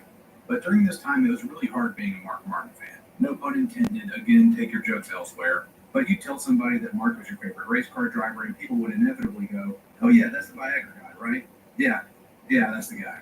Even buying Mark Martin merch was pretty difficult, especially as a kid in middle school at this time. A lot of photos of the car and Mark in his fire suit were obviously poorly censored with Photoshop.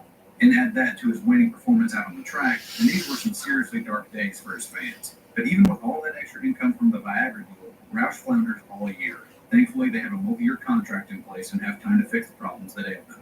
Mark, though, was starting to have some serious doubts creep up into his mind for the first time since the early 80s. Is he washed up? Is this it? Is he ever going to win another race?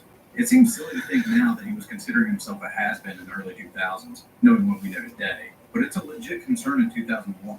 He's in his 40s now, and he knows he's running out of time as a driver. He has, at most, another 10 years ahead of him. He goes into the 2002 season unsure of himself and his future. But Jack Roush has a plan plan in place to deal with the malaise of his teams. Kurt Busch was a young, fast, and brash driver, and Jack had originally given him a team of young, brash people to work with, thinking that like minds would come together and accomplish great things. But the team is all over the place and needs guidance. Mark Martin's team, however, is full of older, more established members that have been working with the organization for over a decade. Jimmy Finnick, who had orchestrated Mark's 1998 dominance, is sent to stabilize Kurt Busch, and Busch's crew chief is sent over to Mark. His name is Ben Leslie.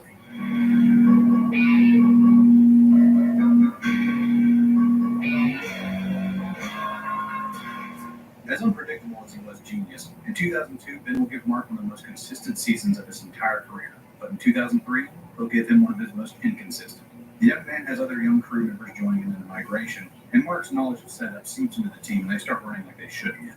The era of the cars is figured out, and a reinvigorated Mark Martin sets out into 2002 with high hopes. He finishes 6th in the Daytona 500 and has some finishes all over the place in the early stages of the season. But in May, he strikes gold. Fending off his hard-charging teammate Matt Kenseth, Mark wins his first Coca-Cola 600 and won $1 million in the No Bull 5 event. Back in the Winston Cup days for 5 Crown Jewel events throughout the year, the top 5 of the points would be eligible for a $1 million payout if they could win that race. And NASCAR put orange highlights on the car so fans could easily identify them. Mark had come close to the prize before, but this was the first time he pulled it off. And before the race, he promised his team that if they won, he'd share half of the winnings with them, hoping that they'd put in a little extra effort. It worked, and in victory lane, Mark said that was the hardest he'd ever driven a race car and won. After this race, he sits 3rd in the points, a good 143 points short of the points leader, who had been on top of the pile since week 2. And that gets us into one of the best and most forgotten points battles in NASCAR history. So let's talk about the man that many say should have walked away with the Cup at season's end, a guy from Tennessee with a really fun to say name.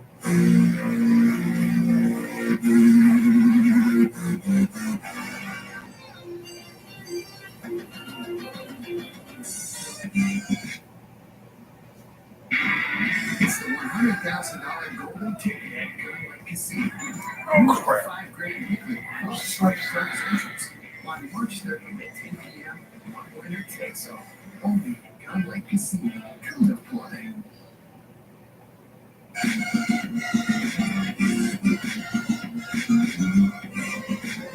If I had told you back in the 90s that Sterling Marlin would be poised to win a championship in the early 2000s and would lead the vanguard for Dodge's return to NASCAR, you would have told me I was out of my skull insane. For most of his career, Marlin looked like just another journeyman driver, like his old man Cuckoo Marlin. Man, this family just has a lot of great names. But in 1994, a deal with Morgan McClure Motorsports sees him win his first race of his career at the Daytona 500. And then he followed it up by winning the race again in 1995. Becoming one of only 3 drivers to date who have ever won back-to-back 500s. He went on to win at Darlington and Talladega that year as well. But by 1997, it's become apparent to him that Morgan McClure had put all of their eggs in the super speedway basket, and they're struggling everywhere else. He nabs only 2 top 5s that year and jumps ship to Sadco in 1998, but doesn't fare much better. Going into 2001, he hasn't done much with the team, but an IndyCar big shot named Chip Ganassi is about to partner up with Felix Sabates of Sadco and create a real powerhouse team with Dodge support. Marlin immediately goes on a tear, winning 2 races and finishing 3rd in the points. In 2002, he's looking even better, and likely would have won the Daytona 500 a 3rd time had he not done this under red flag. The car, Sterling Marlin jumping out of his car. He's going around the loop to the right front fender. But, oh, he can't do that. Hey, people call this a boneheaded move, but what else was he supposed to do? Run around with a tire rub for a few laps and cause an accident? Hell, I say take the chance, see what happens. Even after taking a penalty for that and restarting at the back of the field, he still battles back and finishes 8th. He spins and wins at Las Vegas, and then wins at Darlington. And he leads the points from round 2 all the way until week 27. A late season collapse is looking more and more likely, but as week 29 of 36 rolls around, he's going to a lot of tracks that favor him heavily. He won the Fall Charlotte race last year, and their super speedway package is fantastic, and Talladega is just next week. If they avoid DNFs and win those 2 races, they'll have themselves a cup at the end of the year. But Marlin's got some serious competition to deal with. After week 28 at Dover, Mark holds a narrow lead over the rookie sensation named Jimmy Johnson. No rookie has ever won a championship or even led the standings up to this point in NASCAR history, and the California kid looks to pull off the upset of the century. Speaking of upsets, sitting at 3rd in the points is a Hoosier and former open wheeler named Tony Stewart, and the outsider is looking to nab a title in just his 4th full-time season. He has 74 points back of Mark and a mere 7 ahead of Marlin.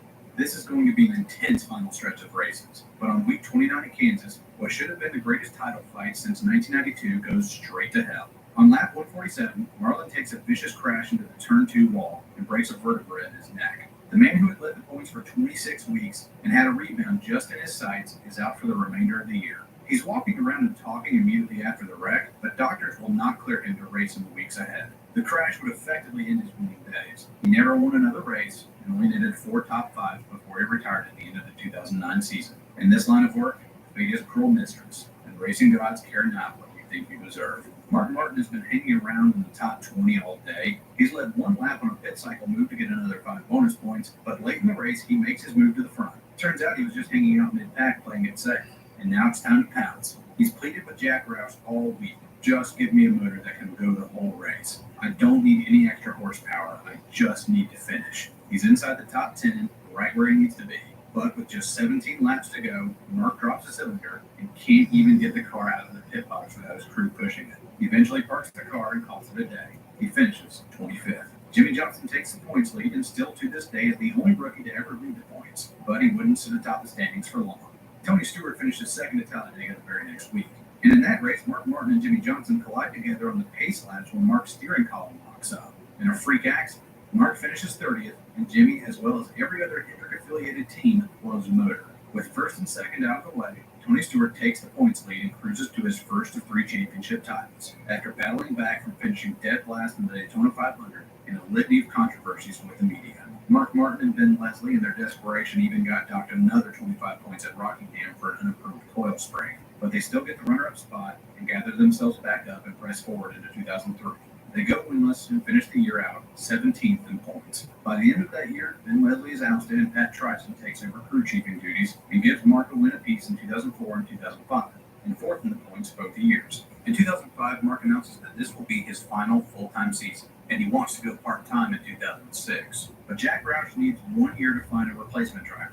So he and Mark agree to a 1-season deal in 2006, and Mark makes it to the chase for the 3rd year in a row. He's in the hunt all the way up until Charlotte when a rookie J.J. Yaley pulls a Quinn Houff and decides to pit from the middle lane. The crash is a scary-looking one, but Mark walks away, and in his post-race interview, he just seems absolutely irate. But more than that, it just seems like he's given up hope. The championship is not really something that was meant to be for me ever. That one sentence hurt me more than any one of his championship runner-ups. It was like he was resigned to his fate at this point. And if he had given up hope, then I had to as well. Mark finished the year 9th in the standings, and I waited to hear what his plans were for 2007. It came out in the off-season that he had signed with MV2 Motorsports to take over Joe Nemechek's ride in the 01 Army Chevy. I was perplexed as to what he saw on the team, but in the Daytona 500 that year, he showed everyone that team was exactly what he wanted it to be. He took the lead late and drove the race of his life, and coming out of the final corner of the final lap, I fully expected NASCAR to throw the caution as they had in every other instance up to that point in last lap superspeedway pileups. They never did. Here they come, checker flag! This is not happenstance. This is malicious torment. This is the racing gods telling you no. This is not meant for you. Not now, not ever. You must make peace with that or let it eat at you forever. Maybe we should have seen it coming. Maybe it should have been obvious now looking back at it that a guy who thought number 1 was too brash and cocky and purposefully chose number 2 finds himself in second so frustratingly often. At the beginning of the year, South Carolina real estate mogul Bobby Ginn bought out MV2 Motorsports, and by August 2007, everybody's on to the fact that he's a complete huckster who's out of money. So, Ginn Motorsports merges with the fledgling DEI team, and Mark never gets close to victory lane for the rest of the year. In 2008, he had fast cars, but just couldn't put it all together.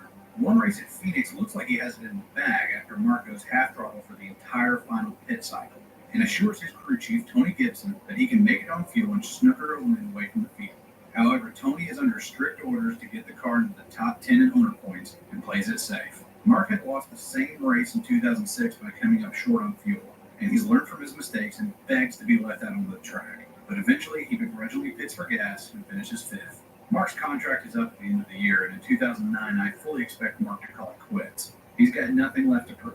35 wins, many more in the Xfinity Series, a handful of wins in the Truck Series, 1 ARCA win, 4 ASA titles, and even 5 championships in the International Race of Champions, the most of any driver in its 30 years of competition. But one day, after a rough day at work, I come home and see my dad in the kitchen. It was rare for him to beat me home from his job, and and he just pops his head from behind the wall and asks, "Did you hear the news?" Now, I'd been at work all day, so I answered, "No, what?" My dad just smirks and says, "Mark Martin's going to be driving full-time next year for Hendrick." I remember I stopped taking off my boots and I just looked at my dad like what he had just said to me was some kind of sick joke. But he assures me that it isn't. I go to my room, fire up the laptop, and sure enough, my dad wasn't lying to me. My favorite driver was going to drive the flagship car of the best team in motorsports full-time next year. We started this series off by saying how first chances in this line of work are rare, and second chances are even rarer still. But Mark Martin, ever a defier of the odds, is about to get a third chance. He says his only objective going forward is just to win one more race, but he's about to do so much more than that.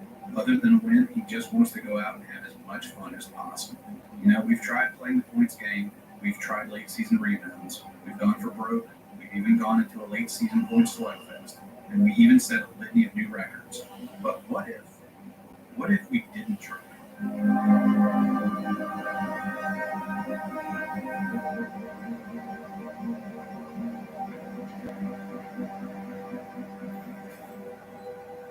Up next, fifth time's a charm, right? Here for any Mark Martin fan. By this point, it had been 4 years since his last win, and the news that he was returning to full-time competition threw a lot of us off guard. In 2007, Mark had started the first 4 events of the year and got 3 top 5s with a worst finish of 10th. But his part-time schedule meant that he'd skip the short tracks, super speedways, and road courses. Not because he was bad at them, quite the opposite. He practically owned Watkins Glen, and he was a short track setup wizard. And with garage horsepower under the hood, he was better at blade tracks than most. But when you can essentially run a schedule of your own choosing for funsies, you'd be surprised what tracks you're willing to give up on just so you can sleep in on Sundays. Mark actually led the points going into the 5th race at Bristol, and his car owner Bobby Ginn had given Mark the option to run full-time at any point of his own choosing. And going into the Bristol Spring race, rumors were swirling that Mark would go full-time again. He had talked a big game back in 2005 about retiring, but came back, and maybe he'd get the bug again. There were even sightings of him at the track that week, but he was just merely advising Regan Smith, who was filling in for him. Mark kept his word and did not start at Bristol or any other track that he had originally vowed not to race at, save for the July Daytona race, and only because his runner-up finish at the 500 had given him an itch that he just had to scratch. He finished 17th that night and never made that same mistake again. But this schedule that he had made for himself ahead of time left one serious blind spot for him. He completely omitted any Car of Tomorrow races, aka the Gen 5 car. The COT was to be used by every team in a few races throughout 2007, and more in 2008, until it went full-time in 2009. Eventually, NASCAR would speed up the program and have the COT go full-time in 2008. But this omission by Mark was likely a move to give Smith the wheel time over himself. I mean, if he's going to be retiring soon, why bother trying to figure out this new car? Might as well let the new kid take a stab at it and just mentor him as best as you can. In 2008, Mark is with the same team, albeit after they merged with DEI, and he brings his Army sponsorship under Dale Jr.'s old ride, number 8. Now he splits driving duties with Eric on the roll, and has no choice but to wheel around the COT to the best of his abilities. But Mark excels at dealing with unknown conditions. If the Cup Series went to a racetrack for the first time, you had to watch out for Mark. He won the first race ever at Las Vegas, as well as the second races ever at California and Texas. And he's actually really good in the COT, despite having less seat time in it than a rookie. He sits on the front row 5 times, and by the end of the year, he's racking up top 10s like they're going out of style. But midway through the year, Mark is starting to get some strange phone calls from one Rick Hendrick, the owner of the best team in motorsports currently. And that's not an exaggeration in 2008. Red Bull hadn't gone on their tear yet in F1, IndyCar was kind of all over the place, and Audi hadn't come onto the scene yet at Le Mans and start kicking faces in there. Rick is asking Mark about his Army sponsorship and whether that's with the team or with him. Does he like what he's doing right now? What are his plans going forward, etc., etc. Mark had never really been friends with Rick up to this point, so after a few awkward phone calls, Mark finally takes the bait. Hey Rick, let's cut to the chase. What do you want? Rick lays it all out on the table. I want you to drive the 5 car full-time in 2009. Mark's had some offers like this come down the pipe in the last few months, but this one is different. This is the flagship car of the best team in the business. And make no mistake about it, the 5 car was Hendrick Motorsports' premier car. It was their first car they ever fielded. Jeff Bodine had gotten their first win in it, as well as their first Daytona 500. And virtually every single driver who had jumped in that seat posted top 5s and wins week in and week out, year after year. If you got the number 5 ride, the expectation was you were going to win often and compete for championships. Bottom line. To say that Mark is tempted is an understatement, but he really wants to stay part-time, racing only 24 times per year. Rick won't budge at first, but then eases on his terms and gives Mark an offer too good to pass up. 3 years in the 5 car, 2 of which will be part-time on whatever basis Mark wants, on the condition that Mark goes full-time in 2009. So Rick can work somebody up the ladder to go part-time in 2010. Mark's ready to take the deal, but he has to ask for permission first. He's made some promises to a certain someone, and now we get to talk about the person who has kept this hot mess of a man together throughout all these years. The rock that has steadied Mark through the highest of highs and the lowest of lows. Mrs. Arlene Martin.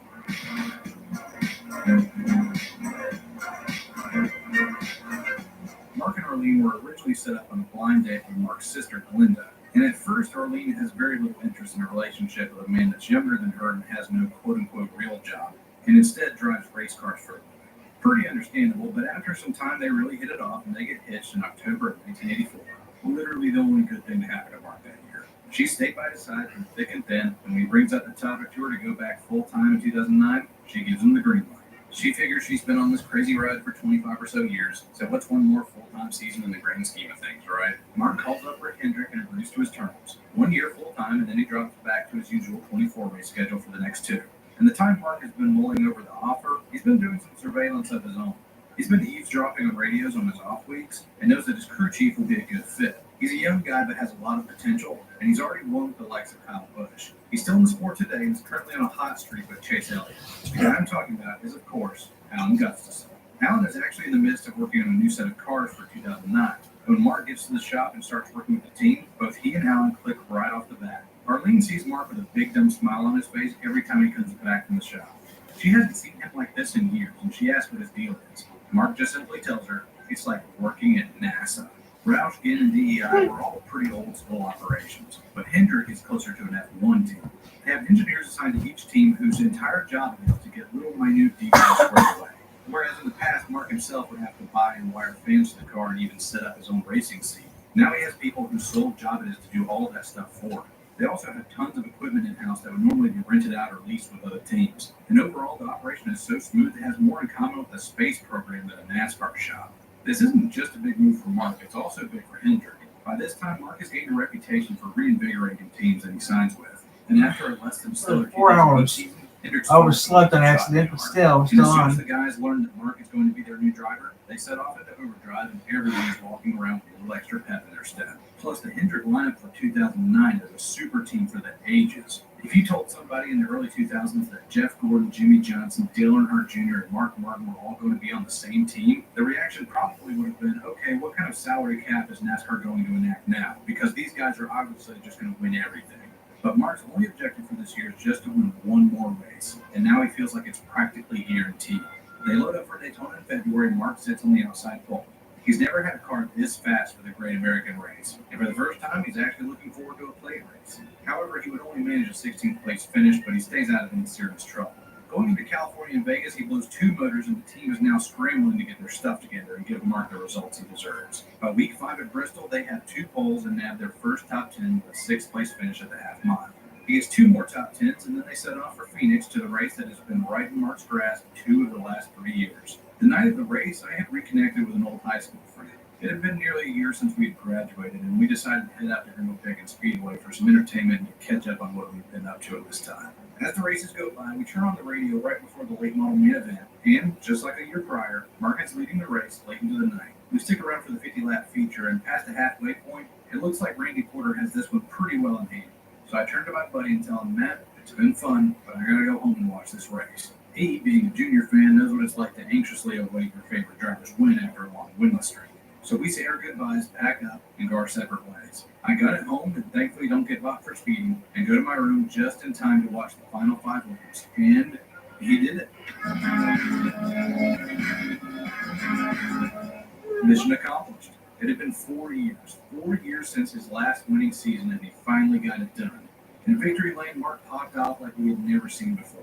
For a few moments, a 50-year-old man was a kid again. He's fist-pumping, jumping up and down, and high-fiving everybody. It was a popular win with everyone in attendance, and it seemed as though symbolically this was his last win. It gave me the same vibes as Terry Labonte winning the Southern 500 in 2003. And an old racing quote that goes through my head. You never know when you're going to win your last race. So celebrate every win like it's your last. I took that advice to heart, and I'm fist-pumping right there with Mark Martin in the comfort of my own home on the other side of the country. And it took me a few hours until I could calm down enough to finally go to sleep. Any Mark Martin fan would have been completely satisfied with his 2009 season right there and then. All we wanted was one more trip to victory lane than we had gotten. We wanted nothing else. It was the perfect send-off.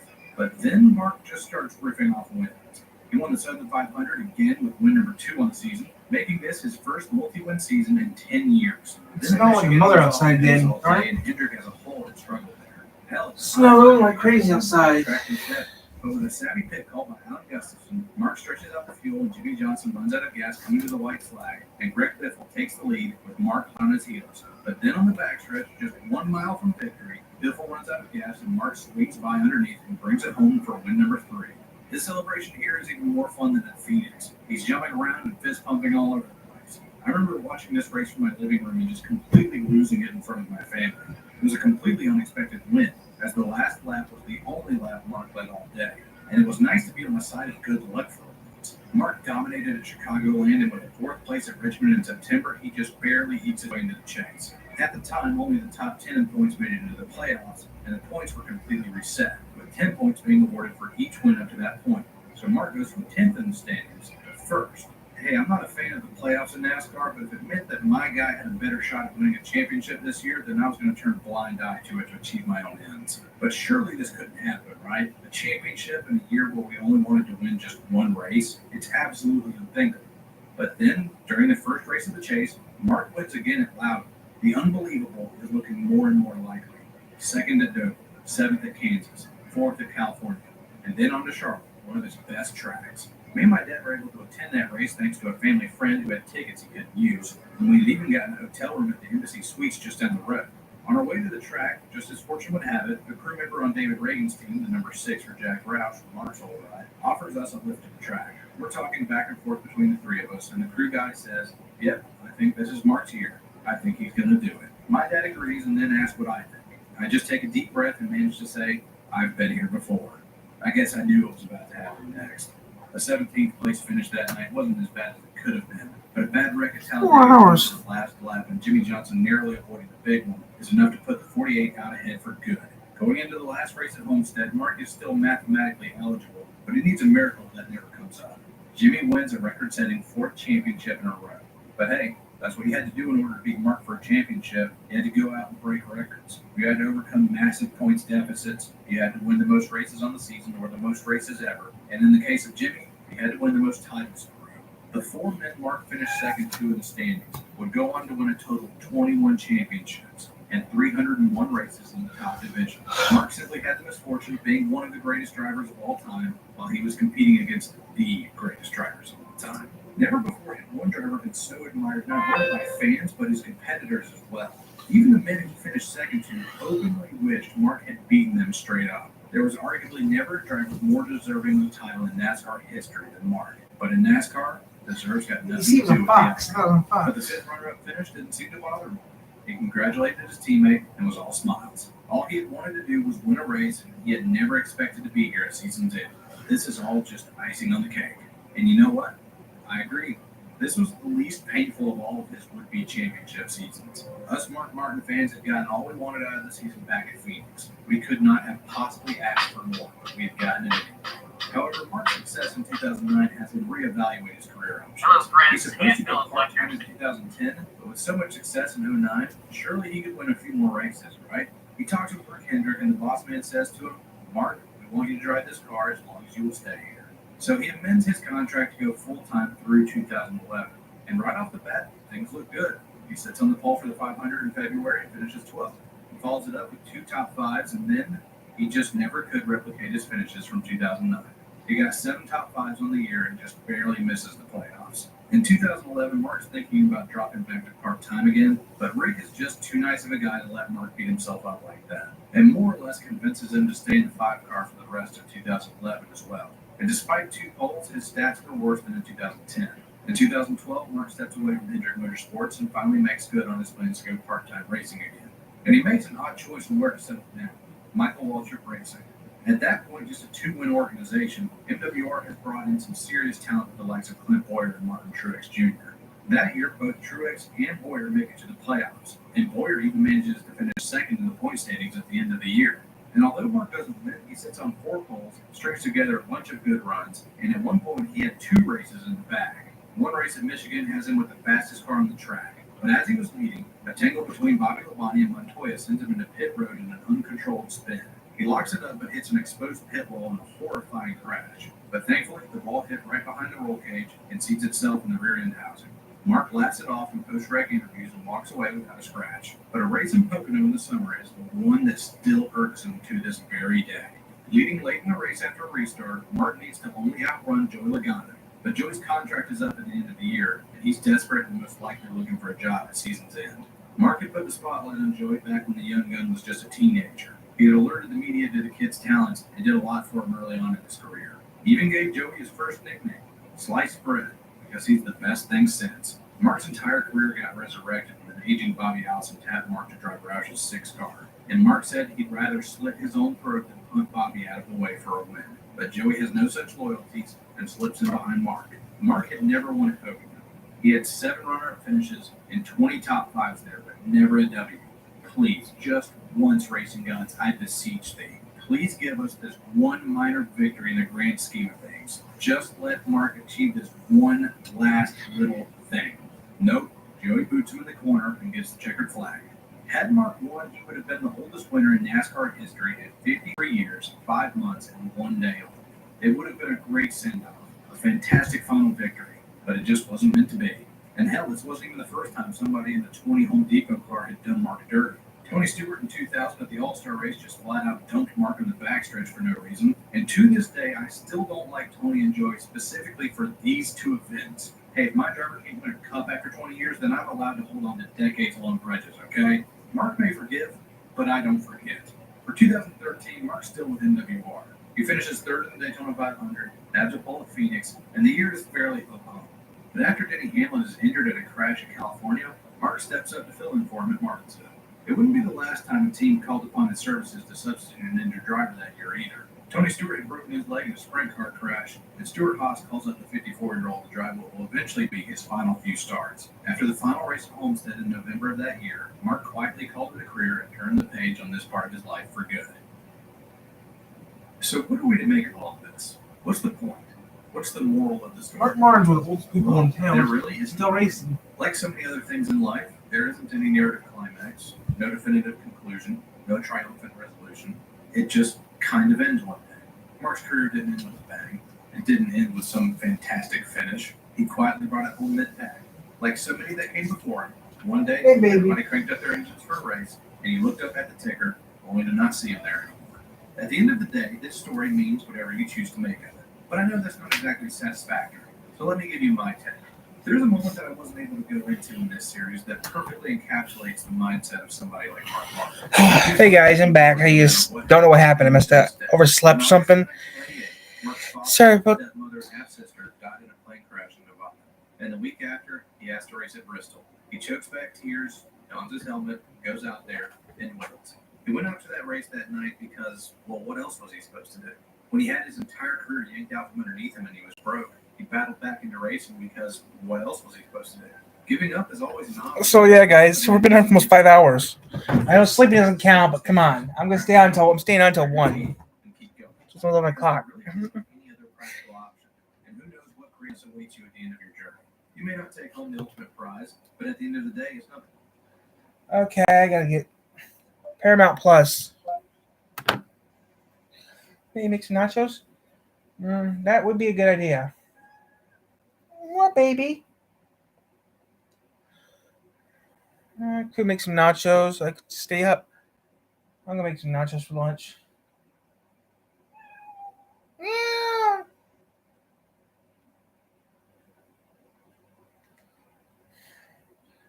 Yeah, we're just gonna go to YouTube. Let's try the heater. I need some juice. Getting this education, using my pastors, put me at a level that, first, more respect from the community, but also to look at myself with that level of respect and to say, I deserve to be in the room. Start your comeback today at PurdueGlobal.edu. Once a week, we get together to discuss the latest romance titles on order. And what is that an example of? Toxic masculinity. My hope is that listening to romance will help these guys with their love lives. All my raw feelings just went away. They're happily ever after. It's just so perfect. To be honest, we were overdue for a good cry. I'm sorry. Don't apologize for things that are not your fault. Chapter 6. Chapter 6. Chapter 6. Romance on Audible. Proceed with passion. It's not the trophy that makes the man, it's the man that makes the trophy. Mark knew that. Hell, he knew it right from the beginning. That cup, that championship, as shiny as it might be, it means nothing if the men who hoisted it up at season's end didn't have to climb up a mountain to get it. So, hold your head high, press forward, and try to crack a smile on the way up. Who knows where you'll end up, or who you'll inspire along the way. And to Mark Martin, if you ever happen to come across this series and you made it this far, I'd like to just say one thing. Many remember you as the greatest who never was, but to me and so many others, you are the greatest who ever was. And we may never see your like ever again.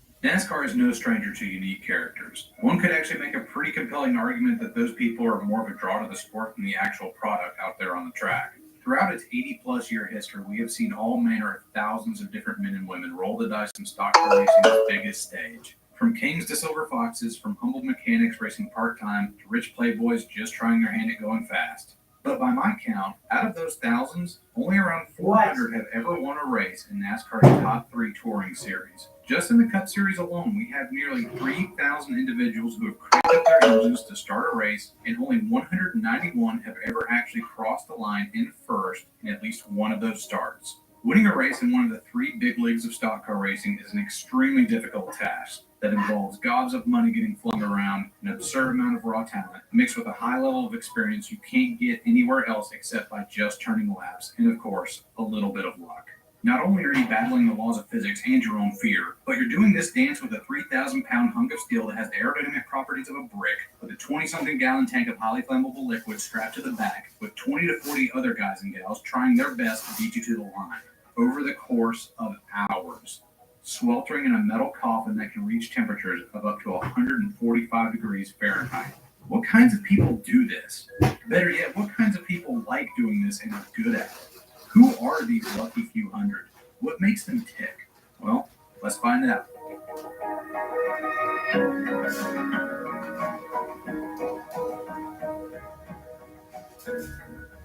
If you've ever played Dungeons & Dragons before, or you're just a denizen of the internet like me, you'll recognize this immediately as an alignment chart. It's got 2 axes.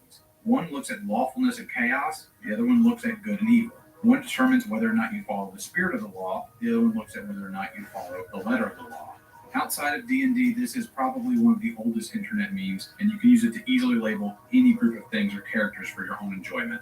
It quite literally goes with anything. What type of media port you use, Game of Thrones characters, you name it, and you can fit it into an alignment chart. NASCAR isn't any different, so let's get into it. But where to start? You know, NASCAR has always been called a sport of good old boys, so why not start with the truest form of good there is, lawful good. These are guys who follow the rules, respect their competitors, and are generally well liked by fans due to their honorable nature. These are guys like Benny Parsons, Chase Elliott, and his old man Bill Elliott. Guys like this work hard, race hard, and get the results to show for it at the end of the day, all without pissing anybody off and keeping the fans on their side. Bill Elliott won Most Popular Driver of the Year honors 16 times in his career, and likely would have won more if he hadn't requested that his name be removed from the ballot in 2002 just so other drivers could have a chance. But lawful good drivers have a nasty habit, one that will test even their most ardent supporters through all the heartache and occasional nausea, and we'll get into that in greater detail in just a minute or two. But I think there is one man who epitomizes lawful good more than any other driver, and that is none other than my favorite race car driver of all time, Mark Martin. Mark Martin won nearly 100 races in NASCAR's top 3 divisions. He was also one of the first guys to utilize a strenuous physical fitness regimen to give himself an edge out on the track, so that he could better endure the harsh conditions inside of a race car for longer periods of time. Mark was beloved by fans and drivers alike, and he rarely, if ever, had a heated word to say towards anybody. He raced everybody around him cleanly, and his competitors responded in kind. This very give-and-take style helped Mark to win a lot of races, but Mark Martin also finished second, disturbingly often. He won 40 races in NASCAR's top series, but he ended up with 61 runner-up finishes. He was 50% more likely to finish second than he was to win. In the Cup Series, this is unprecedented for drivers with his win total. Most have more wins than runner-ups, but for those who have more second-place honors, it's usually at least pretty close. But Mark breaks this chart. Oddly enough, another all-around good guy, Harry Gant, pops up here too. He won 18 races but finished second 35 times. He was nearly twice as likely to be the runner-up than he was to win. Bill and Chase Elliott, they finished second 8 times before they won their first respective races. But the heartbreak doesn't end by just coming up short more often than winning. For Mark Martin, it was all about when and where he finished second. There was the heart-wrenching loss at the 2007 Daytona 500, where Mark had the car to beat, but a late green-white checkered saw Kevin Harvick come from way back in the field in just 2 laps to nudge Mark out at the line. It was just a 4th lap. Kevin Harvick led all day. Mark finished second at the Brickyard 400 twice, and in general struggled to notch off victories in marquee events. But there was no bigger Achilles heel of his than Pocono. For a man so good at winning races on the big tracks and road courses, including 3 wins in a row at Watkins Glen, you'd think that the 2.5-mile tricky triangle of Pocono would be a natural fit for him, and it was. It was far and away one of his best tracks. He had 20 top 5 finishes there and 7 runner-ups, all without a single victory to his credit. The trip to Victory Lane Pocono was forever out of reach to him. This role as the bridesmaid even extended to his championship pursuits. He finished second in the championship hunt 5 separate times to 4 different drivers across nearly 2 decades of competition. In 1990 and 1994, he finished second to Dale Earnhardt. In 1998, he had his absolute best season, notching off 8 victories, including a win in the All-Star race. He finished second to Jeff Gordon, who got a record-tying 13 victories that year. In 2002, he faltered late in the year and finished second to Tony Stewart. And in 2009, he seemed like he had it in the bag, nabbing 5 wins, including the first race of the chase, only to be outdone by his teammate, Jimmy Johnson. Mark Martin had the misfortune of being one of the greatest drivers of all time, while he was competing against the greatest drivers of all time. In NASCAR, nice guys don't finish last, but they do finish second. A lot.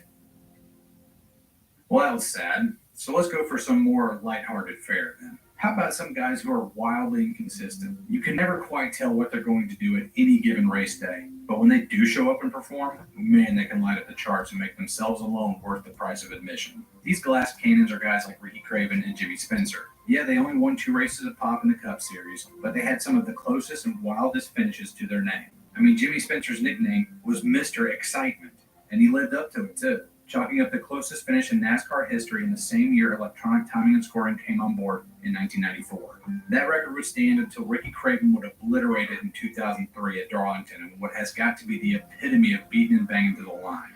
Sure, they were never really a threat to win week in and week out, and championships were never a serious consideration. But when they were good, they were damn good. Trevor Bayne got his only career victory in the Cup Series at the Daytona 500 in 2011. And he did it at such a young age, he wasn't even old enough to drink the champagne they sprayed on him in Victory Lane. It really wasn't a fluke either. He had been bad fast all the speed weeks, and Jeff Gordon had even picked him out to be his preferred drafting partner. Late in the event, he threw a mean block on Carl Edwards and notched his first and only top-tier series win. But I don't think anyone epitomizes chaotic good better than Jamie McMurray. He won in just his second start ever in 2002, subbing in for an injured Sterling Marlin. He straight up outran the champion from 2 seasons ago, Bobby Labonte, and walked away with his first win. It would take him 5 more years to notch win number 2, and after that, another 2 years to get win number 3 at Talladega in 2009.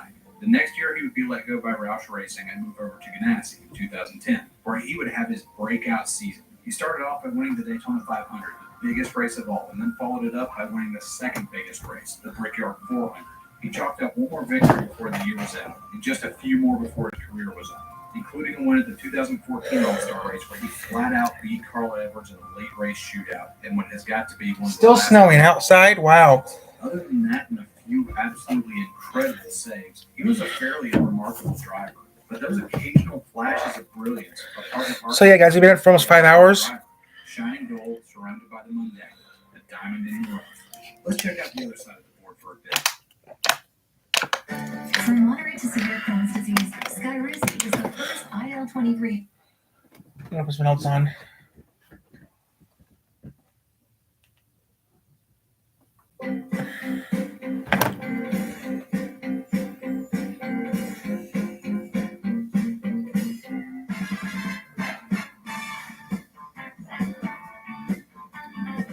All right, that was an awful breakfast. On my way to work.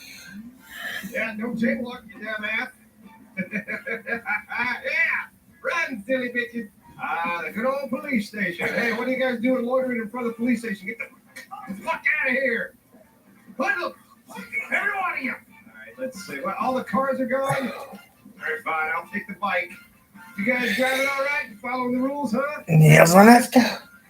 Every time I see you guys stop somewhere, all you do is snip your fingers, check your notepad, do nothing. All right, it's on. It's on, ding dong. Get the fuck out of the car. Come on. Wheels on the nuts go round and round, round and round, round and round. The wheels on the nuts go round. It's snowing like crazy outside right now. Oh man, look at this hotel. Hold on a second. Put the foot right in front of their sign. Look at that. Paramount Plus.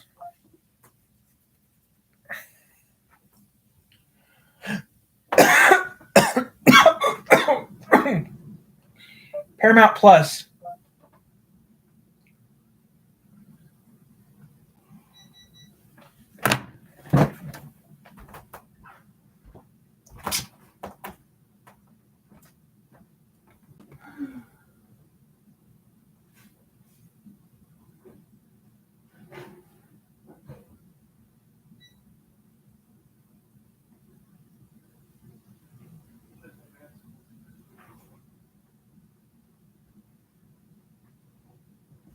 That makes you long enough.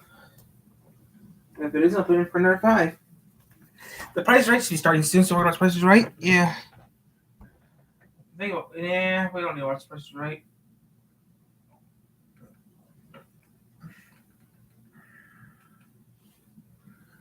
Yeah, we'll watch Price is Right for a little bit. Then the news, which we come soon. In a minute, the news will be on in a minute. Just snowing like crazy out there.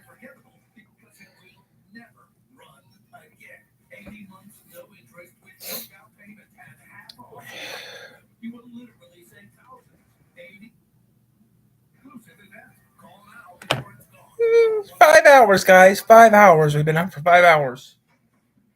I'm staying up for the rest of the time. I'm sorry I went to sleep earlier, but I am staying up for the rest of the time. Look to see if you can find something else to watch, because I know you don't want to watch this. I don't want to watch this. I want something else. I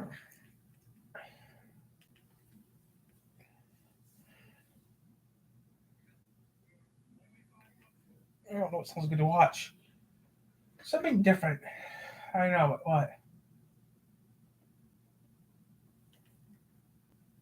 Baking for the holidays can be a frustrating, time-consuming task. And I should know, with a big family at home.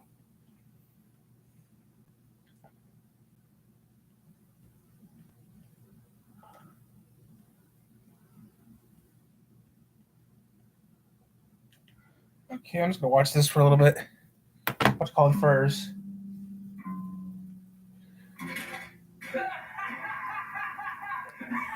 So 5 hours, guys. We've been on now for 5 hours. 5 H. We have my wonderful toasting knife. Nowadays, we have sliced bread, so we don't need such a device. Now, I often get sent emails from people with ideas of things to make stuff. Mostly, they're completely rubbish, but Martin Salvi said, while I was eating toast, I thought it'd be a great idea to make a clay pigeon toaster. And I was like, he's right. And that's what I'm doing. I've blown the budget already. Gonna got myself a £7 toaster. $7 for a toaster? That's cheap. It costs $10 for a toaster these days. So £7 is not a bad price for a toaster. It's like the two heating elements of the toaster with like the trap coming down in the middle, and then all the mechanism which fires or clicks it off or whatever, we're able to make our own or do something else. So it's like boom, and then the toast is flying across the room, and I can be like.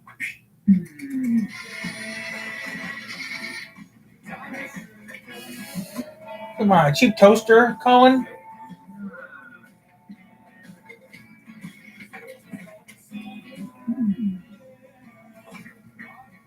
Now, after taking this thing apart, I've learned something. When you push your toaster down, it doesn't latch onto a little latch. It basically activates in a little electromagnet, and that holds it down. And when the timer says your toast's done, it just disconnects the electromagnet, and it pops up. And at the same time, there's a little switch here, and that's what turns the heating coil on. And of course, when that's clicked down and the electromagnet's on, it's holding that down, so that's all on. So when it says now, you've got to go up, go up. If we can put a stronger electromagnet in, which will hold a stronger spring down, gosh. But what I might do, rather than getting like a clay pigeon trap which goes like that, I might be better if we went straight up. So it's going to be a trebuchet toaster. Hence why the title does not match up with what I've been talking about.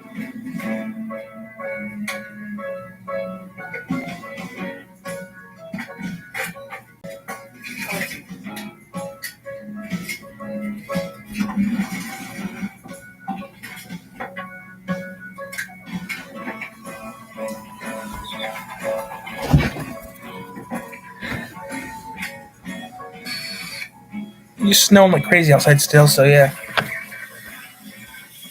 Oh, I'm not gonna watch that. It's a rerun.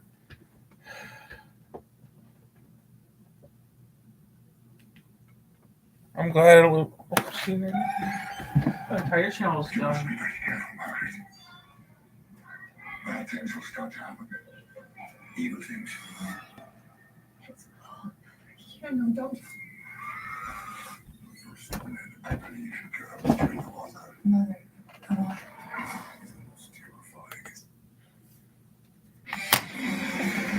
They're open 365 days a year. America's go-to pit stops. Catering your I'm hungry. quenching your thirst. But behind the coffee, sodas, snacks, and dogs, there's more going on than you think. These retail powerhouses take in one of every $23 spent each day in the U.S. They're built for speed. We like to keep the customer between like a 2.5 minute transaction. They're designed to manipulate. There's a lot of opportunity in folks' guests if they're buying something that they weren't thinking about when they came in the front door. They're constantly on guard. You announce your presence very subtly. It says, we're watching. And they're equipped to stop crime. Now, settle in with your favorite snack or beverage as we take you deep inside the convenience store on Modern Marvels.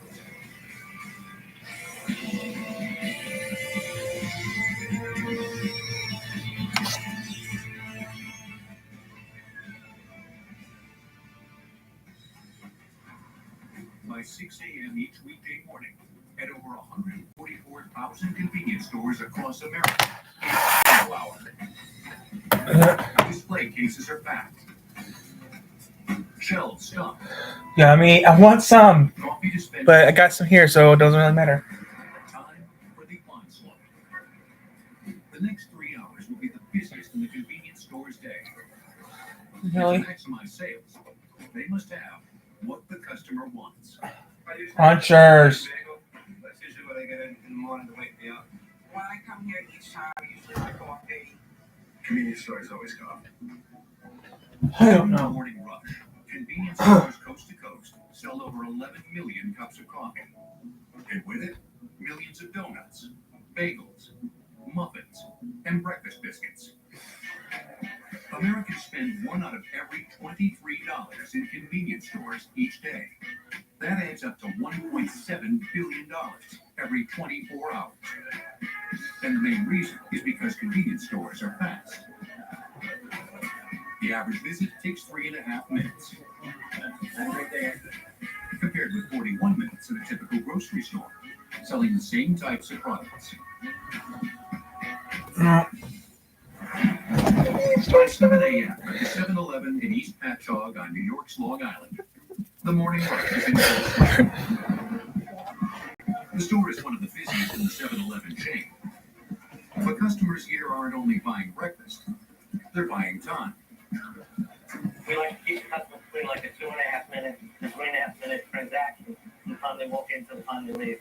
Everybody's right past it. As soon as you get to the counter, they ring you up and you're out here. No matter what it is, you're always out, in and out. So. Starting. We take speed for granted at convenience stores. I want a But piece there's of jerky. science to moving customers in and out in 3.5 minutes or less. And if anyone knows how to do it, it's architect Joseph Bona. He's been designing convenience stores for over 30 years and always begins at the same place.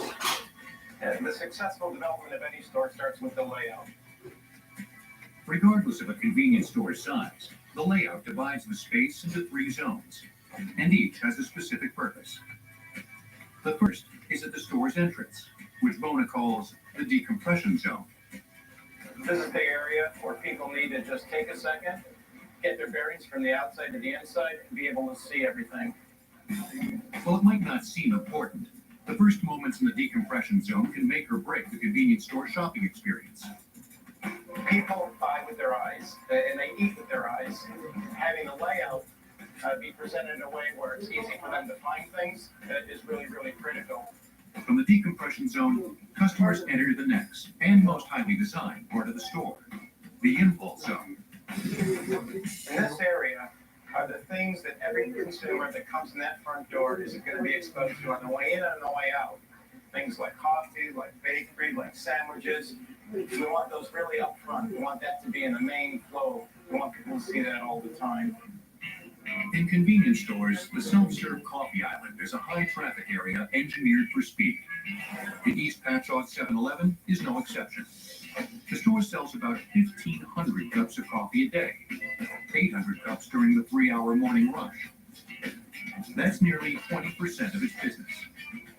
The secret is to keep customers moving. It's like a production line.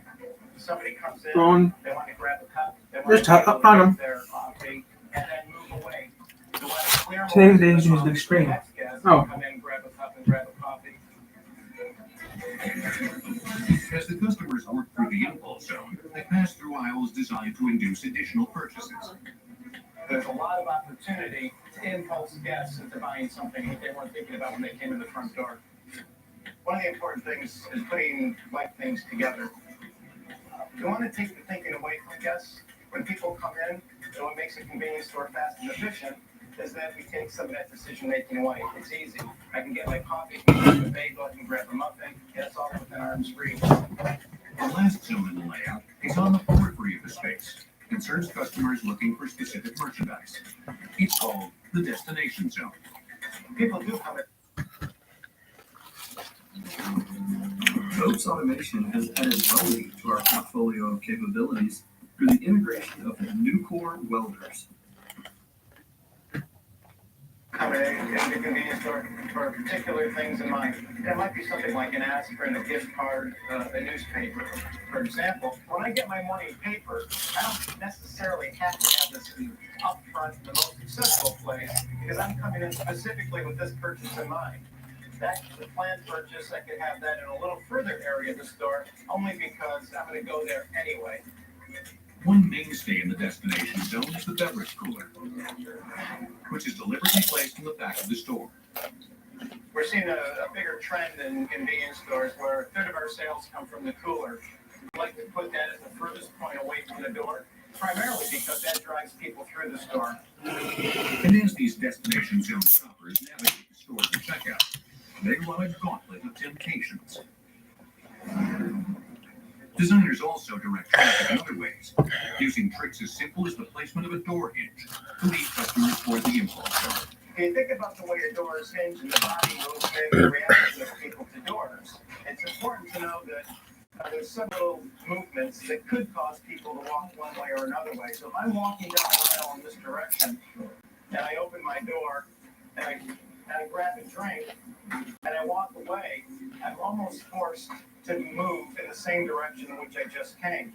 Whereas if the door was hinged on this side, and I open the door and I grab a drink, as I close the door, I'm more likely to take my first step in the opposite direction of which I came. So there's little things like that in which we use the cooler to help move people in a different direction. The end point of the customer's 3.5-minute visit is the checkout counter. People who buy with their eyes face a final enticement, the hot food service, and a bevy of impulse snacks.